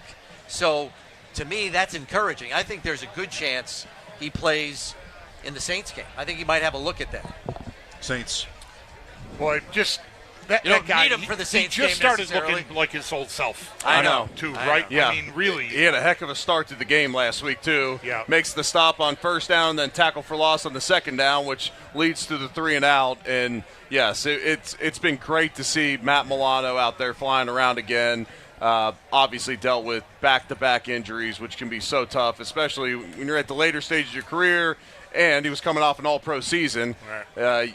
He's a difference maker out there, especially when he's fully healthy. We got to see, a version of Matt Milano at the end of the season last year that continued to get better till the end, and so it was so great seeing him have such a strong start to the season. So hopefully he can come back from this and not have kind of a lingering effect from it. We should mention, Dorian Williams had to spell him for 11 games last year. Dorian Williams starts only 11 games last year. You get to the end of the season, he's the team's leading tackler. So I don't think the drop-off is tremendous at all. I think Dorian Williams is really kind of coming into his own here. Maybe doesn't trigger quite as quickly, not as experienced, but that guy finds the ball fast. Before we wrap things up on the roundtable, and by the way, one of these times the table will be around. We have the perfect number of people for it. We're getting closer. Bills by the numbers. The implied score tonight on the betting market is 31 to 20.5. 31 points. I mean, that's a great night. At any game ever, scoring 31 points. It's the line tonight. The Bills for the Bills make scoring 30 points look easy. They've done it in 11 of the last 12 games in which Josh Allen has played more than one snap. I hear you. 30's the under tonight. 30's the under. I mean, 30 seems good. And let's not forget, the Dolphins have given up 33 points in each of the first 2 weeks. And I'm going to say it again because the number, I almost fell out of my chair. 79% completion percentage against. That is an insane number. 30. You in? 31? Over 31? Piece of Who's cake. saying no? Piece of cake. Who's saying no? Can of corn. I think the under happens if the defense shuts down Miami's offense and they don't have to keep the foot on their gas. Like last week. If they had, even then they scored. If the Bills have to keep their foot on the gas tonight, this Miami, the nickel can be taken advantage of, the linebackers can be taken advantage of, one of the 2 safeties can be taken advantage of, in either corner. I like our matchups, and so everybody but one player in the secondary, you have mismatches out there when the Bills are on offense. New England still might be plucky. Bad start in week 1, but the Bills smoothly win this. If they cover tonight, it's going to feel like the division is over if it doesn't already. And that's an interesting one, too. Not that I am as invested in the betting markets as you are, Being an NFL employee, they can't He's bet anyway. talking to you, Chris. He's talking to you. But typically, division games on short weeks, covering the spread is Tough. hard. Yep. So just keep that in mind. I would take the points tonight. They've been close games here. Yeah. You know, the one after the 70-point game was not, but the other recent ones have been close Week games. 9 here last year, after the Dolphins turned it over on their first possession in the second half on a fumble, nobody punted the rest of the game. It was score, 61-yard field goal, we win. Like, that was insane. It was great. Well, you guys have been great. They're going to murder this team. All right. I'm going to the game. I haven't been to a game as a fan. Speak it into existence. I'm down. So I'm here for it. Yeah. Curb stomp time. A blowout so Chris can tell stories in the second half again, like one of these sort of games. Those are fun. We asked Al Michaels about it. Preseason again. He gave us the business answer, like, oh, you never know. I felt like I was almost sounding like I was doing him. I wasn't trying to do it. You never know. He gave it's you the you NFL. never know. He did. Wow. He gave us a 90-second. The National Football League, you never know. And, noted. But this does have that kind of potential tonight. You guys have been great. Always good to be an with honor you. to hang out, spend this hour with you. Thank you. Had fun. Fun to do We'll in do person. it again. We got another Thursday coming up. You'll be here. We won't we'll be in person, there. but still, We've talked about coming out here and sitting here like this anyway. With no one else around. You'd get a big salute from me if you do that. By yourselves here in the tent. It probably won't. All the engineering and the promotions and everything else. With it your guys probably won't following, fly. you might get a crowd. Well, that's a little much. If you pump it up enough on social, you never know. All right, we'll meet about it. That's Chris and Eric. The Roundtable wraps up here. Mike Schopp and the Bulldog will have more to lead up to tonight's Bills-Dolphins game out here in Orchard Park next. This is Buffalo Bills football.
The Buffalo Bills inactives are out. It is 7 of them. Wide receiver Curtis Samuel, defensive back Jordan Hancock, cornerback Jamarcus Ingram, linebacker Matt Milano, offensive lineman Chase Lutt, defensive tackle Ed Oliver, and edge rusher Landon Jackson. While for the Dolphins, the big news for them, the reports from earlier were true. Wide receiver Jalen Waddle is active for tonight. And the Barnes Firm Injury Report, reminder, it is brought to you by the Barnes Firm. Injured for help, call 1-800-8-million. Pregame will continue next with Schopp and the Bulldog as they get you ready for tonight's 8:15 kickoff. And at kickoff, Chris Brown, Eric Wood, and Sal Capaccio will be on the call from the Northwest Bank broadcast booth.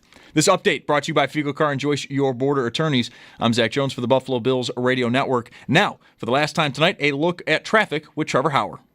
Zach, thank you. Abbott Road will remain closed northbound and southbound from Route 20 to Route 20A due to tonight's festivities at Highmark Stadium. Bills Mafia has packed the surrounding streets of Highmark Stadium as we are still seeing some heavy delays along Southwestern Boulevard and Big Tree Road in both directions. The throughways are looking very good, though. No real delays to report along the 90 and 219. Your drive to the game is brought to you by Paddock Chevrolet. Score big with new Chevys and quality pre-owned vehicles from Paddock Chevrolet. I'm Trevor Hauer on the Buffalo Bills Radio Network.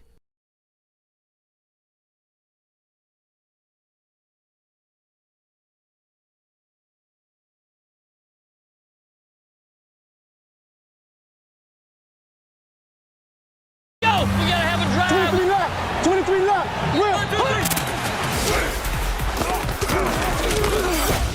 It's time for Countdown to Kickoff, presented by Northtown Automotive. Whatever you're looking for, you'll find it at Northtown. Now, here's your host, Schopp and the Bulldog. Countdown to Kickoff brought to you by Northtown Automotive. Whatever you're looking for, you'll find it at Northtown. The T-Mark Temperature Check, presented by T-Mark.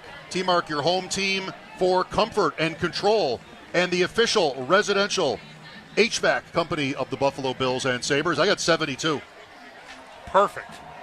It might be perfect. It feels perfect. Little breeze, not cold.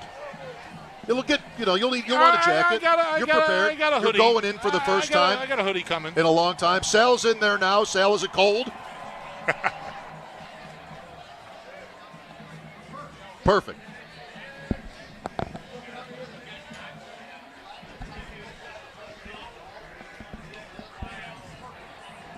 Good. Bulldog was worried about it being a little cold, but I'm glad. I think you've eased his I've been worried. tension. I've been really worried. I've been wringing my hands over here. Bills get Taron Johnson back, among others. No Oliver, no Milano. What's the sum total of the roster movement for you?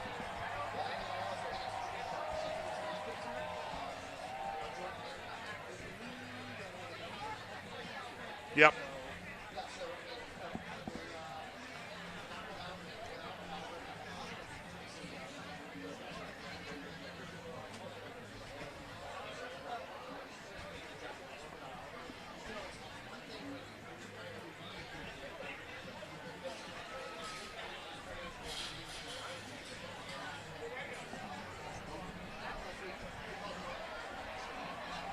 So we've talked so confidently, everybody has, about the Bills and their chances here, what they've done against Miami, the spread, all of it. It is a Thursday night game. They didn't have to travel like Miami did.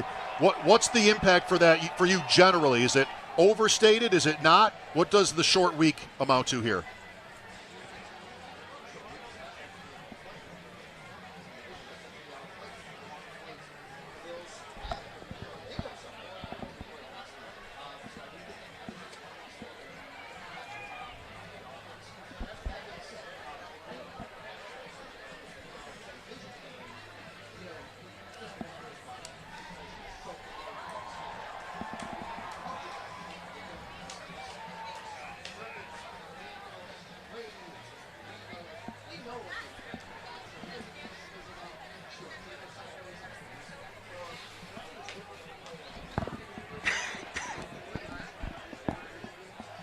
Happened in the past like that.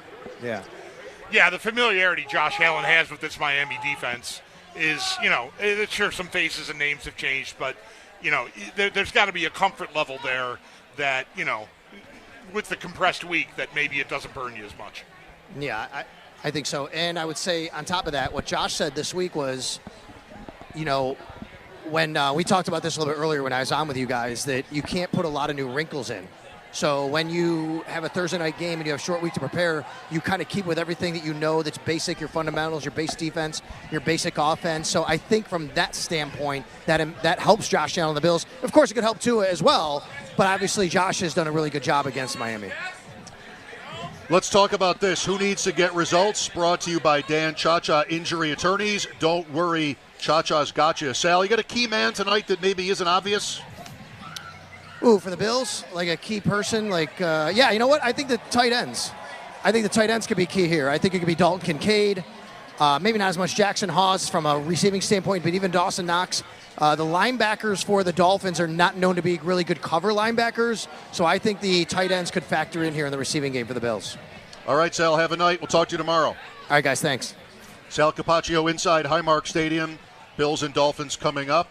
In about an hour and 10 minutes, we're right outside Gate 5. Right around the corner from us is the Amazon production, which is off and running. By the sounds of it, lots of people hanging out over there, and I can almost hear the whole thing, which, is probably our cue. That's TV for you. That's we like this. We like this show. For me, if not for you, it's saying a lot. No, I really do like it. I like everything about it.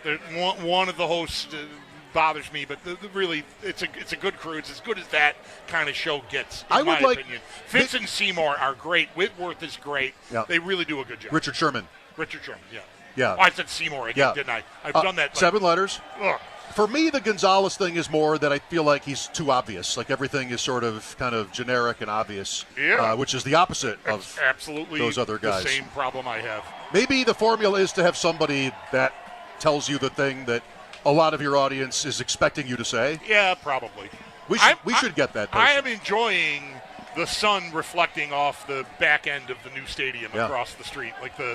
Just what a sight. Just one more time. I mean, we've been here for 4 hours, and I just can't get enough. And it's not even done. I mean, the panels are going on the outside, and it's, they're working their way around the Abbott Road facing part of it. It just is stunning. Really is. Yeah. The difference, if you haven't seen it, the thing to think about is that the current stadium is underground. And you see the lights that peek out above, the trees as you get close. But this stadium is all the way above the ground. Right. You might even convince me that it is hovering above the ground. It's that much above ground. Right. Okay. Before we send it to a conversation with Bobby Babich, we want to tell you that part of our show, and ultimately Chris Brown with Babich as well, which is still to come, is brought to you by Hamburg Overhead Door, over-delivering all over Western New York. I will take the points tonight, by the way, if you want to. We usually pick the Thursday night game.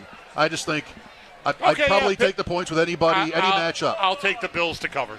Although I will admit I have a parlay in without them covering. All right, well, you can't lose. But still, I'm all set. You can't lose. Provided Jackson Hawes scores a touchdown. I'm with you on that. All right. Bobby Babich here as we continue countdown to kickoff. We've been talking a lot about our connectivity on defense, making sure we're connected not only, with our communication and all the things you would think of, but with our style of play and making sure we're all on the same page with the way we want to play the game. And obviously that message is coming from Sean. But the thing I'll say about our guys is, there's a lot of pride in that room, and you're not going to have 17 to 20 games of perfect football. It's not going to happen. And not only football, but life's about how you respond. And the guys certainly responded. We've got a new challenge ahead of us, certainly a very difficult challenge. And, the guys started off the right way today, and, we'll see how the rest of the week goes.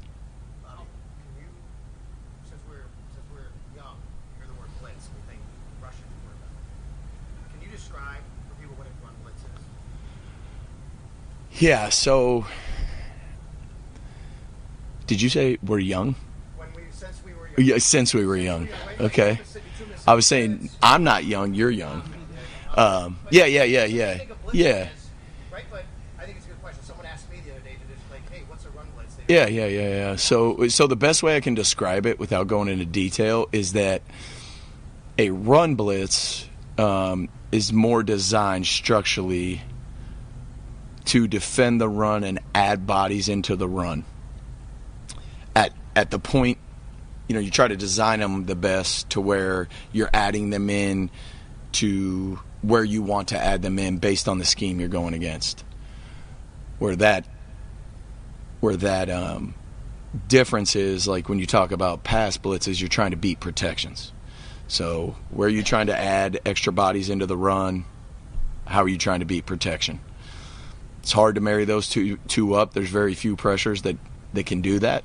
But that would be the most elementary way I could describe it. If you get beat by a blitz, rushing the quarterback in a pass could be a big play down the field. If you get beat on a run blitz, is the same risk because all of a sudden you get to the second level and nobody's home? Absolutely. Obviously, 1, 2, 3, 4, 5 people might be moving in a run pressure. So when people are moving, gaps are changing. And it's very important that everybody understands they're 1/11th. And there are some caveats to what could potentially happen based off the scheme you're getting. So, it is. I mean, it comes down to it. It's a puzzle, and we got to make sure we put it together the right way. What's it like to Joey Bosa? It's funny you bring that up because my dad was with Joey in San Diego. They were still San Diego. And obviously that might have been 2016. And he called me after the game and he's like, man, Joey Bosa looks like he's having fun, which I thought was pretty cool. I mean, Joey Bosa's had a lot of success in this league, and people take it for granted that how glorious this is to be an NFL player or coach. And absolutely, it is a blessing, and, how lucky everybody is to be in this league. But at the same time, you can run into obstacles, you can run into adversity, and certainly that fun can wane. But he's doing a great job, man. It's cool to see a smile on his face. He works his butt off, which is really great, not only just to be a coach, but for our young guys to see what it takes to get to the level that he's gotten to in his career. And really, really happy that Joey's with us. He also seems like he's pretty hard on himself. Whether it's losing contain on Lamar, and you can see his body language even when the field's tough off. Yeah. It just goes back to the players that want to be great in this league.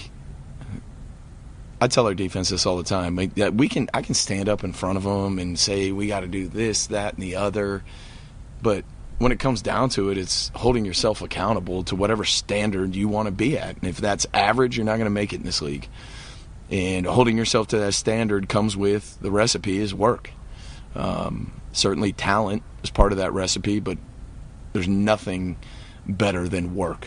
And, certainly he puts in the time, and, he's one of the first ones out to practice and all those type of things. So it's just a great example for everybody to see. Is it more meaningful as far as examples go that he acknowledges when he got here that he's running out of chances and that he's going to put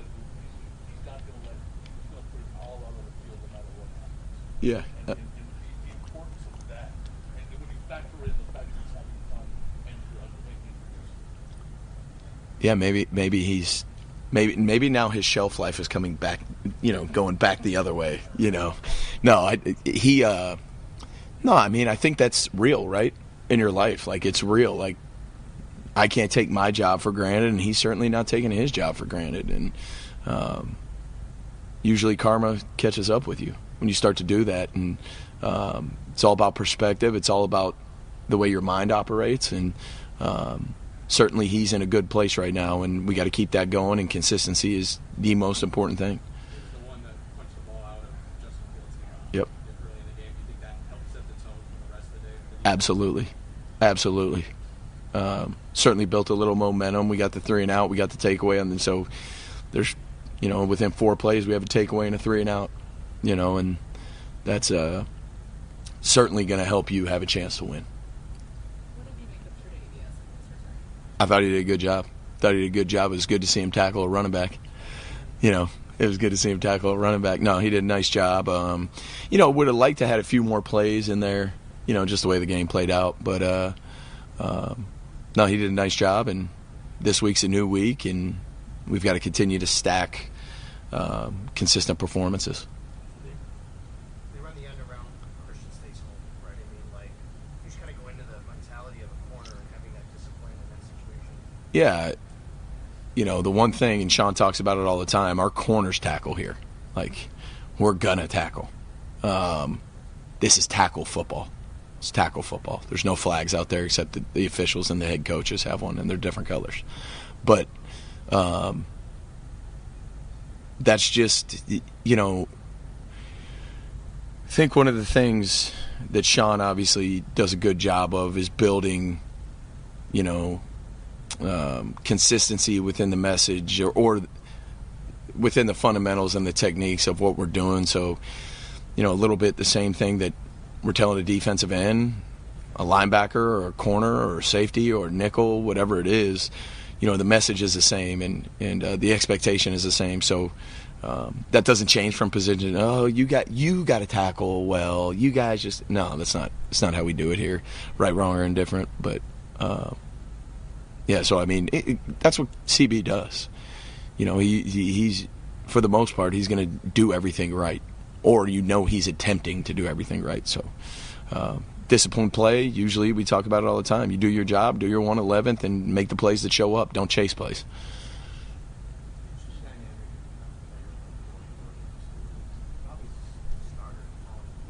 Yep.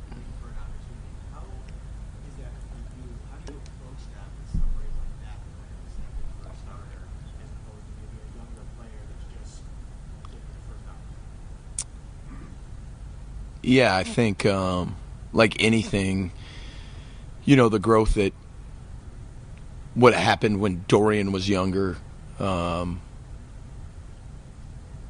you expect that those bumps in the road a little bit, and the expectation is that the younger guys learn from him, rookies, let's say. And Dorian, I lose track all the time. What is he in his third year? His expectation is that he is a starter, whether he's in or not. And his level of performance needs to be that. He knows that, and that's the standard that he wants for himself. So it's how it's been here the whole time. Next man up, and the expectation does not change. We don't make excuses. We don't do that.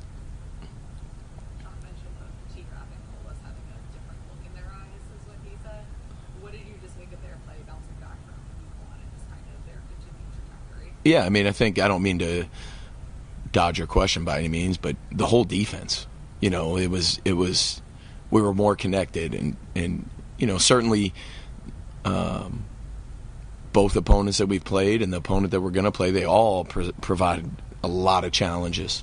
But we just wanted to make sure going into this past week, that we were stressing our 1/11th, and the guys certainly did that, and the guys just wanted to put a certain product out there that they knew was up to par with what we stand for, and they took the initiative. Like I said before, I can sit here and say it the whole time. I can sit there and scream and yell, but they did a great job, man. And the assistant coaches, phenomenal. Bobby Babich in charge of the defense as the Bills are big favorites tonight here in Orchard Park against the Dolphins. Now a look at the offensive side of things. Some thoughts from Joe Brady. He's so intelligent that he can handle a lot on his plate. He doesn't really get fazed by anything, which is impressive. I think the tight end position is such a difficult position to learn early, because you have to, I know it's a dumb thing, but all the nuances in the run game, but then also having to learn the pass game, regardless of hey, this might be plays that Dalton and Dawson are the ones probably going to be running, but I have to learn them in training camp. And man, his ability to just process it all and be able to play fast and not get phased when it doesn't go as well, and just learn from it. Everything that the reason we drafted him, he's able to kind of handle it, and it's been good the last couple of weeks. He's got some catches, which getting those under But we have all the confidence in Halsey. And look, it's a long season, right? There's going to be ups and downs, but his personality, his approach, how he kind of handles himself makes life a lot easier for us, and all the trust in the world for him, in him.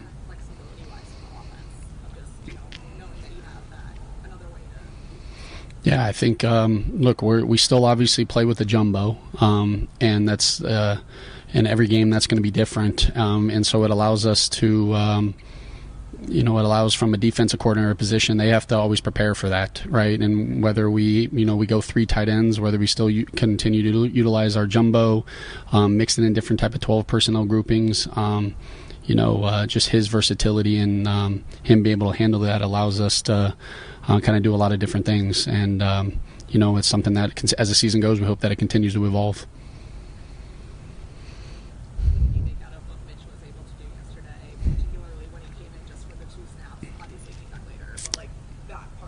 Yeah, look, it's you guys know how hard it is to play quarterback in the NFL, and to come in on the road in a critical 3rd and long. It's not like he got a opportunity to hey, let's just take a quick little snap. No opportunity for any of that. And it wasn't a 1st and 10 where you might be able to sneak a run in there, and boom, he comes in, gets to a man alert and lets it rip with an absolute dime. And it kind of that's why he's here, right? He's played a lot of reps. He's a starting quarterback in the NFL, and we're fortunate to have him as our backup. And in those opportunities, he doesn't blink. I got all the confidence in him in those moments to, hey, I'm not packing it in. That's why he's here in those moments. And he made an incredible play, great decision, and that was huge for us, huge part in the game.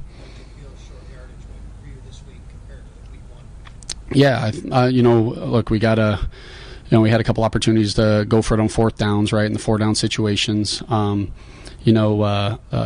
previous week, I think some of those, when it happens fast, sometimes you get a feel of, is it 3rd and 1? Is it 3rd and 2? Is it a 3rd and 1.5? With some of those situations and some of the play calls, when they happen fast.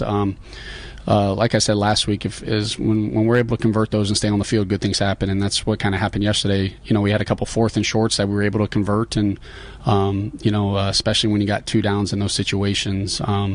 But I was pleased with the performance. Obviously, we get in 3rd and 1s. I like to be able to convert those.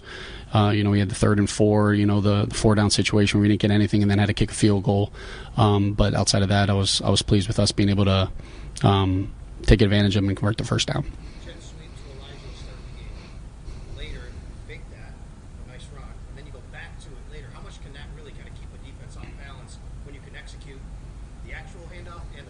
Yeah, I think a lot of times I don't believe in eye candy. There's intent and reason behind everything that we're doing with motions and shifts, and but there also has to be a time and a place where they're like, hey, he can get the ball, right? Are we just doing these jet motions, but we're not actually? They don't have to respect it. And so I think it's important, especially early in the season, for them for him to get carries, and they're good plays and things that we want, and we're getting into the correct looks, and we got all the trust in Elijah to do good things with the ball in his hands, and but now for the rest of the season, they obviously have to respect, there's that possibility, I think the versatility that we have with the offense, I think makes our offense go, and adding that to our offense was a critical element.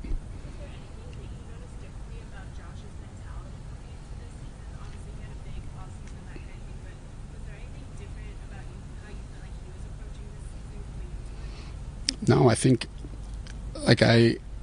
Josh won the MVP last year, and when he came back in the offseason, he knew that he left plays out there, and there was room for him to get better and grow. And but at the same time, all he cares about is winning, right? So yesterday, we ran the ball. Game 1, we threw the ball, but we found different ways to win. And he was just, besides the fact his nose didn't look too pretty, he was ecstatic for the win. And his approach doesn't change. He's always looking for ways to get better and find ways to improve, and even from the nuances of just how his throwing mechanics to processing some of the plays. I don't think you become as elite of a player as he is without wanting to just continue to get better, and there's no complacency with him, and that's why our offense and our team is that same way, because if you see your best player with that, it's hard to have any other it's hard to do anything else if you're a player on our football team.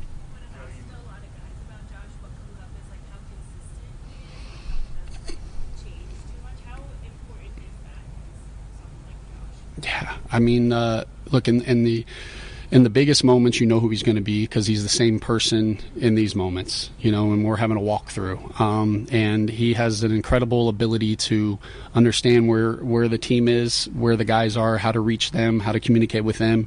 And everybody in this organization, in this city, knows that good things are going to happen with him as our quarterback and has all the faith in him. So he keeps our organization light.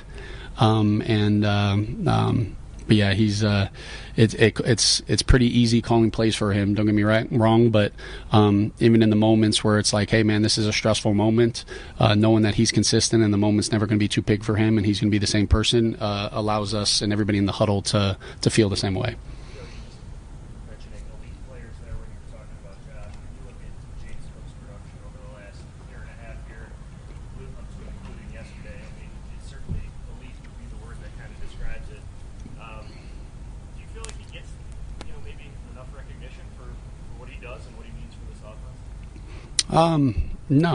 No, I don't. But part of what makes us go is we don't really care about the recognition.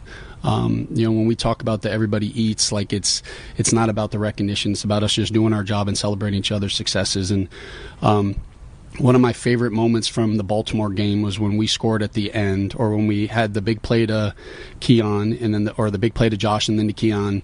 You can see on the TV copy James Cook, the one celebrating with them, and he wasn't even on the field, and he came onto the field to celebrate with them. So all he cares about is winning. And so we go from a game that we didn't run the ball well in week 1 to then him having the big game. It speaks all about his character and kind of who he is. And I know he kind of got hit for it sometimes with the hold-in, but the guy's an absolute worker. He's a baller. When the ball's in his hands, good things happen. I think sometimes the running back position, people don't value it as much. We do. There's a reason he obviously earned this contract. But look, James just is all he cares about is us winning football games, and if recognition comes, but he wants to do whatever we can to help, and we're a better football team when he's out there, that's for sure. How big is it for the offense when Josh has his lofty standards in a fairly pedestrian statistical game, but he's still put up 30 points, and you can win with a dominant run game, and James is certainly the guy leading that way. No, that's real, and that's what I tell the guys. It's like, when it comes to Josh, like there was a lot of hidden yardage out there yesterday that, was a big challenge to our guys coming off the Baltimore game on some of those, the deep over routes of us being able to, how we were running the routes and cleaning those up, and we got a lot of PIs and holding yesterday that don't show up in the stats, but were kind of game-changing plays. But from a run game standpoint, when we can show different ways to win football games, especially early in the year, right? We're trying to figure out who we're going to be, and I know that's you should know, but we're in the process of figuring out our identity, new pieces, seeing how teams are playing us, how we're going to be, and when you have game 1, when you show the ability to come from behind and throw the ball, and then game 2, you show the ability to run the ball. I think it puts a little stress on defenses as they're going into the week of, hey, what are we looking to stop, and then hoping that we make the adjustments and have the ability to figure out how that game's going to get played, and we've shown that we can win different ways. Sometimes it looked like a sequence where James scored. Maybe it was even the same play twice in a row. I'm sure there's a nuance in there, but maybe not. No. Okay, so take me into that. Is that like, hey, it's working, let's go? Is it something you philosophically think, hey, this is something going into a game you might want to lean on a little bit? How does that go? Yeah, I mean, I'm not always going to repeat plays, but there's nothing wrong with repeating plays, right? If it's not broken, you don't have to fix it. And look, there's always going to come a point when it's like, okay, but if it's if we don't feel like there's an adjustment being made, or we feel like, hey, even we know what the potential next adjustment is, or let's make them make the adjustments in drive. Why wait till we get to the sideline to come back to the play? Let's stay with it. And so, we've shown both in the run in the past that we'll continue to run the same play, or making sure we have the nuances or whatever the next where it looks like that, and be able to get to the next thing. And so. But yeah, I have no issues doing it, and when it's working, I think we all have a tendency. I've had a tendency before, and I still do, to a point where a play is good and I check it off, and I realize, like, hey, why didn't I come back to that play? So I try to pride myself on trying to come back to it, and sometimes it's coming back to it the next play.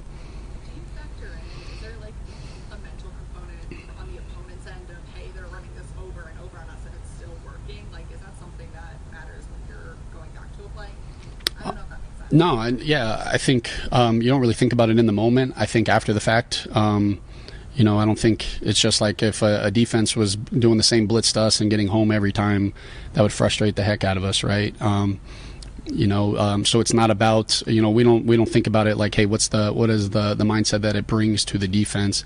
It's more of if we feel like it's a play that, and sometimes the plays work, but we didn't block it correctly, and it's not like, hey, we had a big gain, but we missed the block and we made a guy miss, and it's like, all right, I'm not coming right back to the next one. But if it was executed the right way, there's no reason not to. And if make the adjustments, I trust our guys.